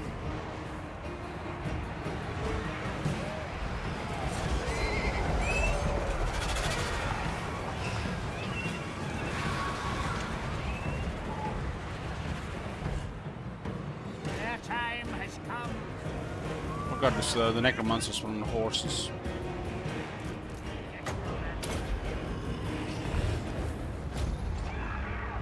I was on the Kemmler's quest battles for his best item.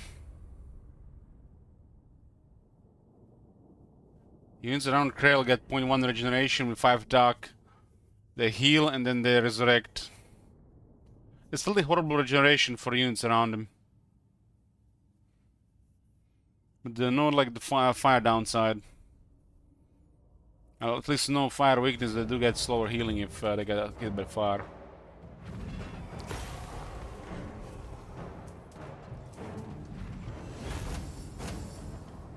Mortis engine did some damage this one. Nearly 19,000 damage on the hex rates.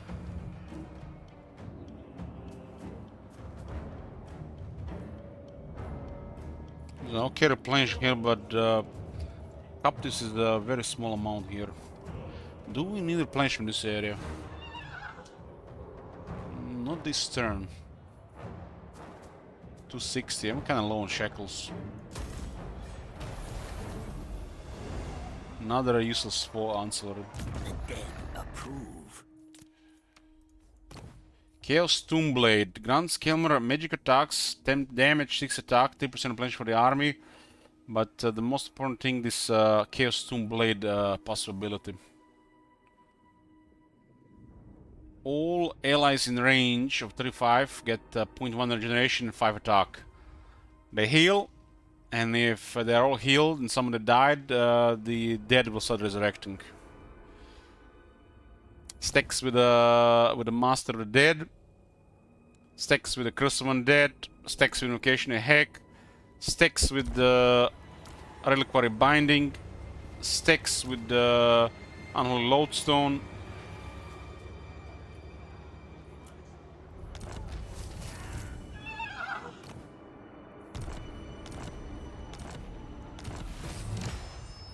Two Blood Kisses as well.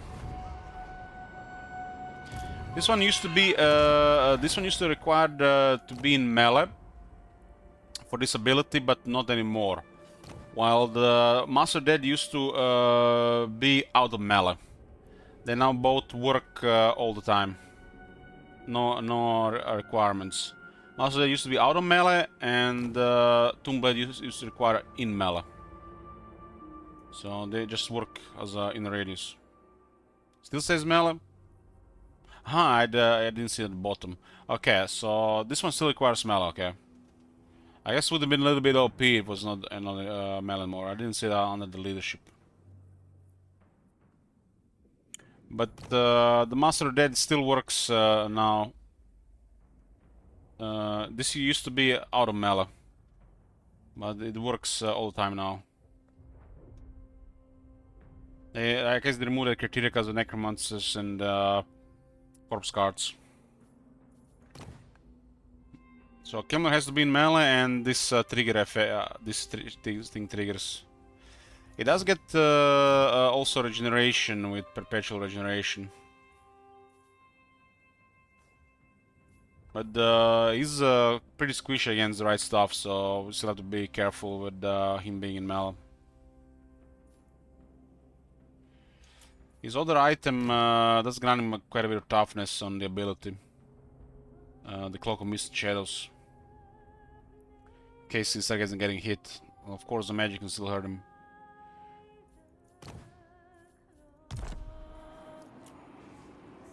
More can rates, huh?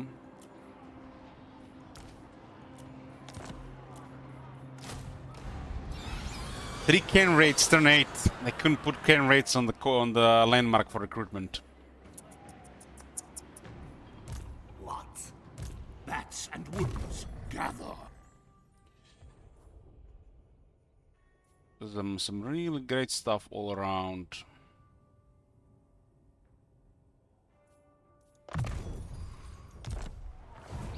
Everything dies. I need more minions across the map. Very tempting. Very tempting. Shuffle this way. Let's move towards Gorsel. The rank 9 here, we got the basic stuff going. Which is the Invasion Hack and Curse of Undead. Now in another one that's cheap.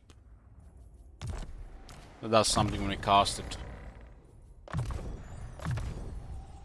One Necromancer is split-footed, one is disciplined. We can see Necromancers with this. Marienburg has a solid garrison for tier 2.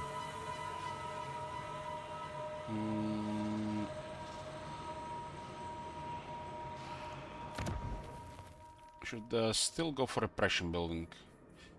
24 ounces of dice. How much money is that? We can actually see because they have no trade.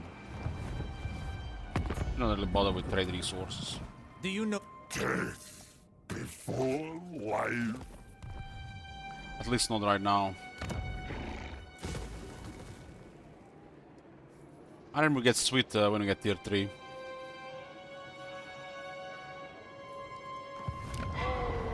Vampires get really good income on the core buildings.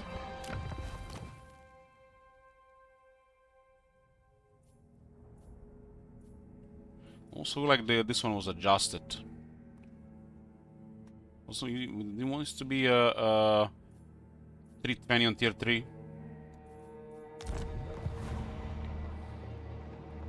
Bring me flesh to craft. Okay, we got 4 blood kisses, and now, I guess we get 25% research rate.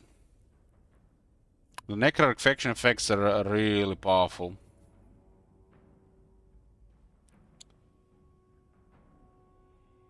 The Lamian bloodline is crazy as well. Especially when I manipulate diplomas in this area. We know Vlad, but we can still do it.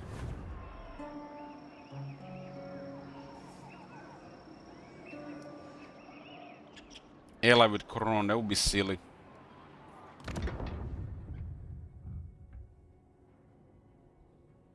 %, faster experience on all characters is nothing.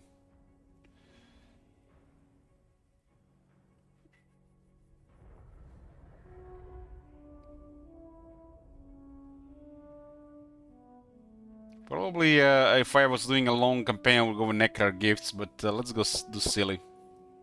Awaken the Lamian bloodline. You dare. Tough. Beautiful. Yes. It rolls a random trait. They should all have their unique traits, but you know, there's they didn't care that much. There's the fusion of magic or the blood or supply lines, what they call, they're very low, so we don't have to worry about pressure from having extra characters. Darkness comes. What?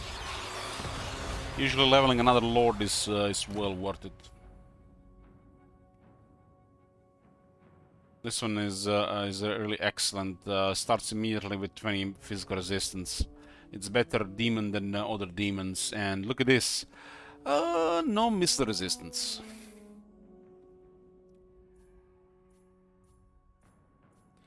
Then she loses physical resistance on the zombie dragon and gains missile resistance.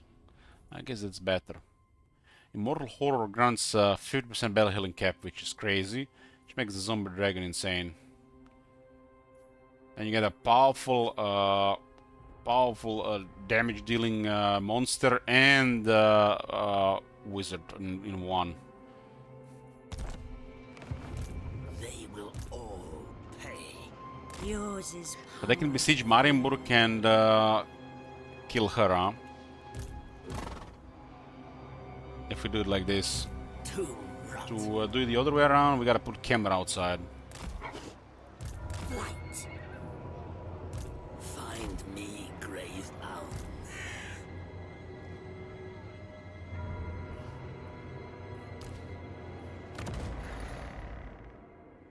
Yeah, I think all vampires should start with hunger, and this should be something else here. Elika. What game did we name our character like this? I don't even remember anymore.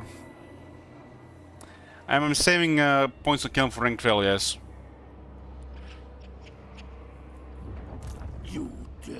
Must have been the drunk days.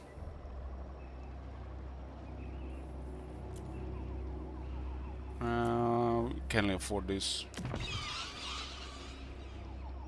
We need more income. Increase the quality of the main army too fast.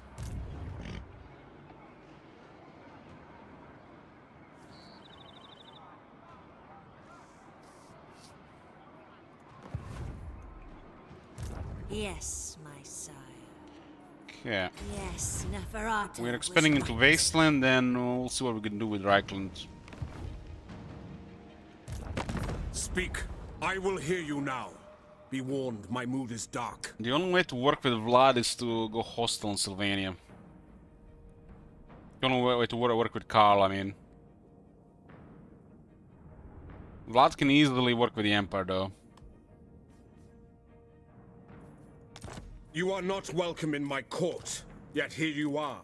Friend or foe, we will see. This the funny one is we have 40 aversion here, but with Coron we have 10 aversion. Makes no sense to me. But it helps, it makes sense for the AI. Valiant. Darkness comes. Let's see what else is available here. What? We're gonna turn on Musilon because they are weak. Protector of... Grudge bearer. Clan Angrund is around as well at minus 40. We have Trespass with Clan Angrund because the quest battle, I have we'll nothing join for the war. undead. Leave now. For some shekels here. This is just money for us. Okay. What else is there? Border Prince and Skrag. The distance seems right. Deliver your message. 1800 or like this. The trade agreement is solid for us right now. I will. What else? Talbeckland, Sigma's will. Reichland, Pirates of Sartosa, no enemies. Feckendites, Ostland, Be a specimen in my glam. The progno. yeah, that's good money. We have seen quite a bit of factions already. Ready to What stop. about Speak? this? Aranessa listens. For now. Kind of surprised she's not in Southlands yet. You lose die, but we still have some base income. I think it'll be alive for 10 turns.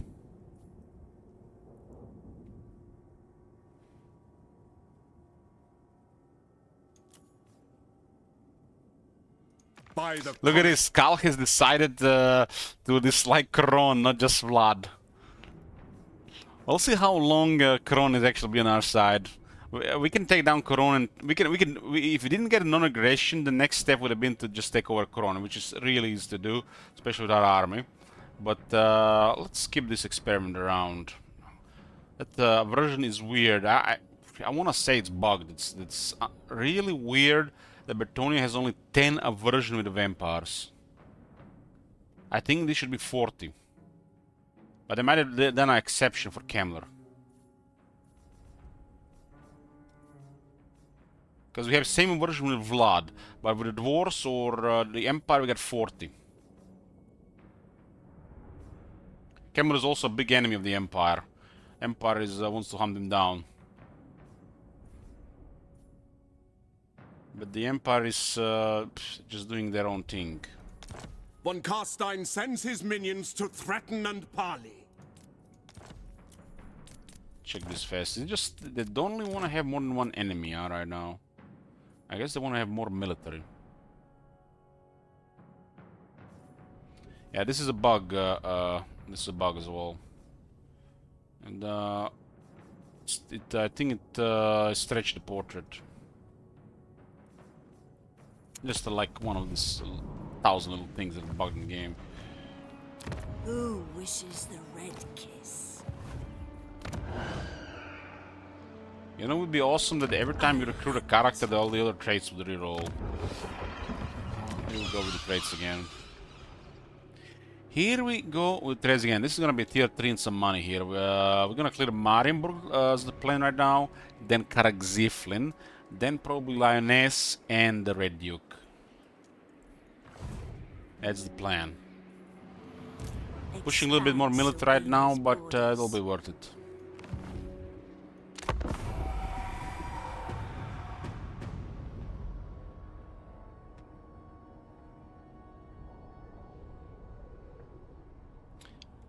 I can march into Forest of Arden because they have to go to Fort Bragberry, so they might go around to Coron or go into water to sail back to the Northern Wasteland. They're going around. We have only one vulnerable region in this area.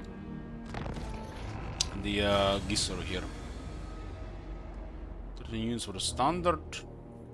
I thirst. Okay, we need money here. Soon I'll be all-powerful. I am the blood. Although instead of going back home, he's stayed here and he's recruiting. Look at this. Look at this, man. What's that? He's bipolar, right? That's bipolar behavior. Now he has decided they like Marienburg.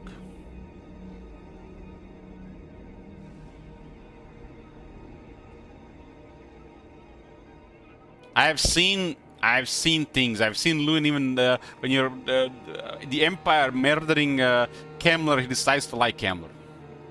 This is just messed up. You should not just switch like this. If they want to take a switch, something should happen, not just every few turns some arbitrary bullshit happens. What is your message, tomb scum? Speak it now, so my lady can reject its unholy words. He's definitely looking for another enemy.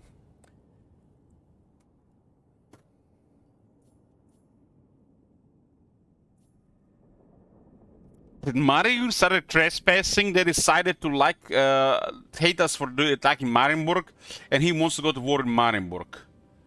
This is like...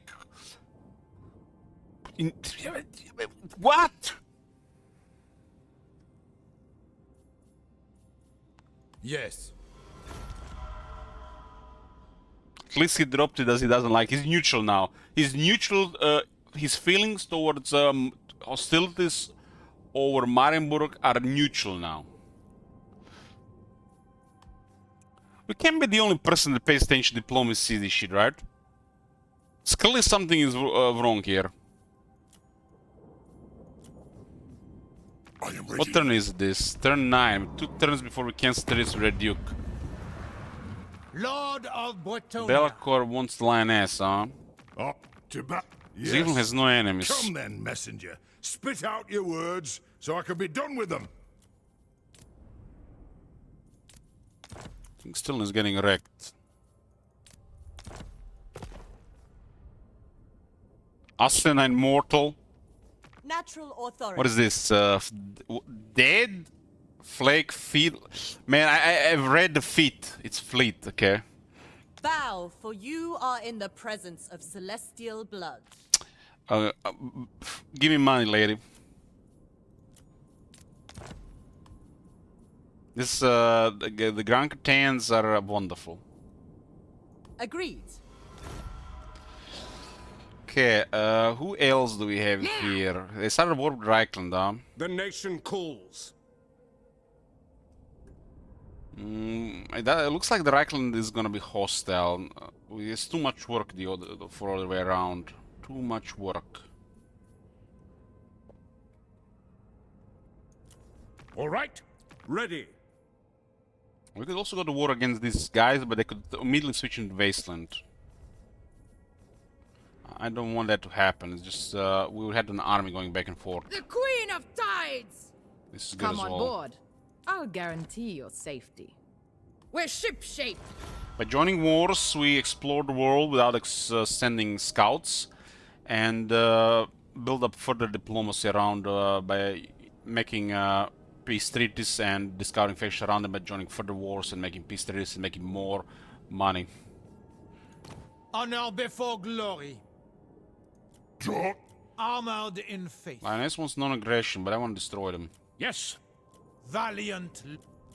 Sigma's will. That's our ticket for Lewin's favor.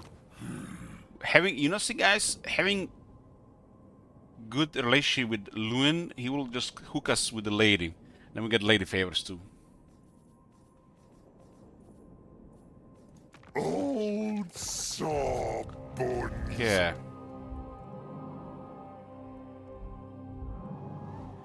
I think we ignore them going around. I think the Lewin will just destroy them now. I'm wondering if the distance here is in our favor. Let's send this guy to investigate. Necropolis awaits. I smell death. This night, it will be done. They're out of range, okay. We don't have to worry about this. We're gonna take Gorsel. We put Luther in range of Gorsel. They will So we have another piece of the board here. And what does this mean? Camel cannot reach it this turn, but we send this guy ahead of time. So Camel can reinforce.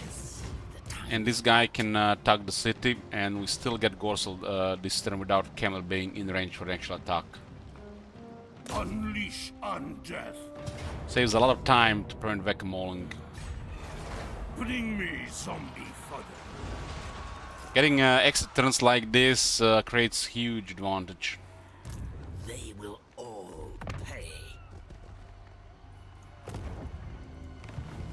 Yes, undeath. Lika here will send Marienburg.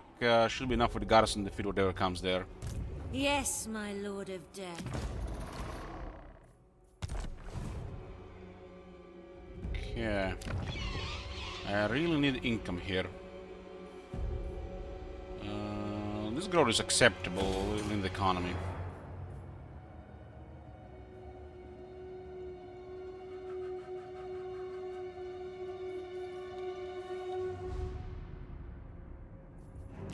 I mean, this looks like almost the same income, right? What the Furs at? Ooh, Furs is actually a bit more.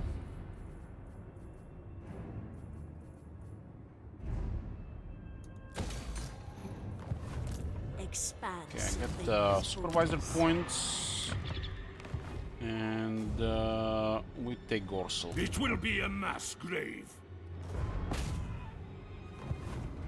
We can just out-resolve this one though. Look at the damage though, it's crazy. Those crossbowmen, what the hell, man? This is insane damage. You know how many casualties would have been in battle here? 0. Guaranteed.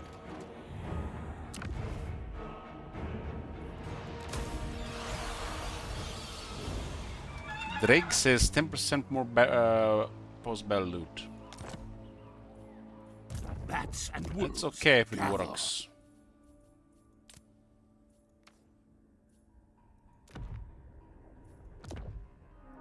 It is night. Now, onwards. Darkness We're comes. only gonna need this guy for a couple turns. We'll just send him home.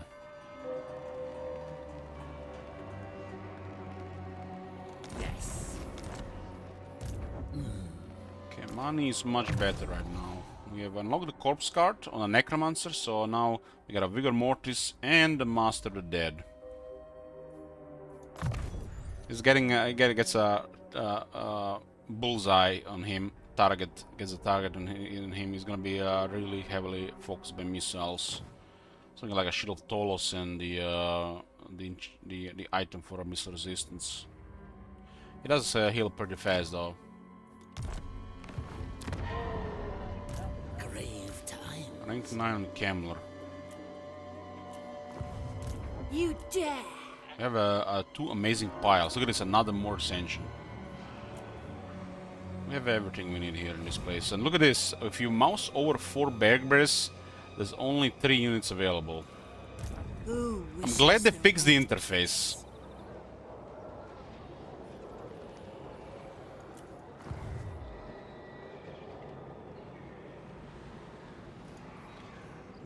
By fixing it, they actually made it worse. I thirst. Yeah, this is all good here. All good. Finish up Marenburg, then the dwarves, and then we'll see what we do with the rest of Bretonnia. We're running a little bit of experiment with Loon here. Can break this in 2 turns.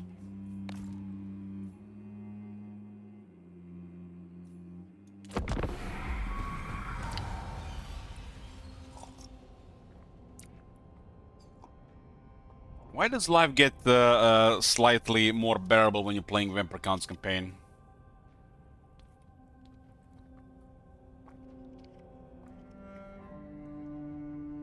The thing is, Sir Mughal,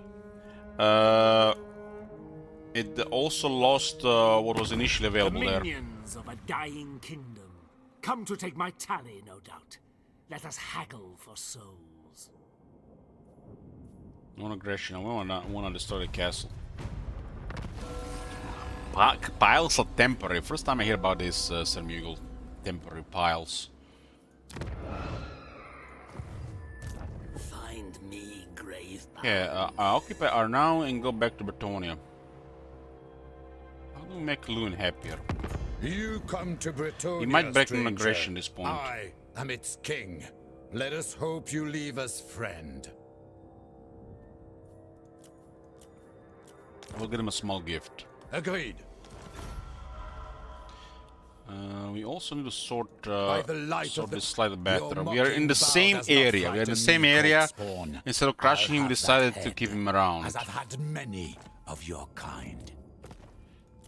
His literally purpose is to defeat the red Duke, but he's dealing with the devil here. I don't think he wants to start another war.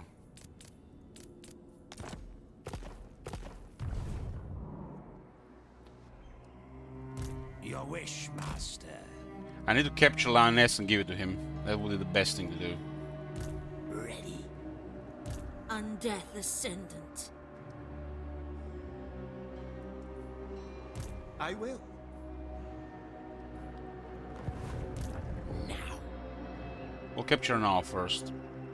It will be. I need more minions. The dead approve. Channel some wins. Let us make do. Channel some wins. And let's see what we got here. Considering our army, we're probably gonna be switching all troops like this to another army, but they are really nice right now. This is a no-brain before we switch to the sides. This is a really awesome flavor technologies here. Shame they haven't done a good job with the top right. Still poop.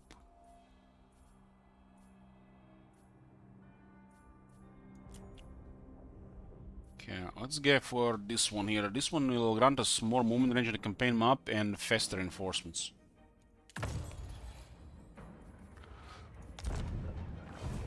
Red Duke. Yes. Welcome, 68 King. for a Confederation. Want some. It's beyond bizarre the Red Duke and Boars don't have unique traits.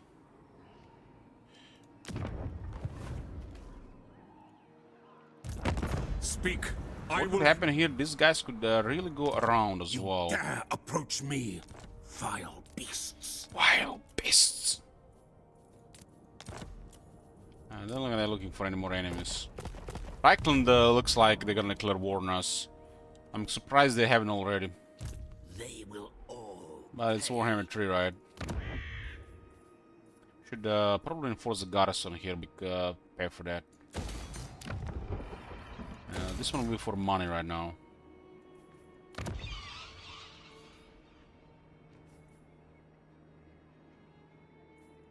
This place is slowly rebelling due to no corruption. But this place rebelling is actually a good thing.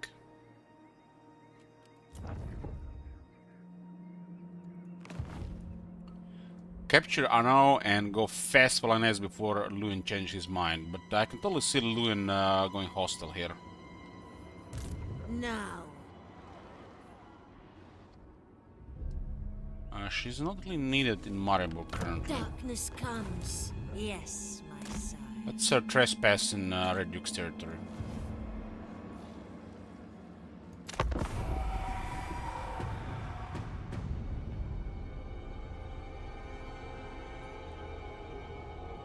For here, why are you saying such things, man? I don't wanna get Red Duke and notice that he has one of those leadership traits. The Emperor's mewling entreaties are as insufferable as the cries of a newborn child, and as easily choked off. Yeah, don't fuck with Kamler.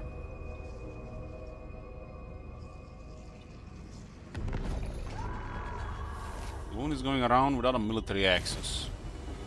Karam is right to Marburg and bring us some shekels. You would think that would be retroactive, huh? Ready. Duke is trespassing in our territory, will trespass in his territory for some points with Kron.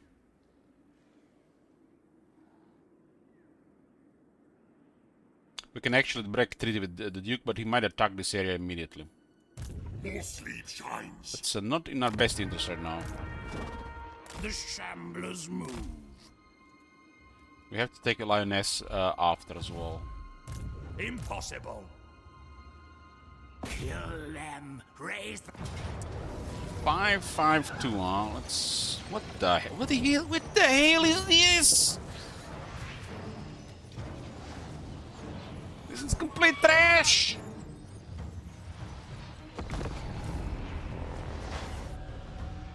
The Alterazol hates low armor.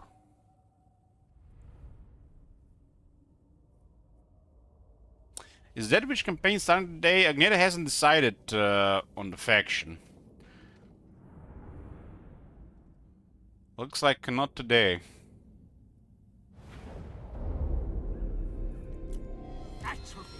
Decay.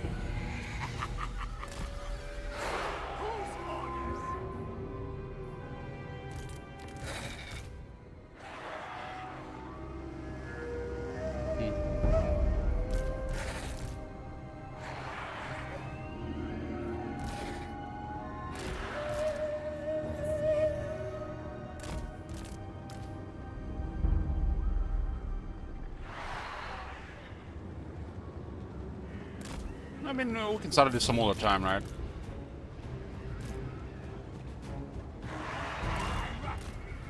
These guys all around these. Let's go with 3 here and see what I do.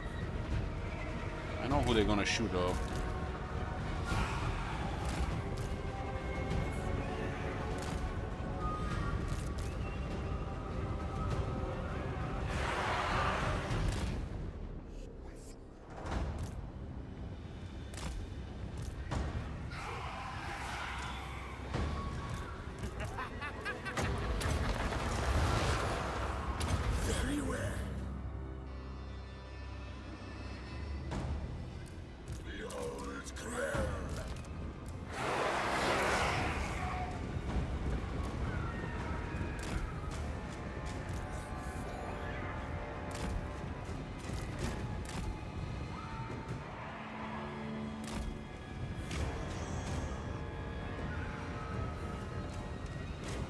It's so weird to me that Skeleton Spirits have shields, but they don't have any port. Yeah, that's strange.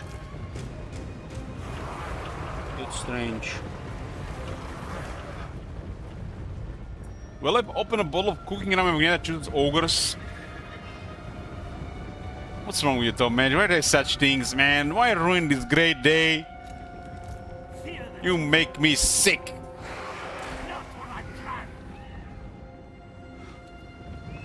Tremble before me. Atrophy and decay. Heinrich Kempel. Swordsmen are good for Campbell. Legions to me. Kill all.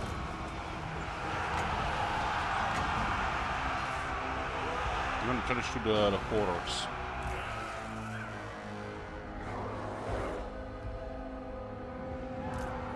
And the ghosts. Pretty impressive damage there.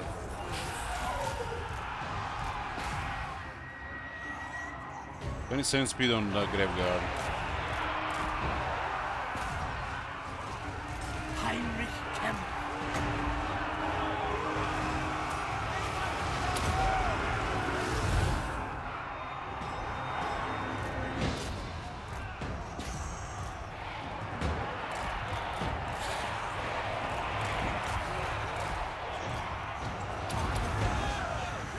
The guy actually managed to lock on him. Heinrich Kempel. Where is Krell? No idea. Swordsman can do some solid damage. Necromancer. So much. We underestimated the speed here. Tremble, mortals.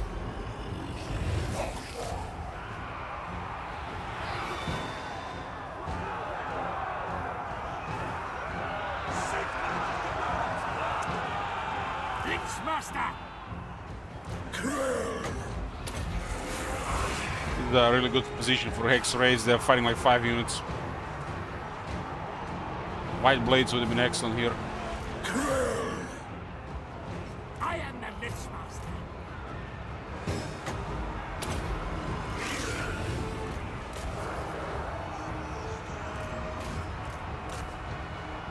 See my sepulchral art. At once. Not once. I run. Mighty Krell.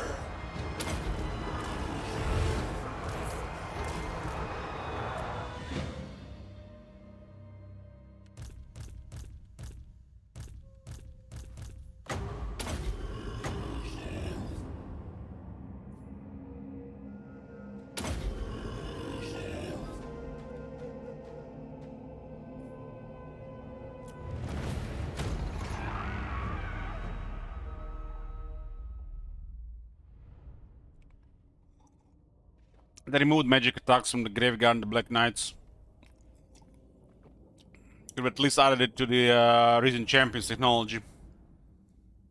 So it doesn't even affect the champions, it affects the trash units. Really bizarre.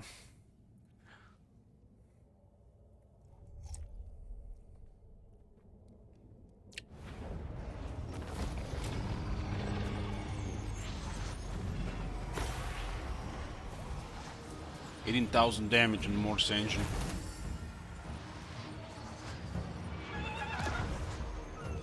Think the army speeds better in the future. 4%. Emperor has 8%. Emperor has 4%. Marienburg is no more. We got the province here. Not that I'm gonna piss off the Empire. Still gonna go for the money here.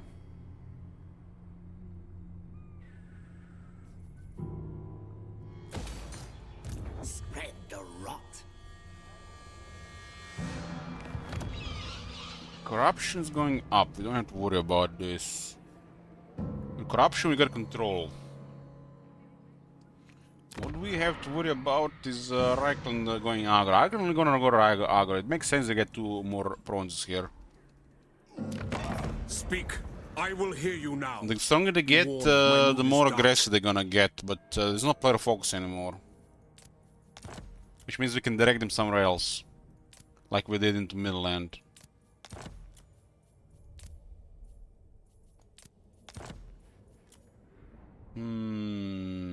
Festus makes a lot of sense, but it means we have to declare one Festus. They could do it also naturally. But from Reichland perspective, we are the closest main enemy. Even if we weren't the player.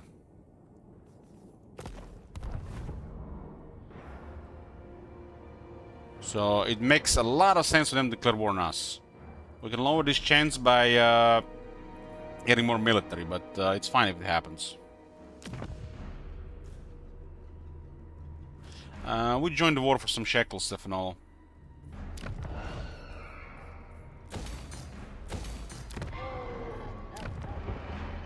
I want to get military action against Marenburg. Look at this. They've decided... No! You killed our friends! You monster! This game, man, is like bipolar Lewin. You are a guest in...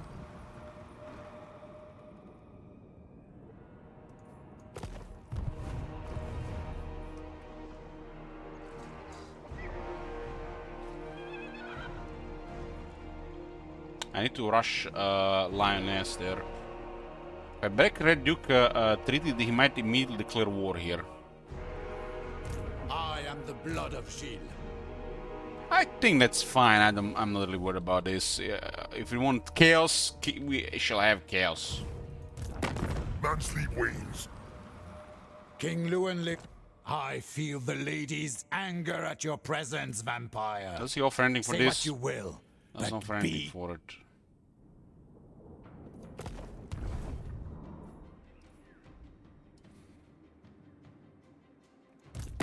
Welcome, King. This will really piss off the Duke, and he might attack us immediately.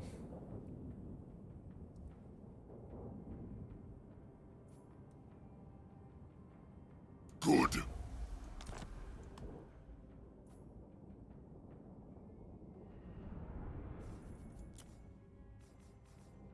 By the light of the lady. By the light of the lady.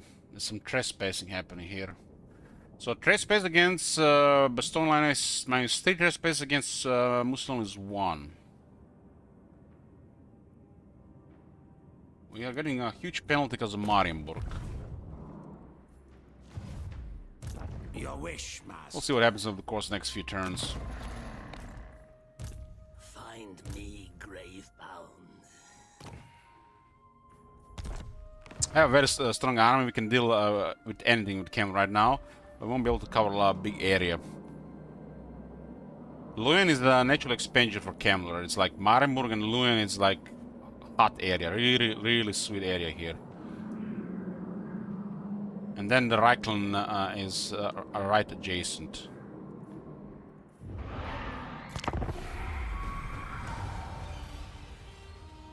Leuven will no doubt try to break non-aggression in a few turns. If that Marienburg penalty builds up. Chaos! You think you control me? Bah! I am Kemmler the Lichmaster. My destiny is my own. Trade with the Festus. How about no? Looks like Kron has destroyed Red Duke's army. It almost looked like they fought with 2 armies at the same time. That's crazy. Why would they do that? I have seen your heart. Are you telling me the Red Duke has attacked this army and lost? No.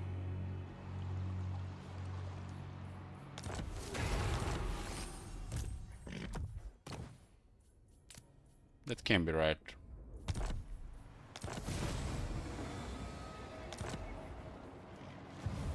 By the light of the lady. It does look like he did something there, but hard to say what. Expand Sylvania's borders. Flight. We have no longer non-aggression with the Duke, so we can harass here. Destroy! Do you need fresh troops?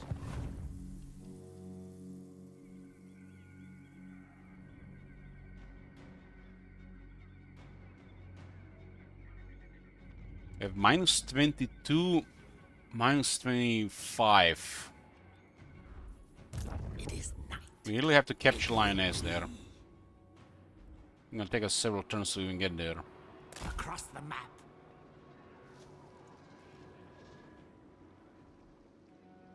This province is another extremely high value to us, really. All of a sudden 2200 income as well. I wanna see the race that pulls top manager.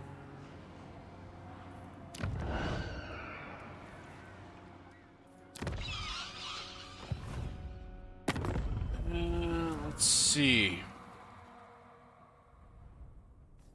Bow before me. I know about Musilon. Protector of the realm.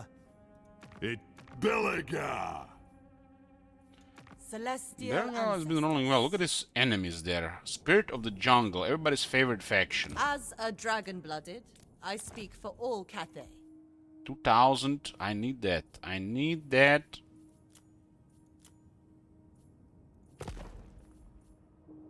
The dragons will sure. Who cares what happens on the other side of the world? Surely Nakai will not respawn right next to me. Whole world's gonna be Broken Axe at war with Carcassonne. We just also met him. You may approach. We see Kotik, but we don't see Nakari. All right. Oh man, just reminded us. I was watching Trump play Kemmler, and he got in one of the worst situations I ever seen, man. At war with entire Ultuan, grinding those armies with no end. You know, that's the problem when you go to Ultuan, you know, on their terms. That was in Warhammer 2, though. Stay on for much longer, until 1 AM. It's another 1 hour and 40 minutes or so.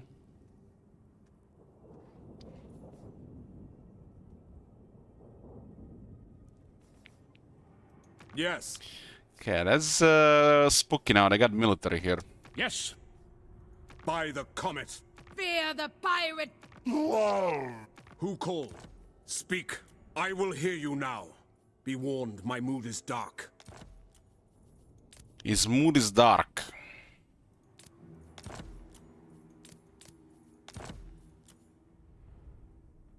I don't like they have trees with Corona in Sylvania.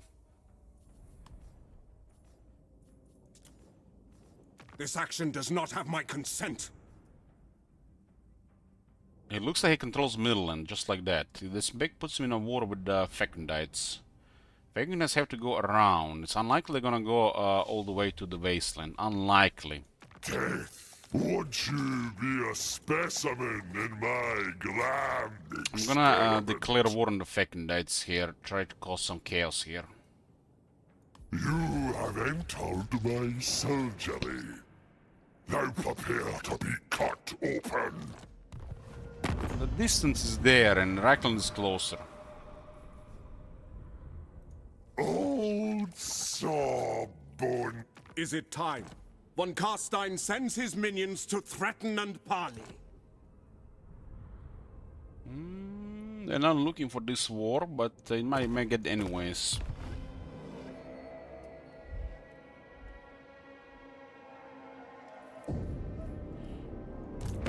Your about this though? They have no real enemies anymore. I'll have that head, as I've had many of your kind. What are we gonna do about this?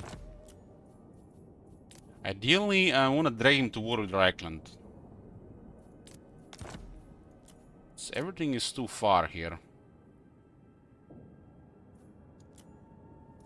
Be'lakor is close though. We could join war against Be'lakor and then drag him in, but then Be'lakor is gonna bother the wasteland and not really him. Just need to buy some time here. I am with you. Trying to preserve this non-aggression for the moment. Give him a gift. Rush Lioness and trade it to Coron, that's the plan. Probably not gonna work. I don't think we have enough time. Do you come to... You come to Bretonia, stranger. I could easily get him on our side with Wasteland, but I need Wasteland for a treasury. Oh, look at this. They create a pile in Gisaru. What? How nice of them.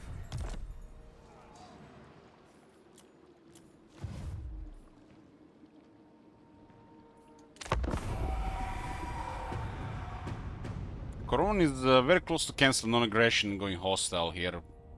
They might destroy Musilon first, though.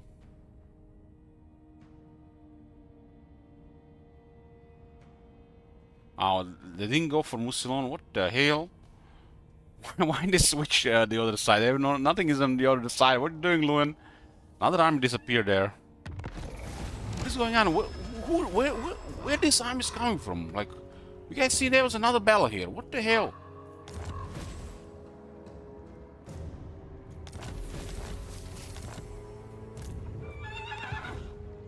Another pile in Gisaru. There's two piles here. My Red Duke might have been sneaking around. Onwards.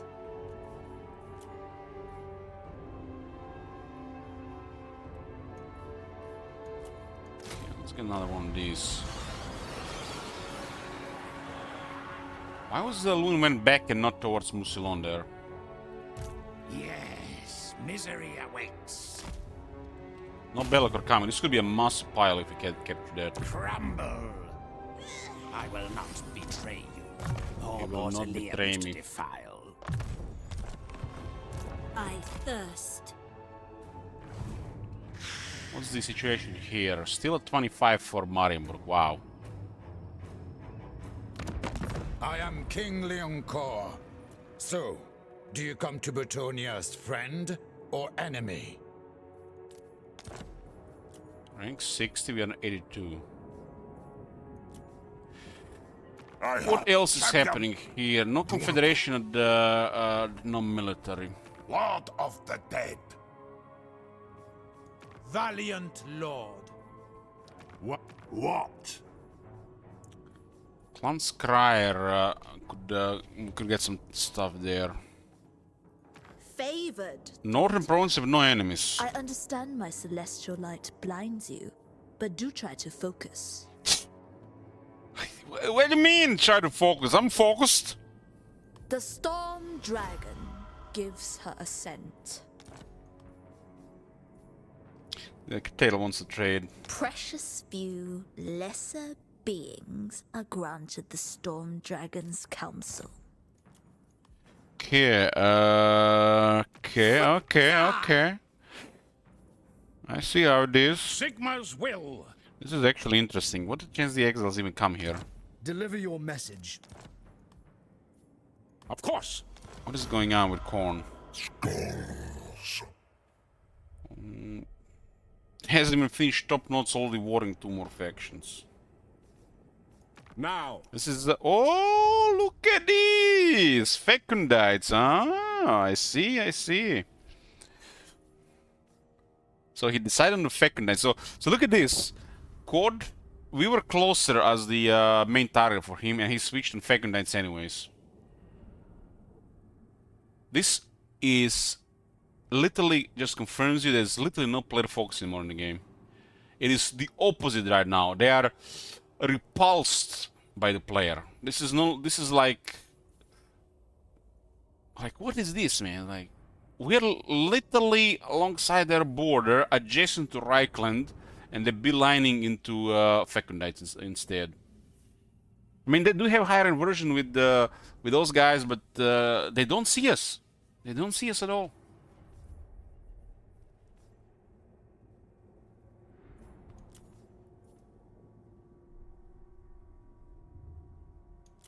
Aranessa Salt Spite. This should definitely not how they should work on Legendary. Like, what is that Warhammer 2 shit has been happening? Starting to really miss it, man. Ready. I'm waiting. Hasn't even finished off the Black Pit tribe, he started the war with Fecundites. That's a really big whack-a-mole area potential. I am the blood of Gilles. Okay, we we're trying to get on Luin's good side here, capturing Lioness and maybe Musilon and switch it over to him. Musilon is a really good value though for the vampires. This is one of the better landmarks in the game. Not only full of flair, but it actually does some serious shit. Look at this, like this is how you do shit. This is how you do a landmark. That's a landmark. You dare.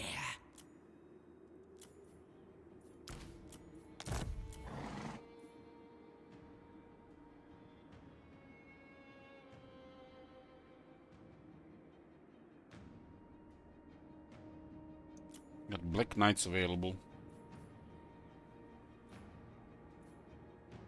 I need something to bog down their shooters. They're regular ideal for this.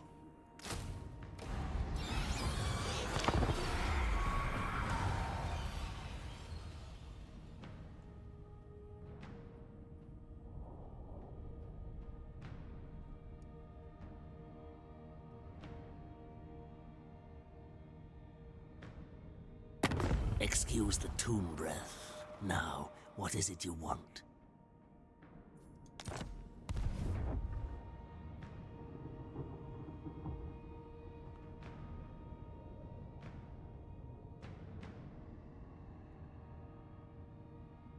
It was harder to go further diplomacy with Sylvania, and we're breaking treaties with Musilon didn't help either. Ooh, we got a vampire, nice. Now. Luin has went back to his mountain.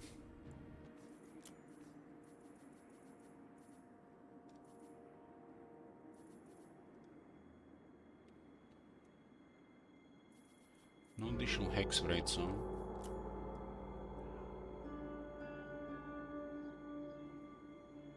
Then go.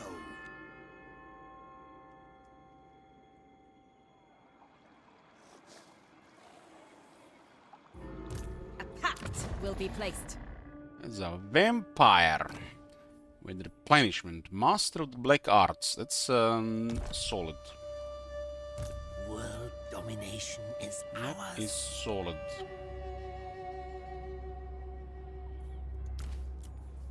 Yes.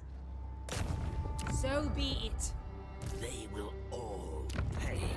Who's there with us? The Dread Incarnate guy. There's a Weapon Master vampire around as well.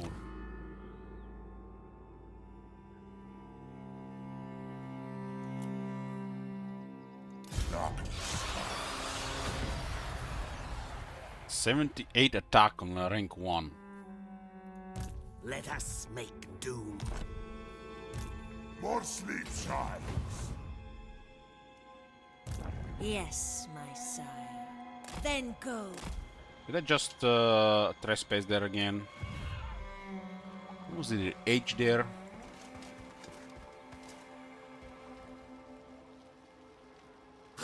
I was the last second there.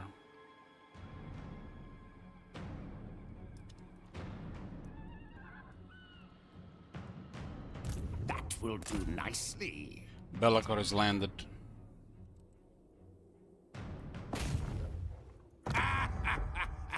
Your wish, Lucky, lucky. master. Who shall we destroy? Man, this fool was really bad in the update. Scribing things like half failures with his faction.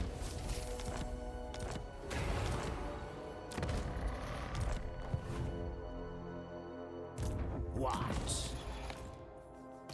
I don't want Be'lakor to mess up Lioness, but it looks like he already did. He landed on top of the army and destroyed the entire garrison and ignored the settlement because the settlement didn't have the garrison at the time. Broken ass shit. A wise action.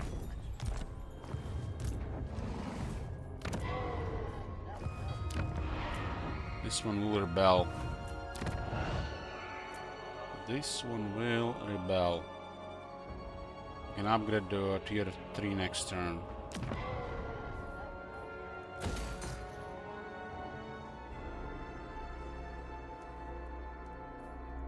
Ready. This night. I'm pretty decent income here. Your mocking bow does not frighten me, corpse spawn. I'll have that head, as I've had. You are shrewd. Yeah, hopefully this lasts. He cannot break for a couple turns at least. But he can break non-aggression now.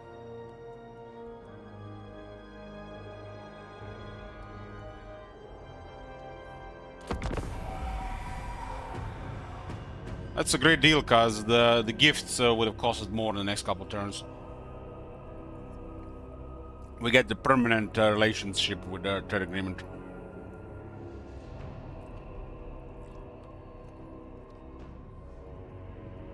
Oh, Bellicor is close. Well, working with Lewin means... Look at those cockroaches taking Lioness. Well, this is good, because we are not the ones that destroyed the Lioness. It was the Chaos.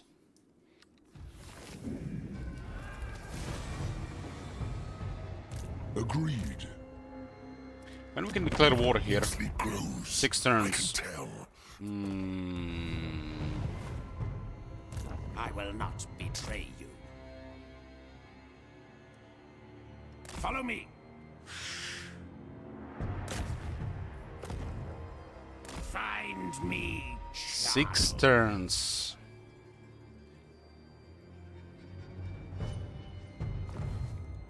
Ready. What do you want? Another Martin was the caravan to Martin was arrived.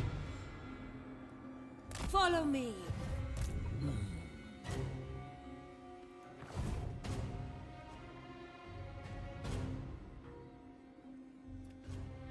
This is a really strange situation here with this. Your mocking bow does not frighten me, corpse spawn.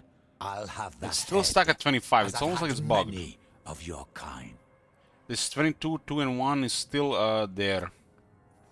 That deck definitely looks like a bug. Who calls? With historical relations. My hand hovers close to You my guys about to get blade. destroyed. Utter your demand. Agreed. Let's see. What is new? What is new in the Empire? Lord of Bretonia. Champion of the Kron lady. is like slightly ahead of us in military. We had a good 3 skill if they didn't roll that Maribuk nonsense. Zulrika! By my hammer, I should slay you where you stand. This is a high value here. All right. Equal is doing okay. Godmaker. And Godmaker doesn't have any enemies. He's probably gonna be our enemy as well. Marauders all. Yeah, I'm gonna try to get this straight on Camler.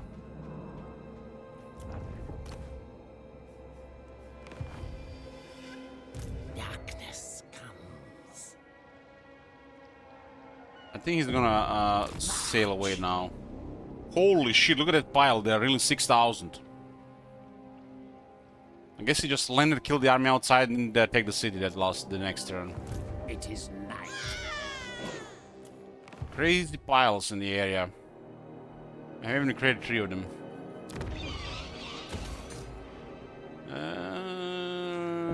This looks fine. We need more shekels here. Column is just enough. What is this going on here? It's like another -1 there.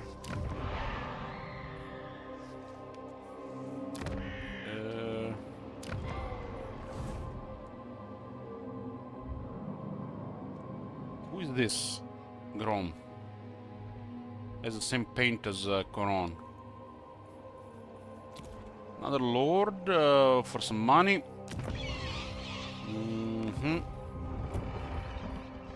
Bring me flesh to craft.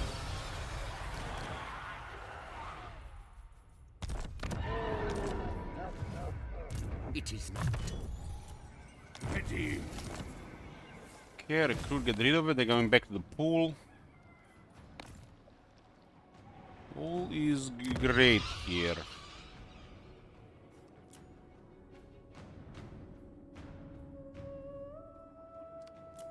This capital feels almost as bad as Karakadrin. Instead of making it special, they're just making it feel bad.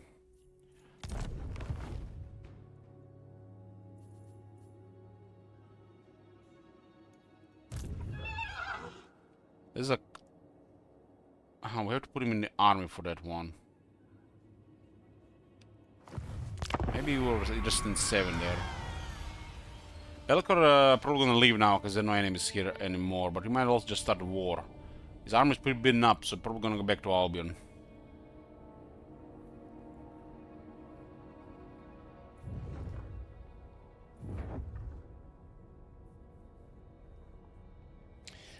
Reichel might be busy with Festus for a long time.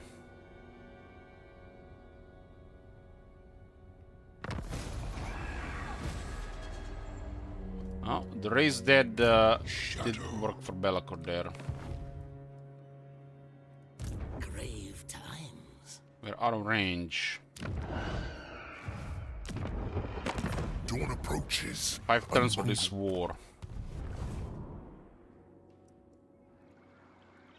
Do you need fresh troops? Well, we're gonna try to intercept Bellicor.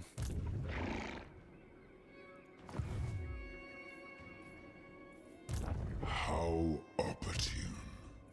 He hits this, then retreats here. He might have this one in range. I need more minions. Agreed. Doesn't make sense he goes north.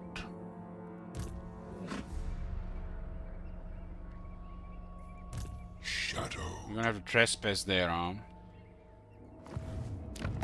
Your mocking bow does not frighten.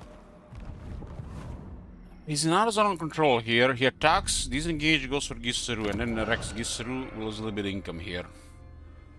But at least we'll have him in the range. Find me. He could also just flee in the opposite direction, but then we intercept another guy.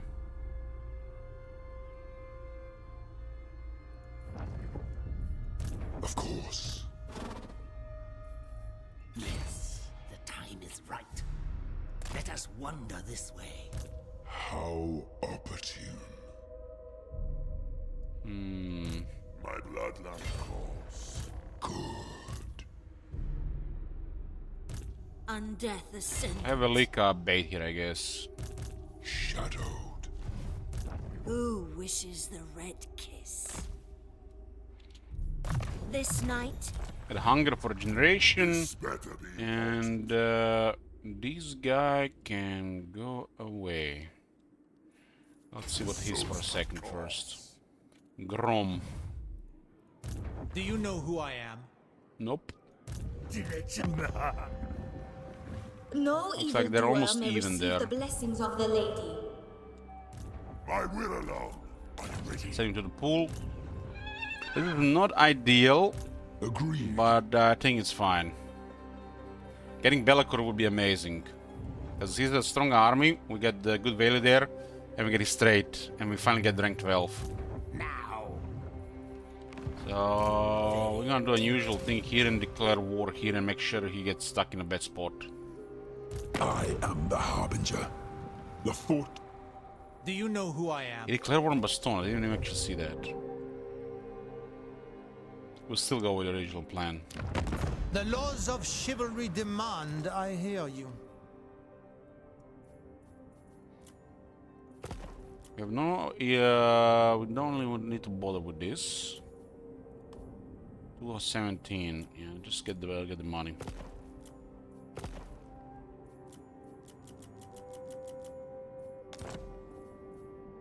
Tis done. This is a good expansion though. Not your shadow. We'll see what he does here. We could have actually attacked him here, but I wanted to get Kemmler in range. You know what we could have done?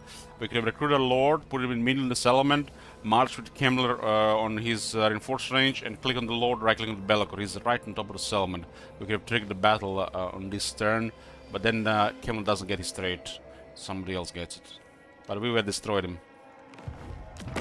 You ask for a boon.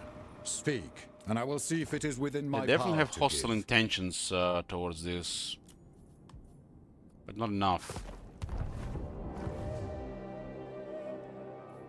Gisseru might just get destroyed, but that's acceptable. Acceptable. This garrison is at 14 units. Is this still also on 14 units? Oh my god. There's still skeletons, spearmen, skeleton wars, and zombies in tier 3. Like, what the hell? What the hell's that garrison? Tier 3 zombie skeletons. In our fortress.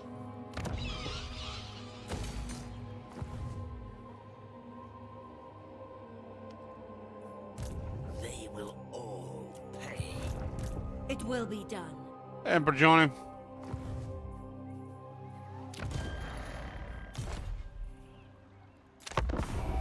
Let's see what Be'lakor does. Maybe he's crazy and attacks Kessler and raises, you know? I think he acts before Coron, so this could be awkward if they resettle.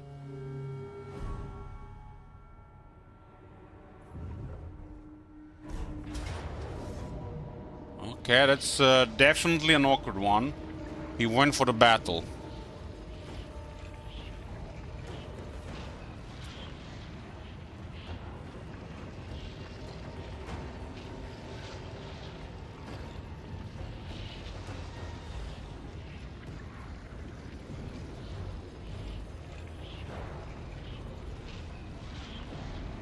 So we should have just wasn't even considering he would attack the city. Would have just disengaged. But he's in a spot where it doesn't really matter for him.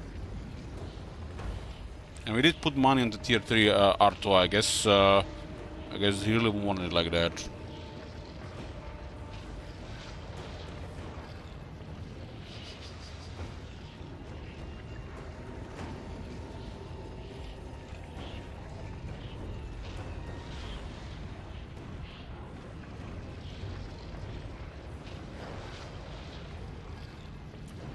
I attacked Be'lakor, declare war on him, trying to get his trade.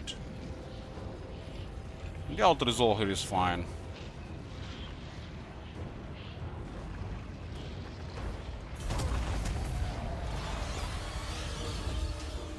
What the hell? He didn't even raise it? Man, I was sure he would raise, but he did cripple the area now. And we put tier 3 mana into it.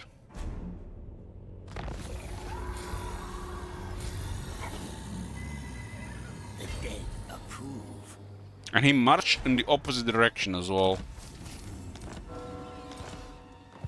Yes, plunder the grimoires. The Shamblers move. Expand Sylvania's borders. Denied as a trait.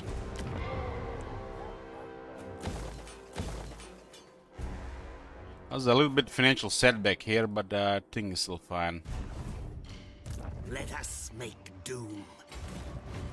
He's still in the range of a leak, and this is gonna be a general as well. It will be death calls. I thirst. Do you wish the lady's favor?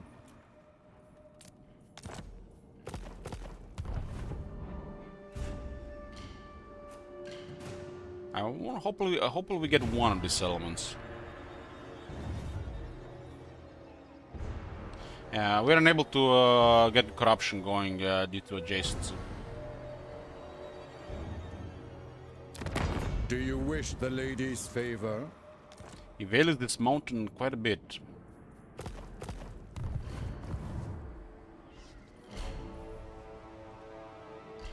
Yes. Die! Lika gets the trade arm.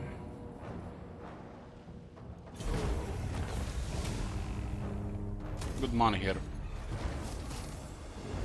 And this is a really solid trade.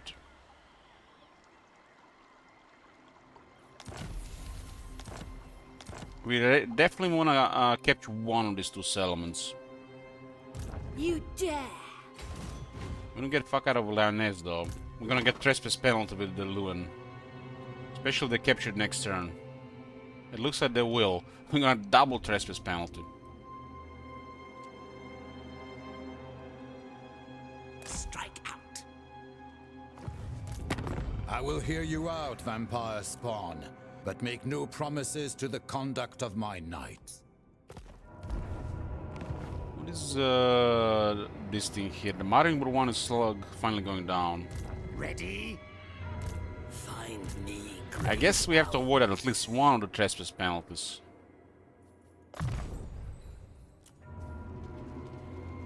Ready. We can start this war in 4 turns. We might do a small treachery here just to occupy this before Lewin does. Lewin might clear area way before.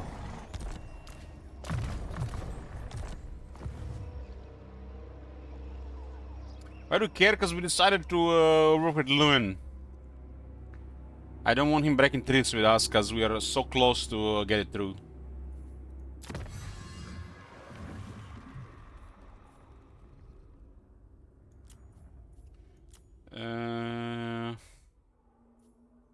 Okay, that's movement. This will lower the upkeep and the costs in general on the rates.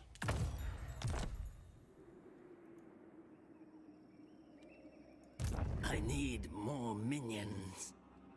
I want to keep this. I want to keep this. We have a non-aggression and trade going right now. It should be stable for the moment. This no longer has the provincial stability and still smoking.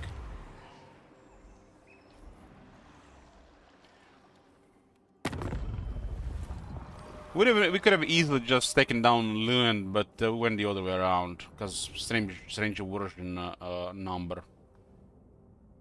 I just want to see how we can how much we can push this with these treaties.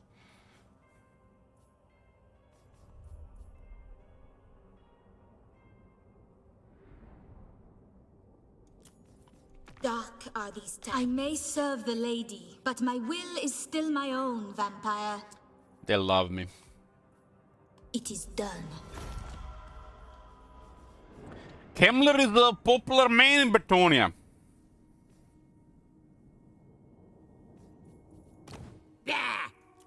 So? Those who... I want to parley with the dead. The vampires will turn against us because of this shit. On it! For Britonia! We have a bloodline available. This one requires 6 kisses though. We would need to have an agent for this stuff. The devious one is still here, huh? Devious one is still there. It might be there in a bit as well. Now at war with the Warriors of Chaos though. We need to make sure Koron goes to war with them so they just don't beeline here. Dread Knight of Musilon, what do you want? 3.7. It's only... I guess we need a little bit more.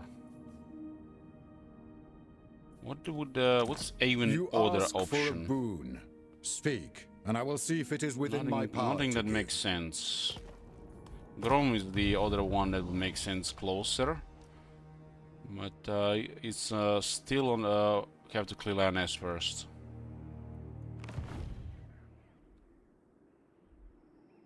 We can do it right now. It's the treachery would mess up diplomacy for a bit. We have to wait at least one more turn. Well, we have a treaty cancellation going on right now. It's the last couple turns.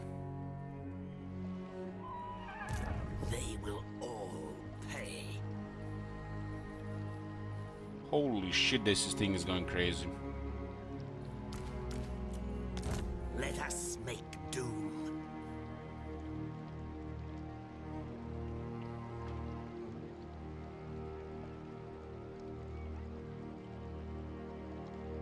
We don't have the thingy here, but it will be available.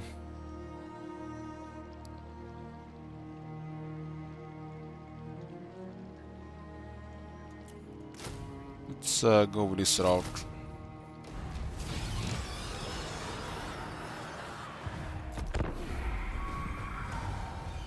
We don't just really want to rely on the rates right now. We still need several more things for them to be good.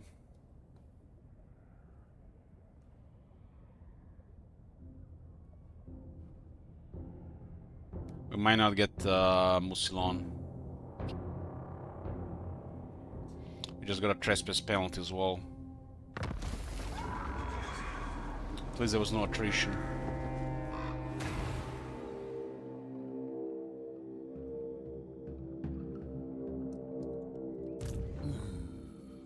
We are not in range for the city. Yes, the time is right. By all means. They're gonna probably take the city next turn. It's really unfortunate we were one turn off there, but Be'lakor did mess things up for us. I guess we should have ignored Be'lakor there. Darkness comes, mostly grows. There's the other way to get more relationship here, but we'll see if we can still get it. He might just wait here for a turn. King Lewin Leoncoeur.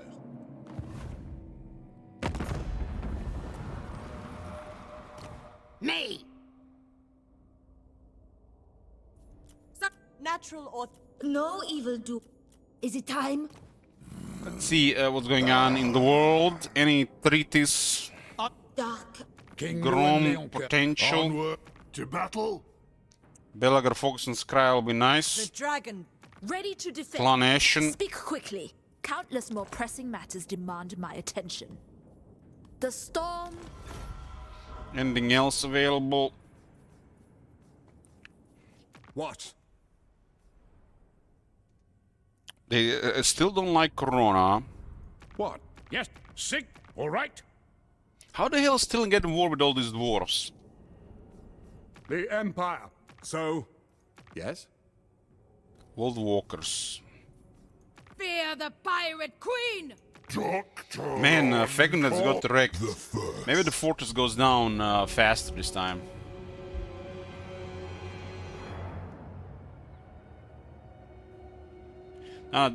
They do decide sometimes to not engage there. I thought it was diminished enough to, but I was wrong. They do, they were in zone control, so they would have just disengaged otherwise.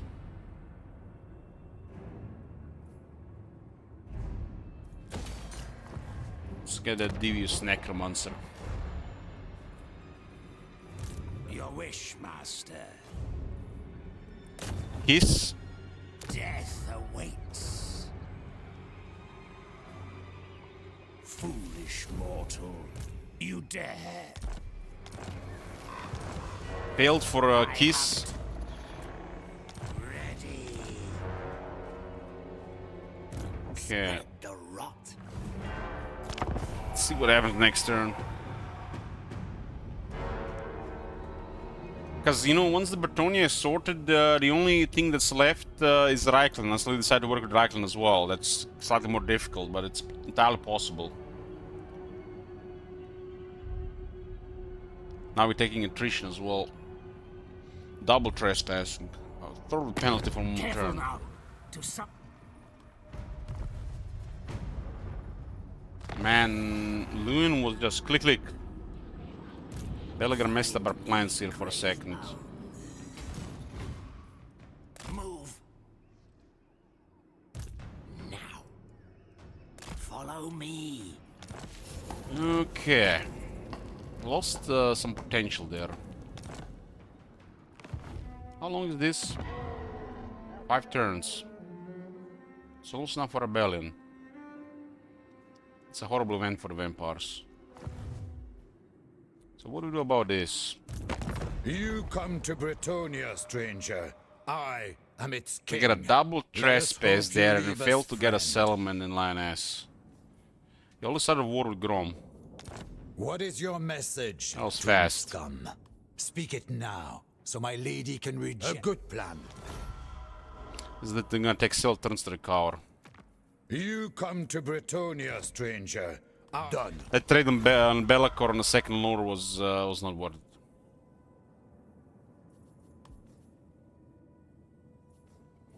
Not worth it.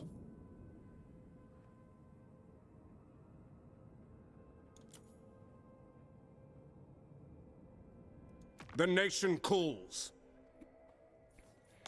You are not welcome in my court, yet here you are. friend or foe. How the hell? So you see, they started a war there, but they haven't finished off the orcs, and the orcs are not causing trouble there. It's very strange stuff.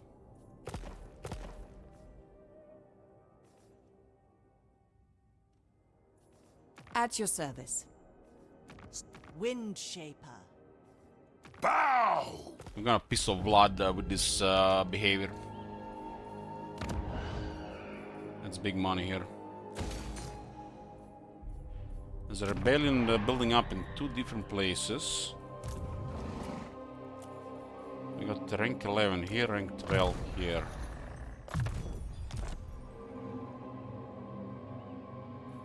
This rebellion here is good. She back next turn. He hold it back.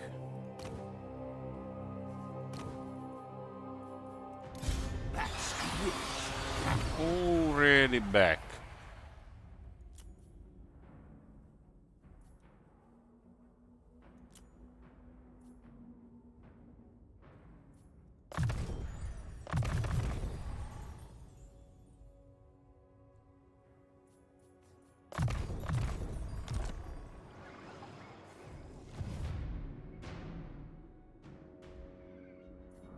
A little surrounded by Coron here. I think Be'lakor is gonna go for the wasteland here. Dread Knight of Musilon, what do you... We literally saved Coron from the Be'lakor whack-a-mole. We might need to do it ourselves. I need more minions. This has to go to 13 as Allegan as well. There's definitely a different way to play Kandler. We could have just already occupied this entire area here and Be'lakor would have been bothering Ultron probably.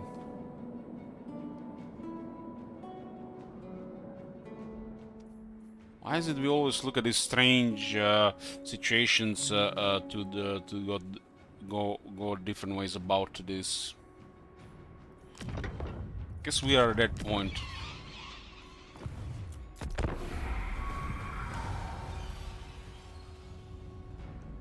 When doing things like this, we are literally slow down our expansion quite a bit.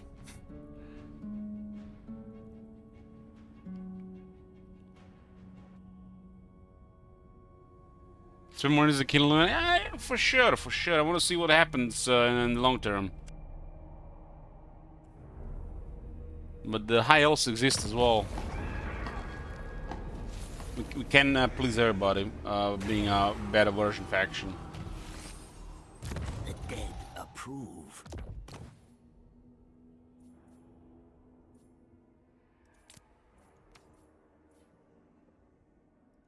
Darkness comes. Let us make doom. Soon I'll be all-powerful. Grave time. These rebels here.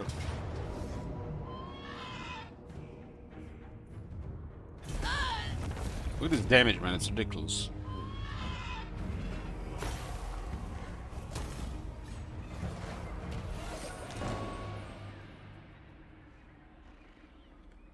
I got double trespass there.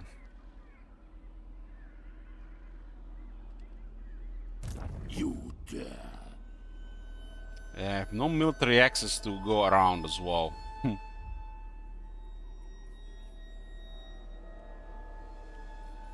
Follow me. World domination is ours. Darkness comes. Spread the rot. Double trespass. Working on the second necro. Third necro.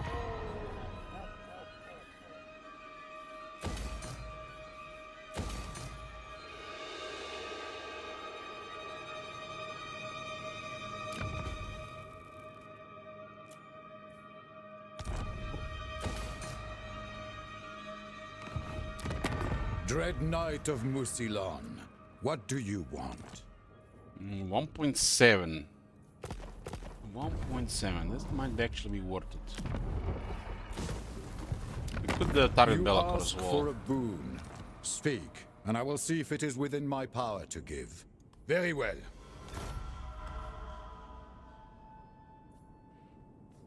Mutual interest again.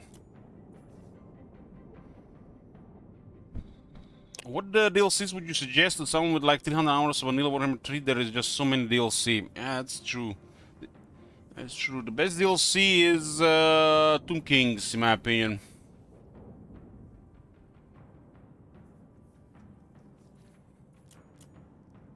You can have a lot of fun with Taurox and Beastmen as well. Warriors of Chaos DLC Warhammer 3 is excellent as well.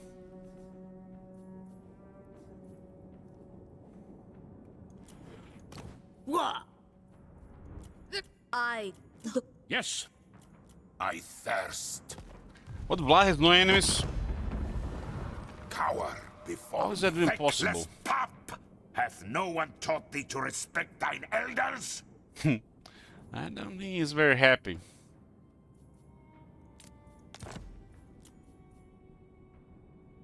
Well, we don't talk about this. We have Warhammer 1 and Warhammer 2, obviously. But I expect people have those these days.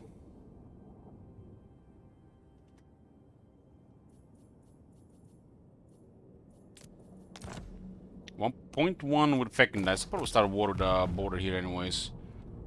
Doubt it's gonna be Reichland, but you never know.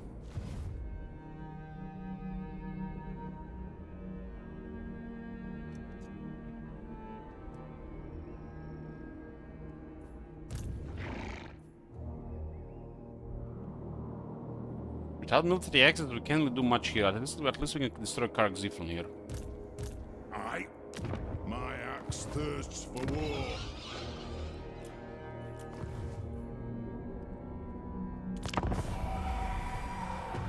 I really expect Bellicor to go for the Wasteland. May just target the Kron now as well.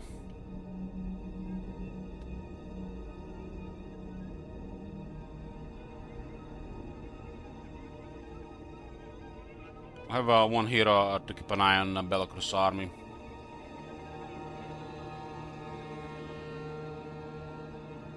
When you got an evil faction working around with the order factions, you always have to push a little bit on the negative relations by doing some more evil stuff towards the third parties. Who shall we destroy? Follow me. Okay, we'll try to wound this guy for the kiss. I will not betray you. Guy's not devious, but should still be pretty good. Wither, fool. Okay, one more kiss. That will do nice. You need the trait to be effective. These guys are sailing around. We don't know where the Grom is. There's a rebellion next turn Blackstone Post. There's attrition here. Darkness comes. They actually captured. I guess we can just backdoor them.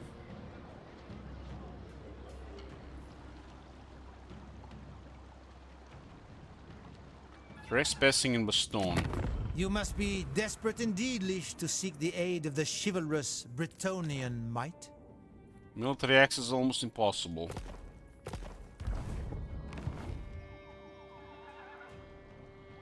They changed that, Scott J. They giving him a replenishment in foreign territory, which doesn't work because there's no corruption.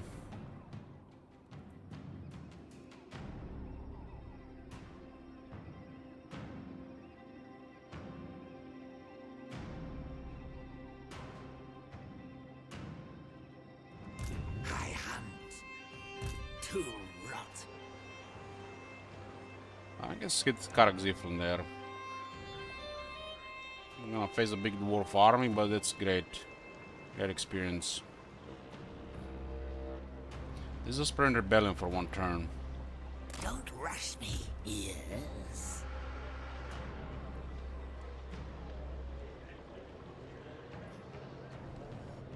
That doesn't matter.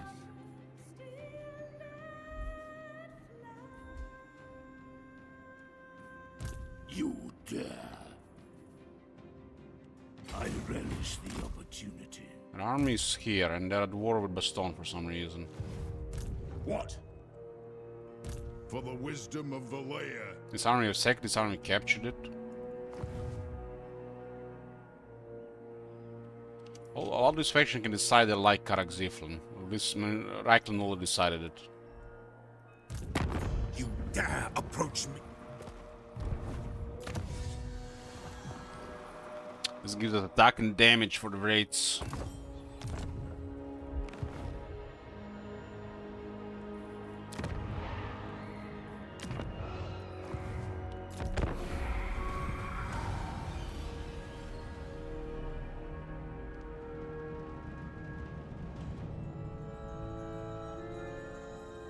Let's do Karak Ziflin quick here.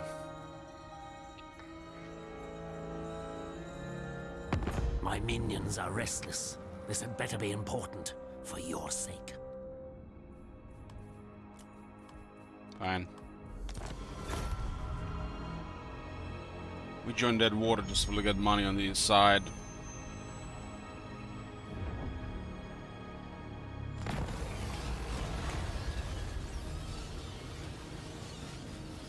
This is the event for -5 relations with Sylvania, but it's on the last couple of turns. -5 +5 of this event should really be permanent. Bring me flesh to craft. It's Montfort. Yes, you will be rewarded. So what happened with their army? They got destroyed? The lady grants you... It looks like they barely won, wow. The Bretonnians actually defeated Karak Ziflin.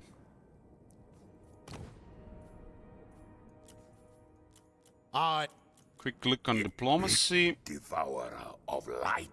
Lord of... The lady grants you safe passage in these lands. Get trade here for joining this war. I suppose so. We have all the treaties with them from before. Broken Axe of Cold of Up. The Empire. Ready to swordfish. Shield of Durk and Ryan have no enemies. Let's see if they're willing to join against Cryer. Look, you have been granted access to my halls. Don't make me regret my act of kindness. Nope.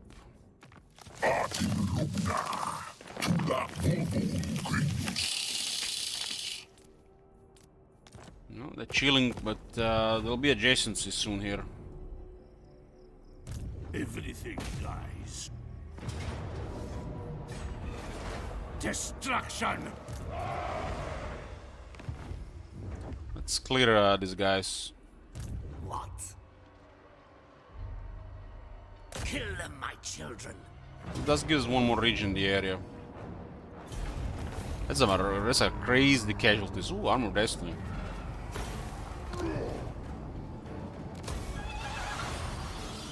Armor of Destiny, just like that. Yes, the time is right.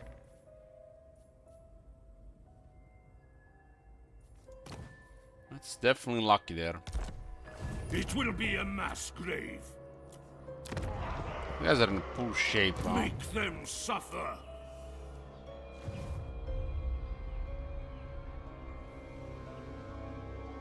Unleash undeath. What do we have here? We do have Kurasman has 50 voodoo. Destroy them. They do have armor though. Raise them. They do. We haven't had along that follower that I fixed yet.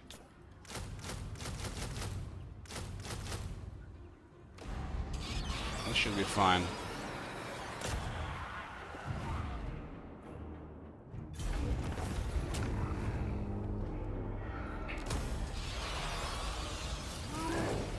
We got currency.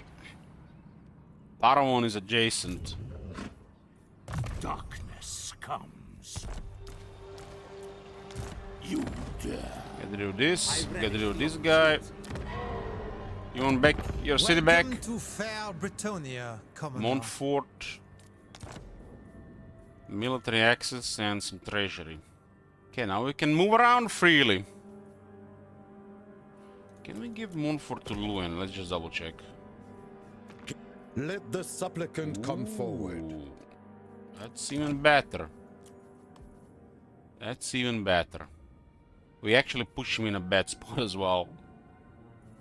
Well, he still has a potentially good area to recruit. I need military access, Loon. This is a high value for us.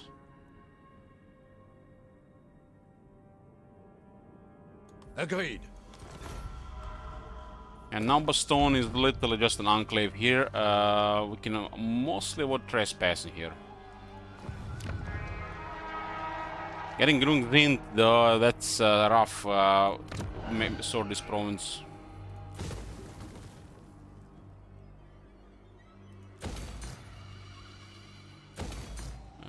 Get the money going. Let the supplicant come forward. This is a situation where this should be somehow more convenient to acquire instead of some arbitrary values. Because this is why they added this thing, right?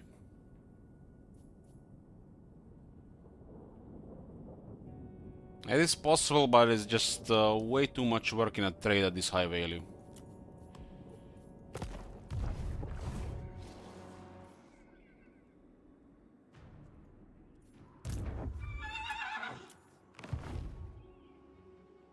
Does look like one of the small armies have survived. Camel is rank 12, and what do we have in rank 12? Click, click, click, click, click, click. Tunnel Bastion. Krell combat ability is greatly enhanced. Upgrades the Lord of Undead. Perpetual regeneration. Kremler gets regeneration. The Wraiths get horrible regeneration on rank 7 and above. Horrible regeneration is basically regeneration plus resurrect. Barrow Kings. Capacity for the White Kings. Higher chance to succeed for the White Kings. And recruitment of High Kings in every province. This is like one of the strongest hero recruit skills in the game. You get to recruit them anywhere. You get 2 additional capacity. Capacity in this hero is really crap to unlock. Tier 4 building for some reason. Instead of Tier 3 or Tier 1. Tier 2 is a basic hero. And 10% higher chance to succeed. Get those kisses or put them in the armies. Probably best with the kisses. Secret of Secrets. 10% magic item drop chance and 50% more movement. Just hot stuff.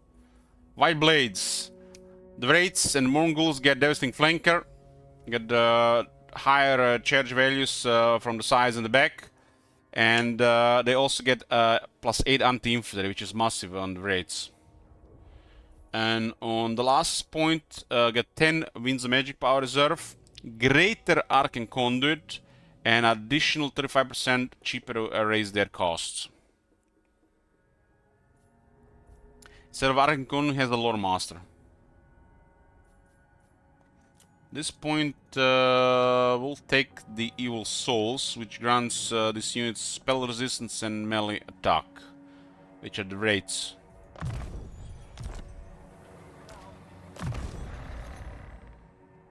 Yeah. Magic resistance there. What do we got here? Got the replenishment. Oh, we're gonna cast voodoo here.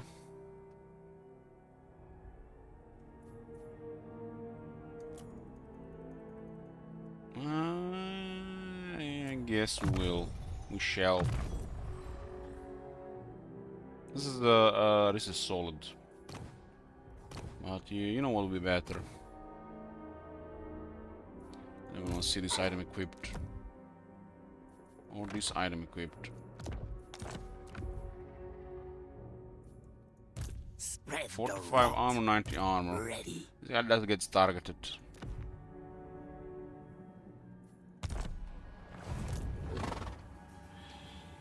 Okay. We're working on the Wraith's damage and attack, so they get really important. Leadership is getting there as well. We're getting closer to the next army or something else there. We also want to get 2 more kisses. Should probably target Bellecourse heroes. Strike out.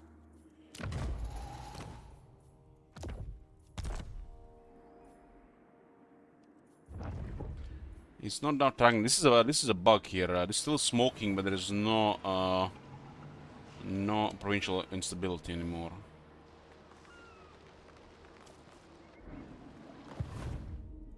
Valiant lord.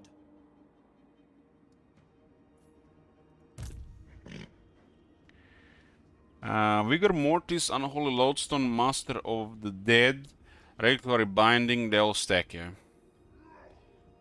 You can even add the Chaos Tomb Blade in the mix as well.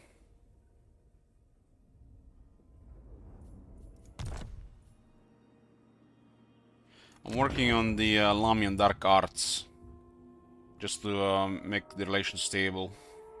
We can manipulate the humans, but we can't manipulate the high elves.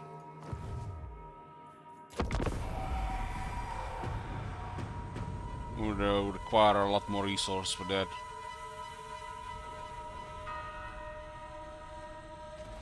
Thanks, Hype. Oh my god!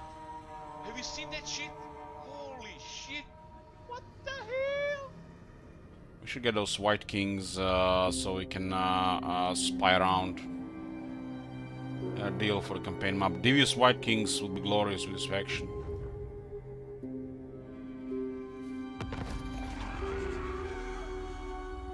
We gotta go to Talbekman down.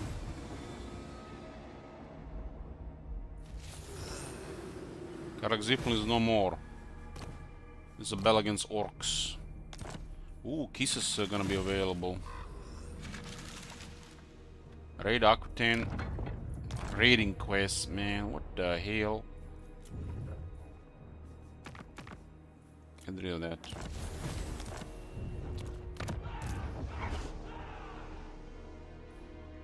Grunzint is at 82 value. And what exactly is in the city? They build a recruitment building in the mountains, wow. Okay, we'll look for characters with this guy. Oh, Belacor is ready to move.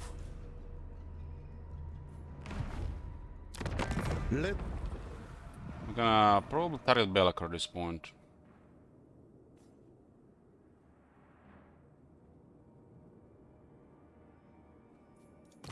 What? Honor before Not glory. even sure what can we do about Reichland to avoid it right now. We don't really have to fight him. No evildoer. I serve the Lady naturally. And Bartonians allow us. We don't even have to take all the Dark Arts from Lamia. Protect. Unstoppable! Master, I am unstoppable. Start a war with the Ostermark and the Golden Order. By the light of the lady. Lewin did roll well. The Goblin King! Can I offer assistance? We got 25 aversion with the ult one. That's not as bad as with the Empire and the Dwarves. Still enough for the wars. This action does not have my consent. We really need the Lamian Dark Arts. They will all. We're gonna go intercept course with Belacor. Hopefully didn't get too many demons, because the raids get murdered by demons. Let us make doom. March. Okay, first things first, let's do the quest battle. It is night.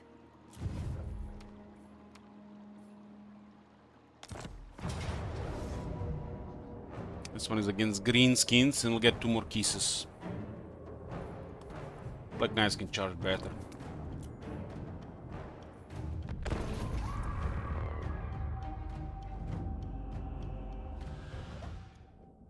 Quest battles are really good source of experience and gold, because you always get a lot of gold. It allows you to progress better in the early game. And for the vampires, you also get some kisses as well. You can either unlock another bloodline or upgrade an existing one. Oh dear me. Oh no, we can't have this, can we? The treasures in that tomb, the spirit essence that was once Marbad of the Endals, is mine to harvest. not for these impudent goblins to worship. What a to-do. We shall have to sort this mess out. Punish these creatures, oh yes. Make them think twice about trespassing on the barrows of the dead. That's right. Slay the goblins, my wondrous wights, my warriors of bone, my monsters of necrotic flesh. Do my bidding. Release them of life. Then the mist and shadows will form around me. A cloak formed of the stuff of night.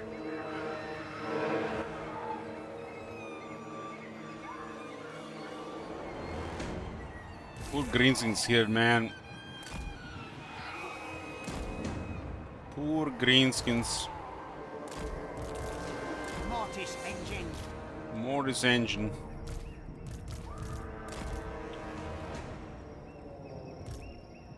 Legions to me. It's pretty much an ambush here. Where is Krell? Rise, rise, rise!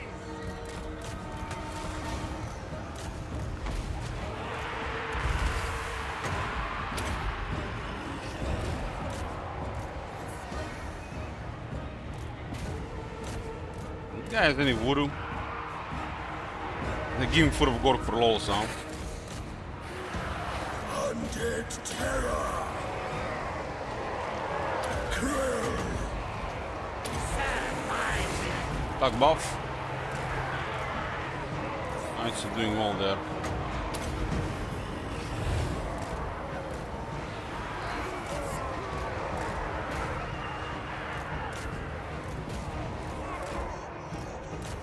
This was probably one of those battles where we noticed that they don't have the VAP. Back in Warhammer 2 they didn't even give the rebels VAP. And you know, that was like an oversight. And now no Greens have a VAP.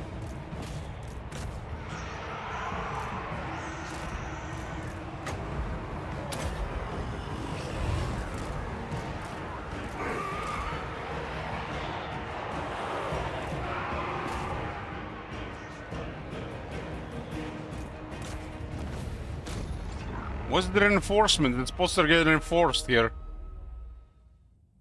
Man, the quest battles are ultra bugged in Warhammer 3. Like over half of them are just so messed up.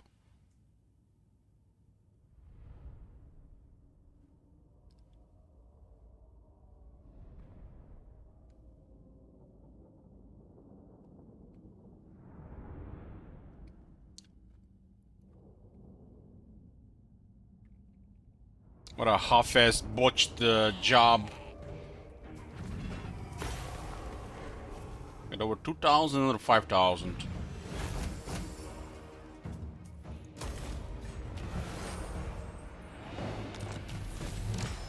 His cloak is an enchanted item that lowers chance of getting harassed by heroes, increases the ambush success chance, gives him speed, defense, physical resistance, and ability that literally turns him into a ghost. So for enchanted item, it's excellent. Like a lot of stuff enchanted item. This would have even been passable for a talisman.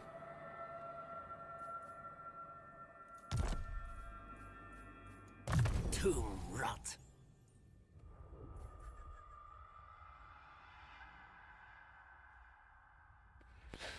This doesn't upgrade his tomb blade, huh?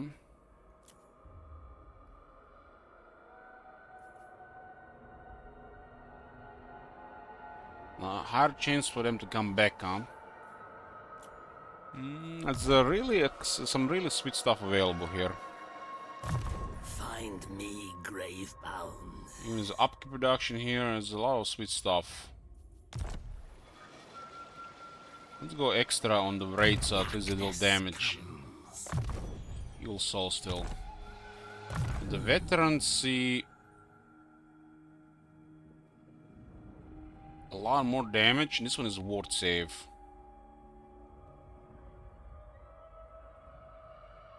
Once they get rank 7, they get really crazy.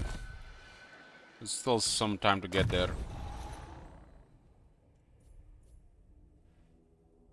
Curse of Years is real nice against Wars of Chaos. Slows them down and lowers their attack. Increase also their ability cooldown. Okay, voodoo up. You dare? We're gonna intercept course with Belagar. I don't really care that much about the Wind of Death and the Necromancer.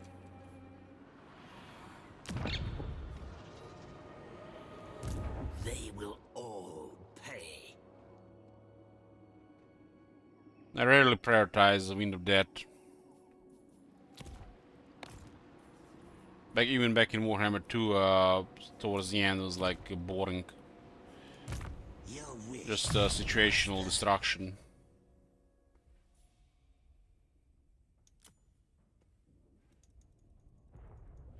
The chat kind of ruined the fun of it towards the end. Rather support the army and grind down.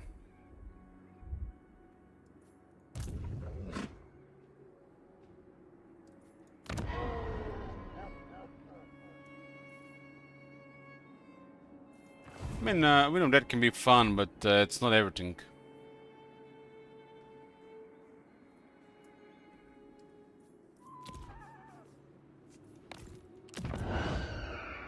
Well.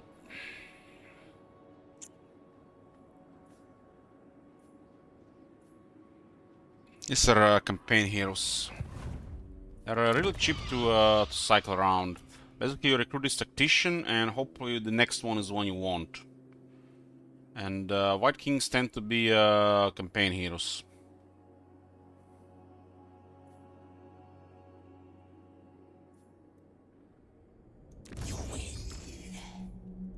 We do have enough money to cycle.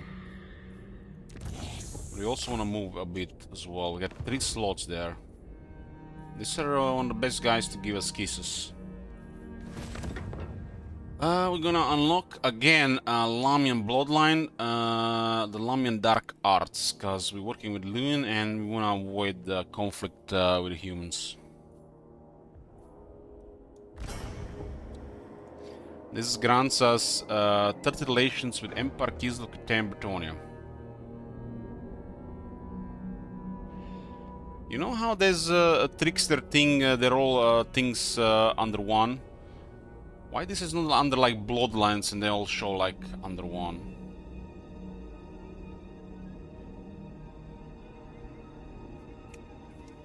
Now we get 30 additional relations with Empire, Kislev, and Bretonia.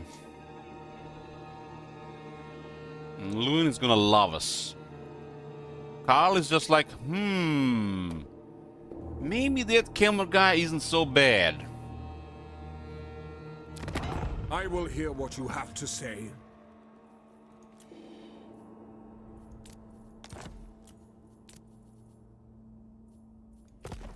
If we work with Kryklin, we're gonna have to get military access. I do have money. It'll take about 4 turns to go up. I will.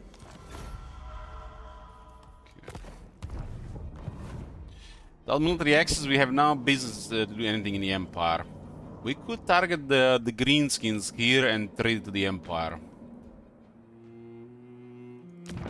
A minion of Von Karstein dares to come before me.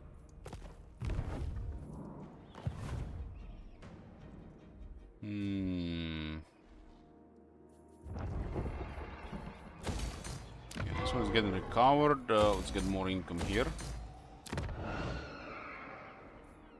As you can see, the buildings and all the settlements have no recruitment whatsoever because it's pointless. All the recruitment we need is in the raised dead piles. Income is getting really good, especially if we get the campaign skill to roll upkeep production. Get upkeep production. At this point, we can definitely look into a second army, but we also want to see where we would even send them.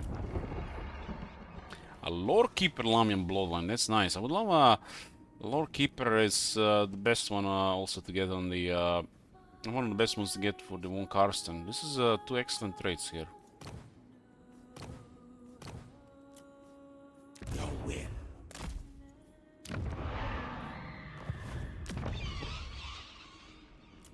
We're gonna get a lot more money soon because the trade is going to explode now. This is a rich area for resources. Timber, furs, iron, dyes, salt. If we had a Grungzin, it would have been marble. Monfort had iron, for example. This one Bordeaux is really rich for trade. On rich cities. But the Greenskins have it. We could go over the Greenskins, but gotta respond to Belacor. It's probably gonna target this area here because it's vulnerable.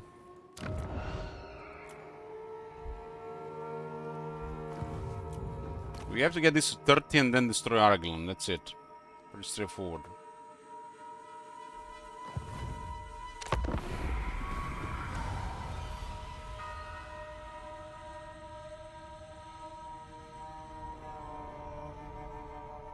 This is just a regular campaign with a short victory. Ragnier has to decide which campaign for Distal War style. So until he decides, we're not starting the second one, but we'll be playing alongside this one. Like this is sometimes what the AI does. It approaches you and asks for some bizarre amount of money. Why not ask for 9,000, right? And otherwise, if you don't accept, they declare war. Meanwhile, Warhammer 2, they declare war, and the next turn they all send 2 armies on you. This you can decide with just a little bit money when to start wars.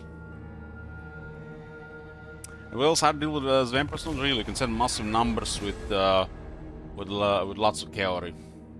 Wow, look at this. This is a reward. We won the Karga Armor Destiny. That's a reward. Your will. Another tactician. I want to keep an eye on what's going on here. That's a reward. Is there a timer for the Armor Destiny, or we just have to succeed? That's a reward. That's a good assassination mission. And we are a faction that actually does assassinations. A wise action. There's a hero here, good target. Do you need Ideally, we want a devious guy that's a White King and a trait as well. We have a real high chance then to wound characters. As you do hero actions, they do get better at it, the traits. This is still pretty good at 6-3. Every time we assassinate somebody, we get a kiss. You dare. Not your shadow. Yes. Belacor is sending an army again. It's interesting he's ignoring Wasteland. They do know our positions. Bordeaux is dirty rich. If we get Bordeaux, we'll be rolling. Doesn't need grow though.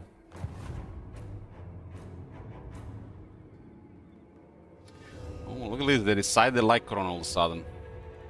I need the Empire to trade with Bretonia. I will hear They haven't signed trade agreements with Bretonia, which is unfortunate.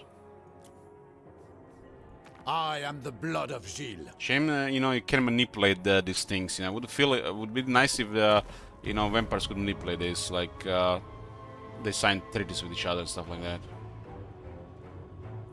Doesn't have to be like the Zinch stuff. It could be like something small, join war or trade agreements. Because, you know, where is the expansion of this flavor? Vampires should be manipulating this stuff.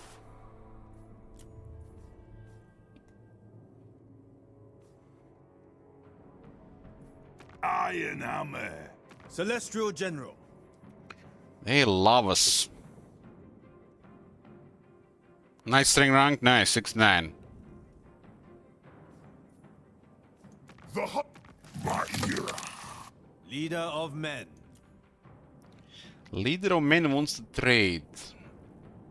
What's the trade penalty right now? -3. I greet General. We might save for another faction. Armored. Dark are the... My coup. Bow! What? De Leon! I have time, but I ask that you be swift in your intent. Bloody Hands may have a massive war going on if she's at war with pirates at Torsifals and Nagash and being threatened by the by that faction.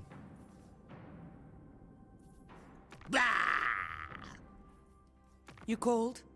Look at this. Nakari is actually up. What do we do here with the main army? There's a lot of greenskins in this area. Yes. And Belacor is coming. This will be fun. How close are we to alliance here? Let the supplicant come forward. They have to take some damage. We get more military for this to be more doable.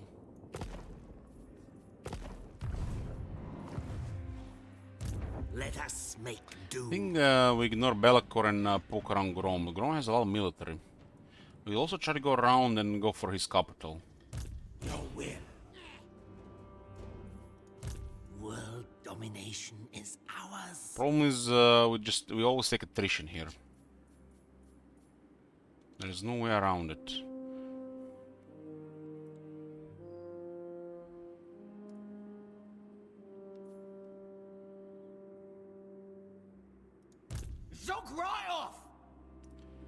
Same with the rest of the arms are.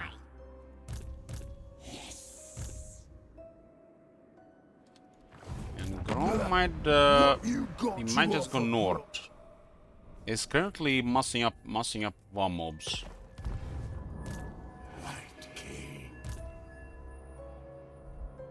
We have like multiple options here for sure. But I kind of want to get a little bit more information from these characters.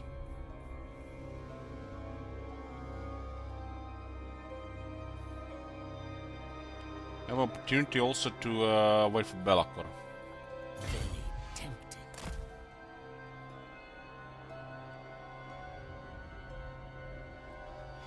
Let's see where the Belacor goes. Where, like I said, there is no urgency, there is no rush for anything of this. Like, now it's like something is, you know, we're gonna get murdered or something if we don't do shit in the next 30 turns. Like, you know, in Warhammer 2. Just chill. Chill and do whatever I want.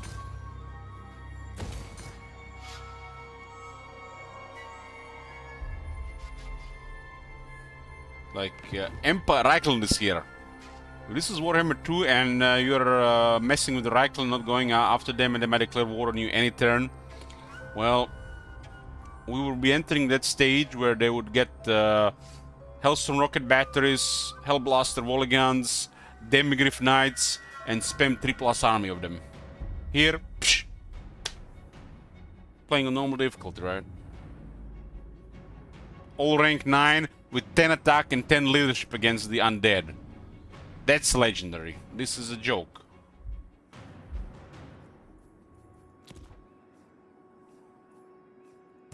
Yes. There is no urgency here to do anything. We can mess around.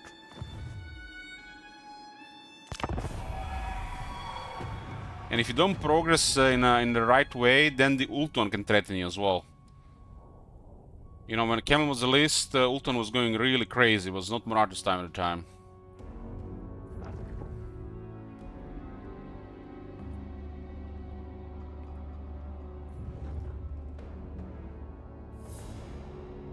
Rules is just a standard campaign, Stubborn Coke, and we'll be going for short victory.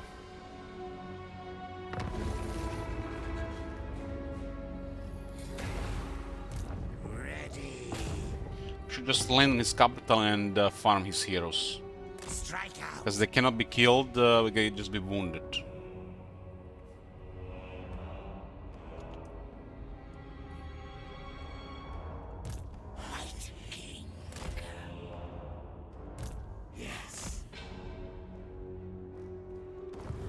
Nobody coming around. Ooh, that's hot. That is hot, hot, hot. Devious White King, that's perfection. Lower costs and actions and higher chance to succeed. Camel also gives additional 10%. As you command.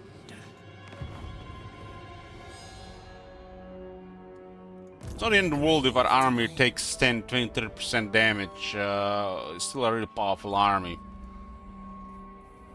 Yes, the time is right. Vampires also have ways to lower this attrition.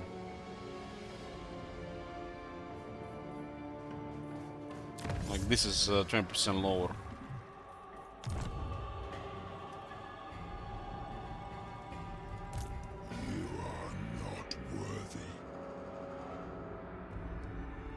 Protector of the And diplomacy available. Let's see. Windshaper. This guy's again wrecked by Nakai. Our affiliation has been beneficial, would you not say? Agree. Harmony is attained. Ready to defend. Mami Ying at war with Papa's Mistral. This is one of those factions you don't want to meet. You don't want to meet because they get various campaign debuffs that can apply to your faction. So don't discover any of these factions because of it. If you can help it. Can I offer assistance? We are not that desperate to go into that conflict. The protector of the realm. Not.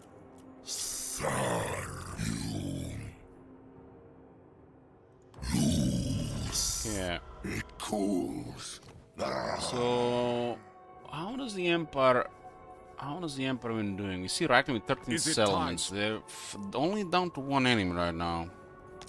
You are no lord of the Empire, vampire. To even dress as such is a grave insult. The Empire is getting again extra military. They're probably going to be looking for additional enemies. At least one more enemy. What is Vlad doing? I think Vlad is bothering Guild. I'm gonna have to go check that area out. Good night, Agneta. Go myself in like 20 minutes.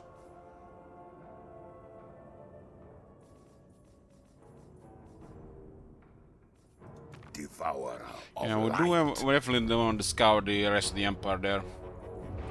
You too, you too. Probably send this guy there and poke around this area.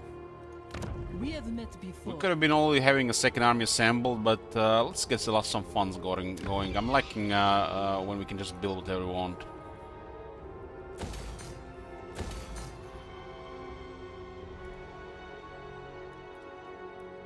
Spread the rot. Well, there's a bench we could unlock, right? It's a tier 3 and we get 1.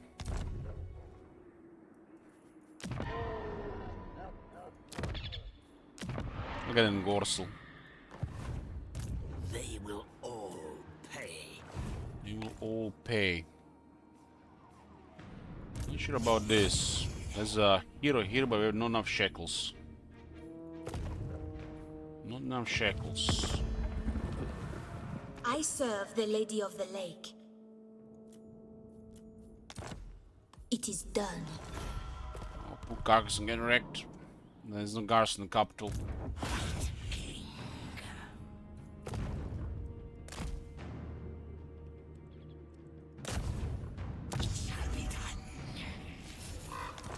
Failure. Yes. These guys need at least specialists. Every additional rank on the hero increases the chance of being successful. Same if they are higher rank, then it's even. So rank 5 hero will have a higher chance to go against the rank 1 hero, but if they're both rank 5, it's gonna be again at the base. All the settlements have no such luxury. The higher rank heroes can bully settlements, no problem. Gotta build a building against the heroes, like for example the vampire sits the walls.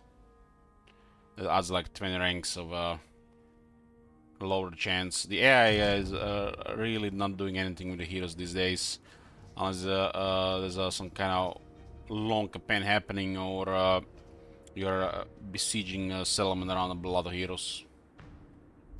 They only also go for high chances to succeed as well. Rarely they're gonna take chances anymore.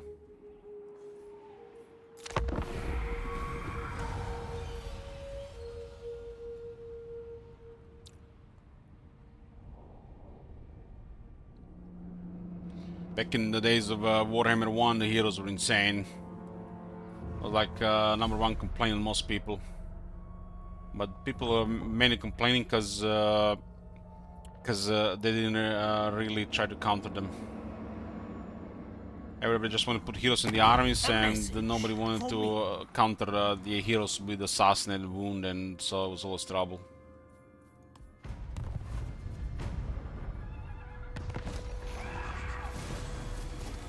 Another caravan arrived. Everybody's sending caravans to Marienburg.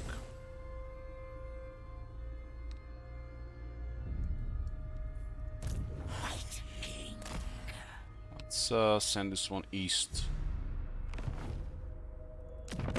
I will hear what you have to say. We have no aggression. They could still target our hero. Miao Ying.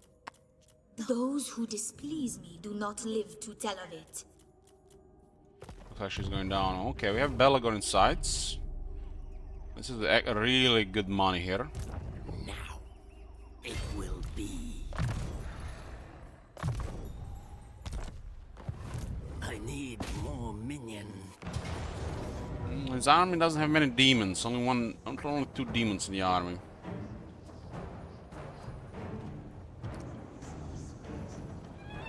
Belagor has 55 power. Himmler versus Belagor. Let's go. It's an excellent trait, and his army is high value. Belagor sells high value, so it's also good funds, good money, and experience.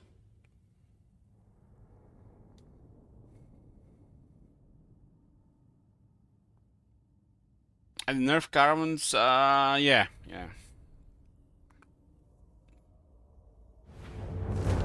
Attacking them definitely. Let's bother the right side with our cavalry, and then we'll just give them information to attack. Our bed line has disappeared. I'm gonna put everything behind the graveyard. I mean, it didn't disappear, we switched it for creep wars.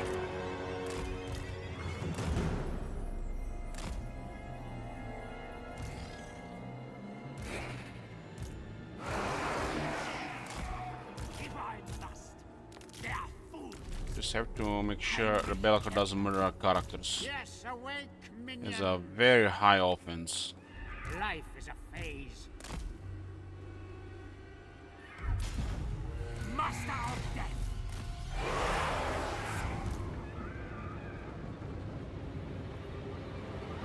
I'll try to engage that while we approach them. Now they have 2 cavalry units, so we can mess around with that.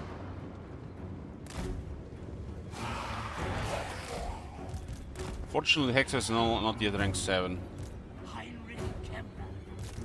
Your desire? Yes, good. Life is a phase. Mortis engine, corpse cart. This is might not be worth engaging.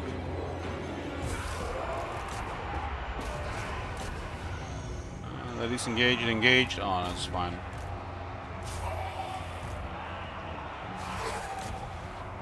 Don't want to mess with the Belagor directly yet. Hold on.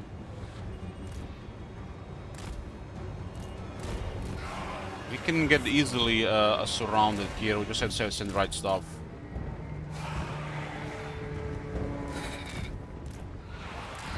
Okay, we can do this. We can do this. Speed of Shades. Okay. X-Ray's not a good idea here. Send our buffers here.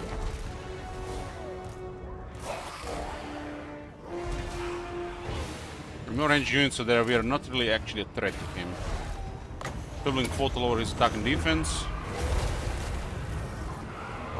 Drop some healing here. I'm gonna have Krell try to duel him.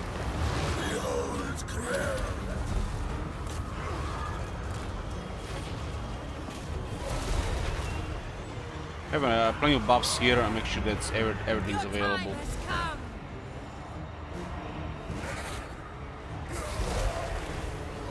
He's surrounded here by nasty stuff. We have multiple buffs here. Everywhere is death. Attack. Okay, Krell is doing a really good job.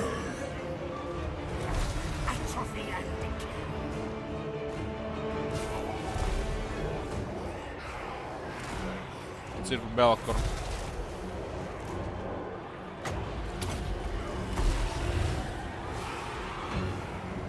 Well, for Nekilnor, it's Krell. What about Krell? Krell is the anti-large combatant. Krell is made to kill big demons. See my sepulchral art. Okay, Be'lakor is down. Kemler has 20 anti-large and a really high offense.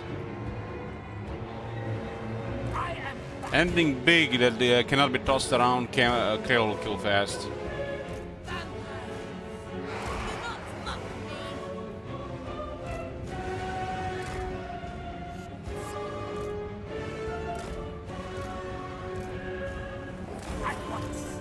These things together here. My will. It shall be. Okay, keep in mind we had also 4 buffs there. 4 buffs. Triple, 3 healing orders.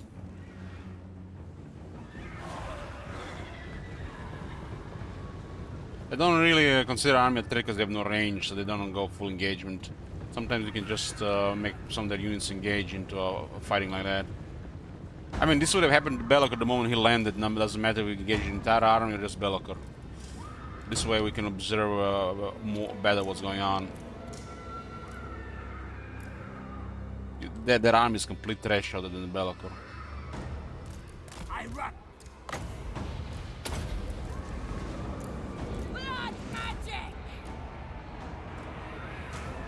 Okay, keep these units a little bit on the right side.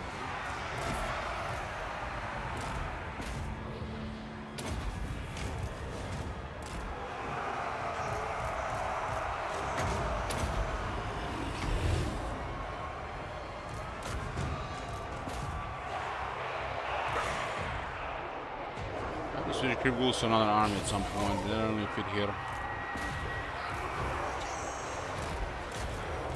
You know what the Chaos Wars don't like?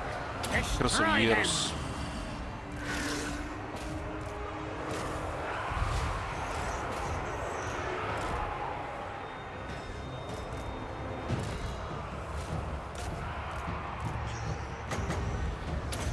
Buff. Heal me.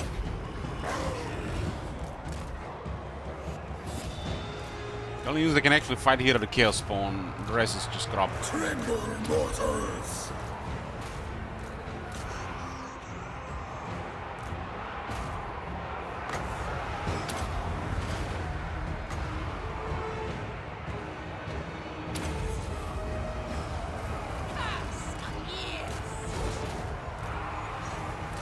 Oh, this guy's a corpse guard now.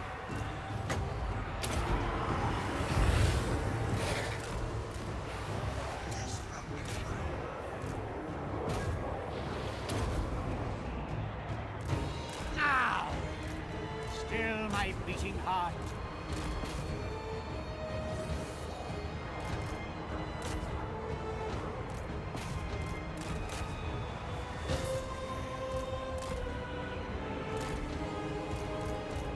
He's too slow to chase anything.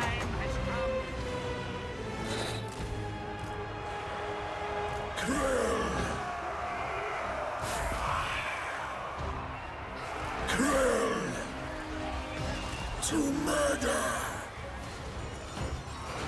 Forward. Onward. Doom comes. Death comes. Very well.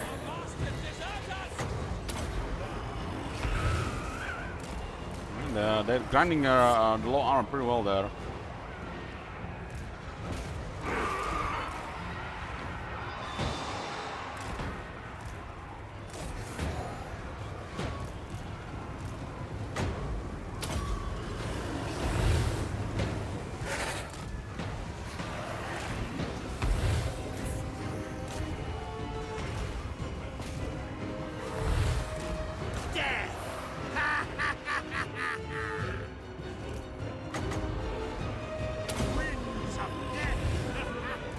No Forbidden Rod yet.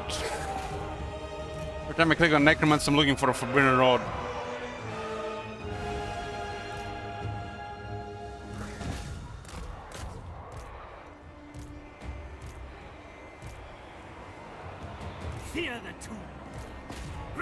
many stack buffs here. Heinrich Kemmler. Lichmaster! Legions to me! I am the Lichmaster. Necromancer. Who take the most damage here? Hex rates tank really well. This unit does take quite a bit of damage. They all got all resurrected.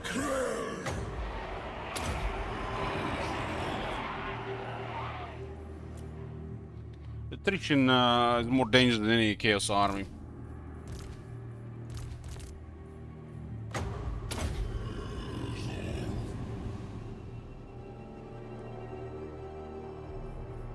Bellico did kill a couple of creep horrors.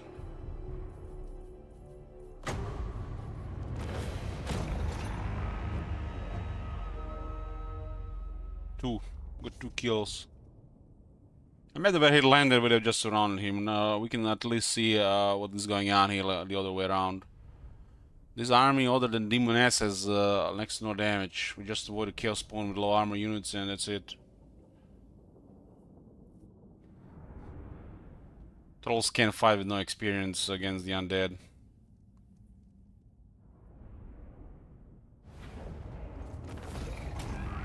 Our army has poor average armor.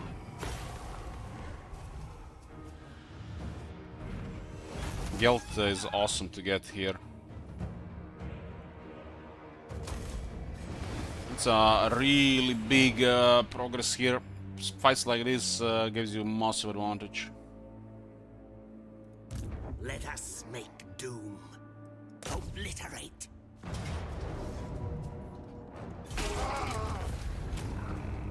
More fear, huh?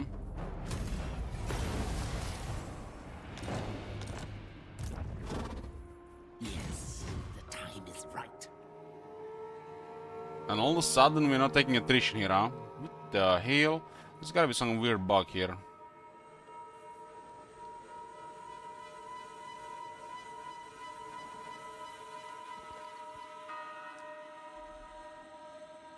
And next turn we take attrition again. We'll just clear Albion. I need more minions. All souls have a really good attack now. X-rays rank 7. Excellent. The dead approve. Go for the Dread Knights. Darkness comes. The next turn we're gonna start taking attrition again. For some reason it switched the other way around again. Our army can handle really a lot. Let us wander this way. Let's go to Albion, why not? Why not?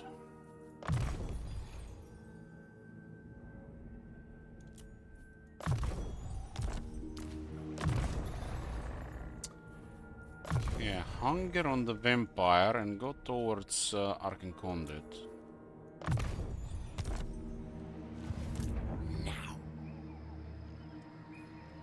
I have to have something really extra to challenge this.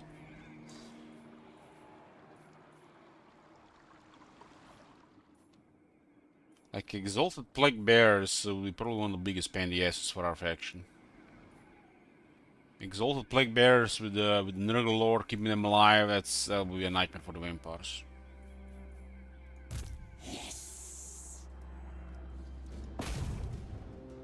That's gonna be a really rare sight, though. I obey.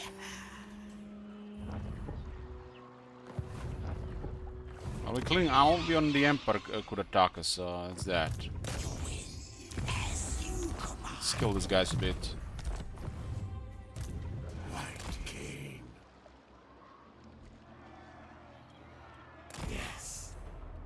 Grom is not doing that crazy, but all of the armies are out of our sight right now. It might be Lioness, really.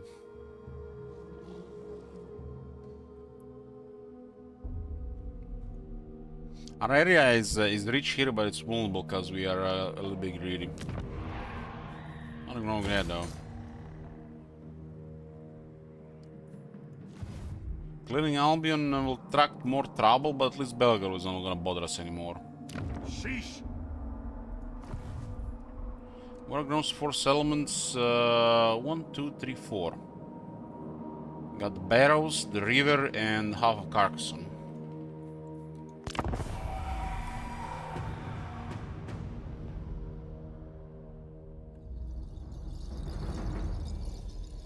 It's also range troops, top manager, because the vampires have no range, has a little bit handicapped balance power there. Like any range could cause it. Meanwhile, A message? most range is trivial in the extreme to the vampires, especially those low damage ones.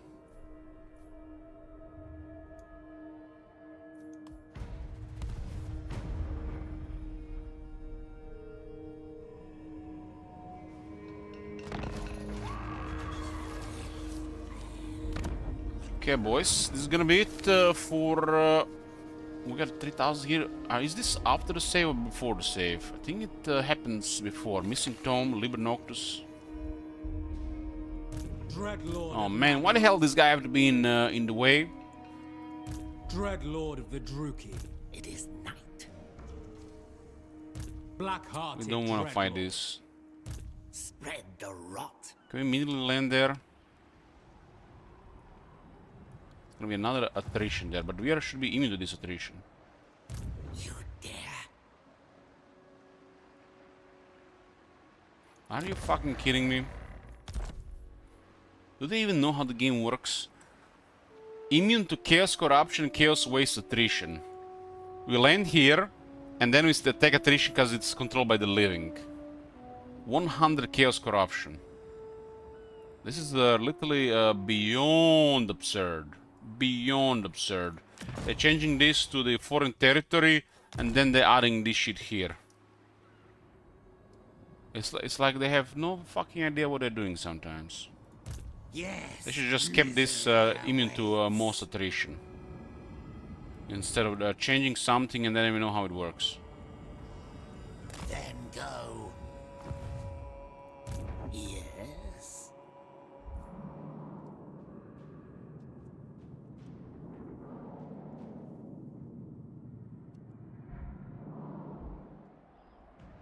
Doesn't look like we can land here. Onwards. Okay. And we're taking attrition here.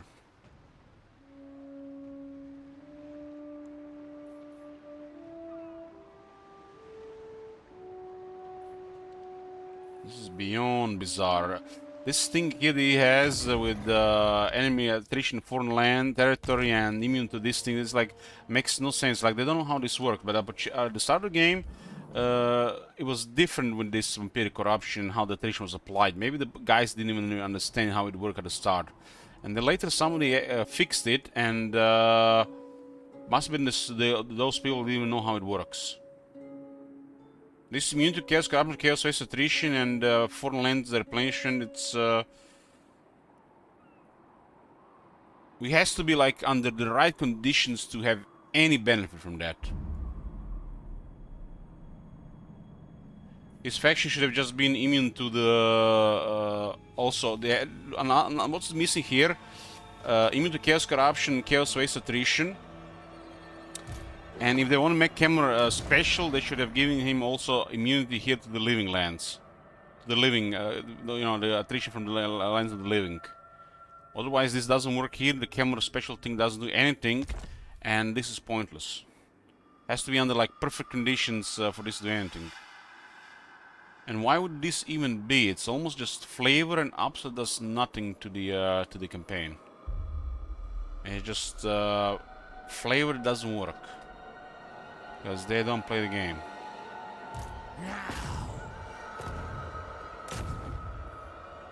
Kill. Another kiss. Probably go for the crazy line of sight here, right? We go for the research. I'll go for the crazy line of sight.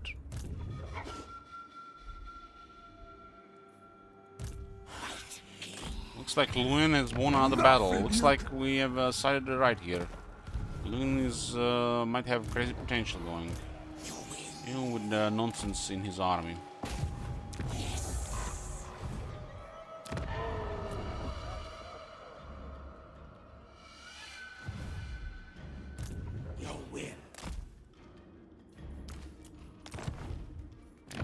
guys that are too good to not get devious. Okay, let's see what's going on here.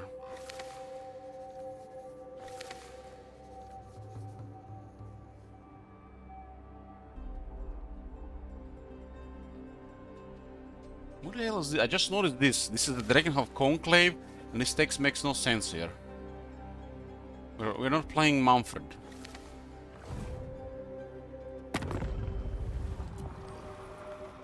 Yes? There is much to Iron Hammer. What is going on in that part of the map? We can see Whistleland, What? but we don't see Gelt. So? War against Blood makes a lot of sense. There's a good distance there as well. This would destabilize more diplomacy in this area. Blood is gonna be hostile to us no matter what. He's even might even declare war. There's no reason not to be at war with him. No reason at all. So, greetings on behalf of the Empire. Now what brings you here with a sheathed blade?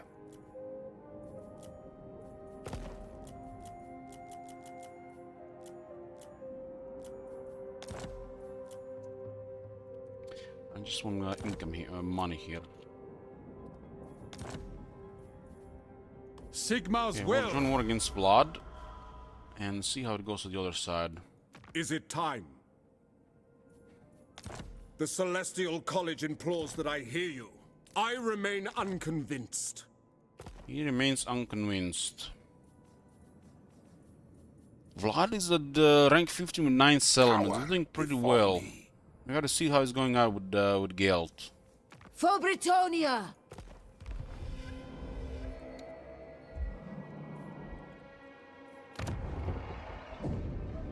Ending to build Wasteland. Well, this is getting so much money here now. And also upgrade one more to tier 3 next turn. Yeah, we should invest into another army at this point, but there's no pressure. There's no pressure to even do it. These territories are well protected by Reichland and Britannia, so there's really no pressure. We're just milking the mountains and the wasteland. Just get more money going, right? We can only just click, click, click, click, click, click, click, and where is the army gonna go? Grom. Grom is also going down. Reichland, we have no military access.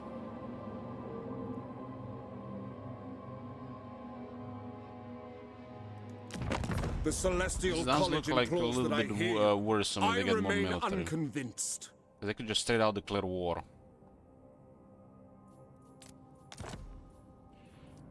I'm gonna be busy with the Brusky for a bit. This would be ideal, but it would require way more money. Way more money. What's their treasury like? They have some money.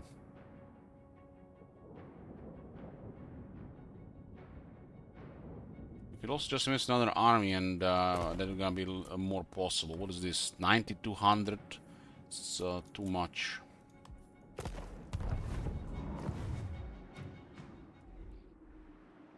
We'll capture Ideal Whites and see if we can replenish here. Never.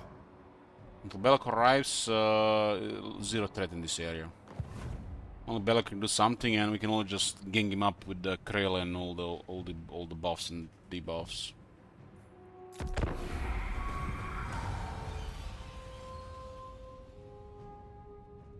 We had to recruit a lot of regiments now to threaten us.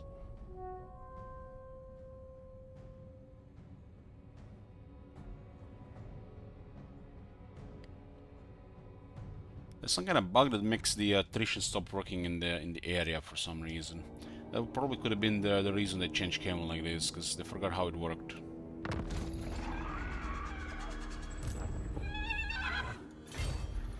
Turn them to death.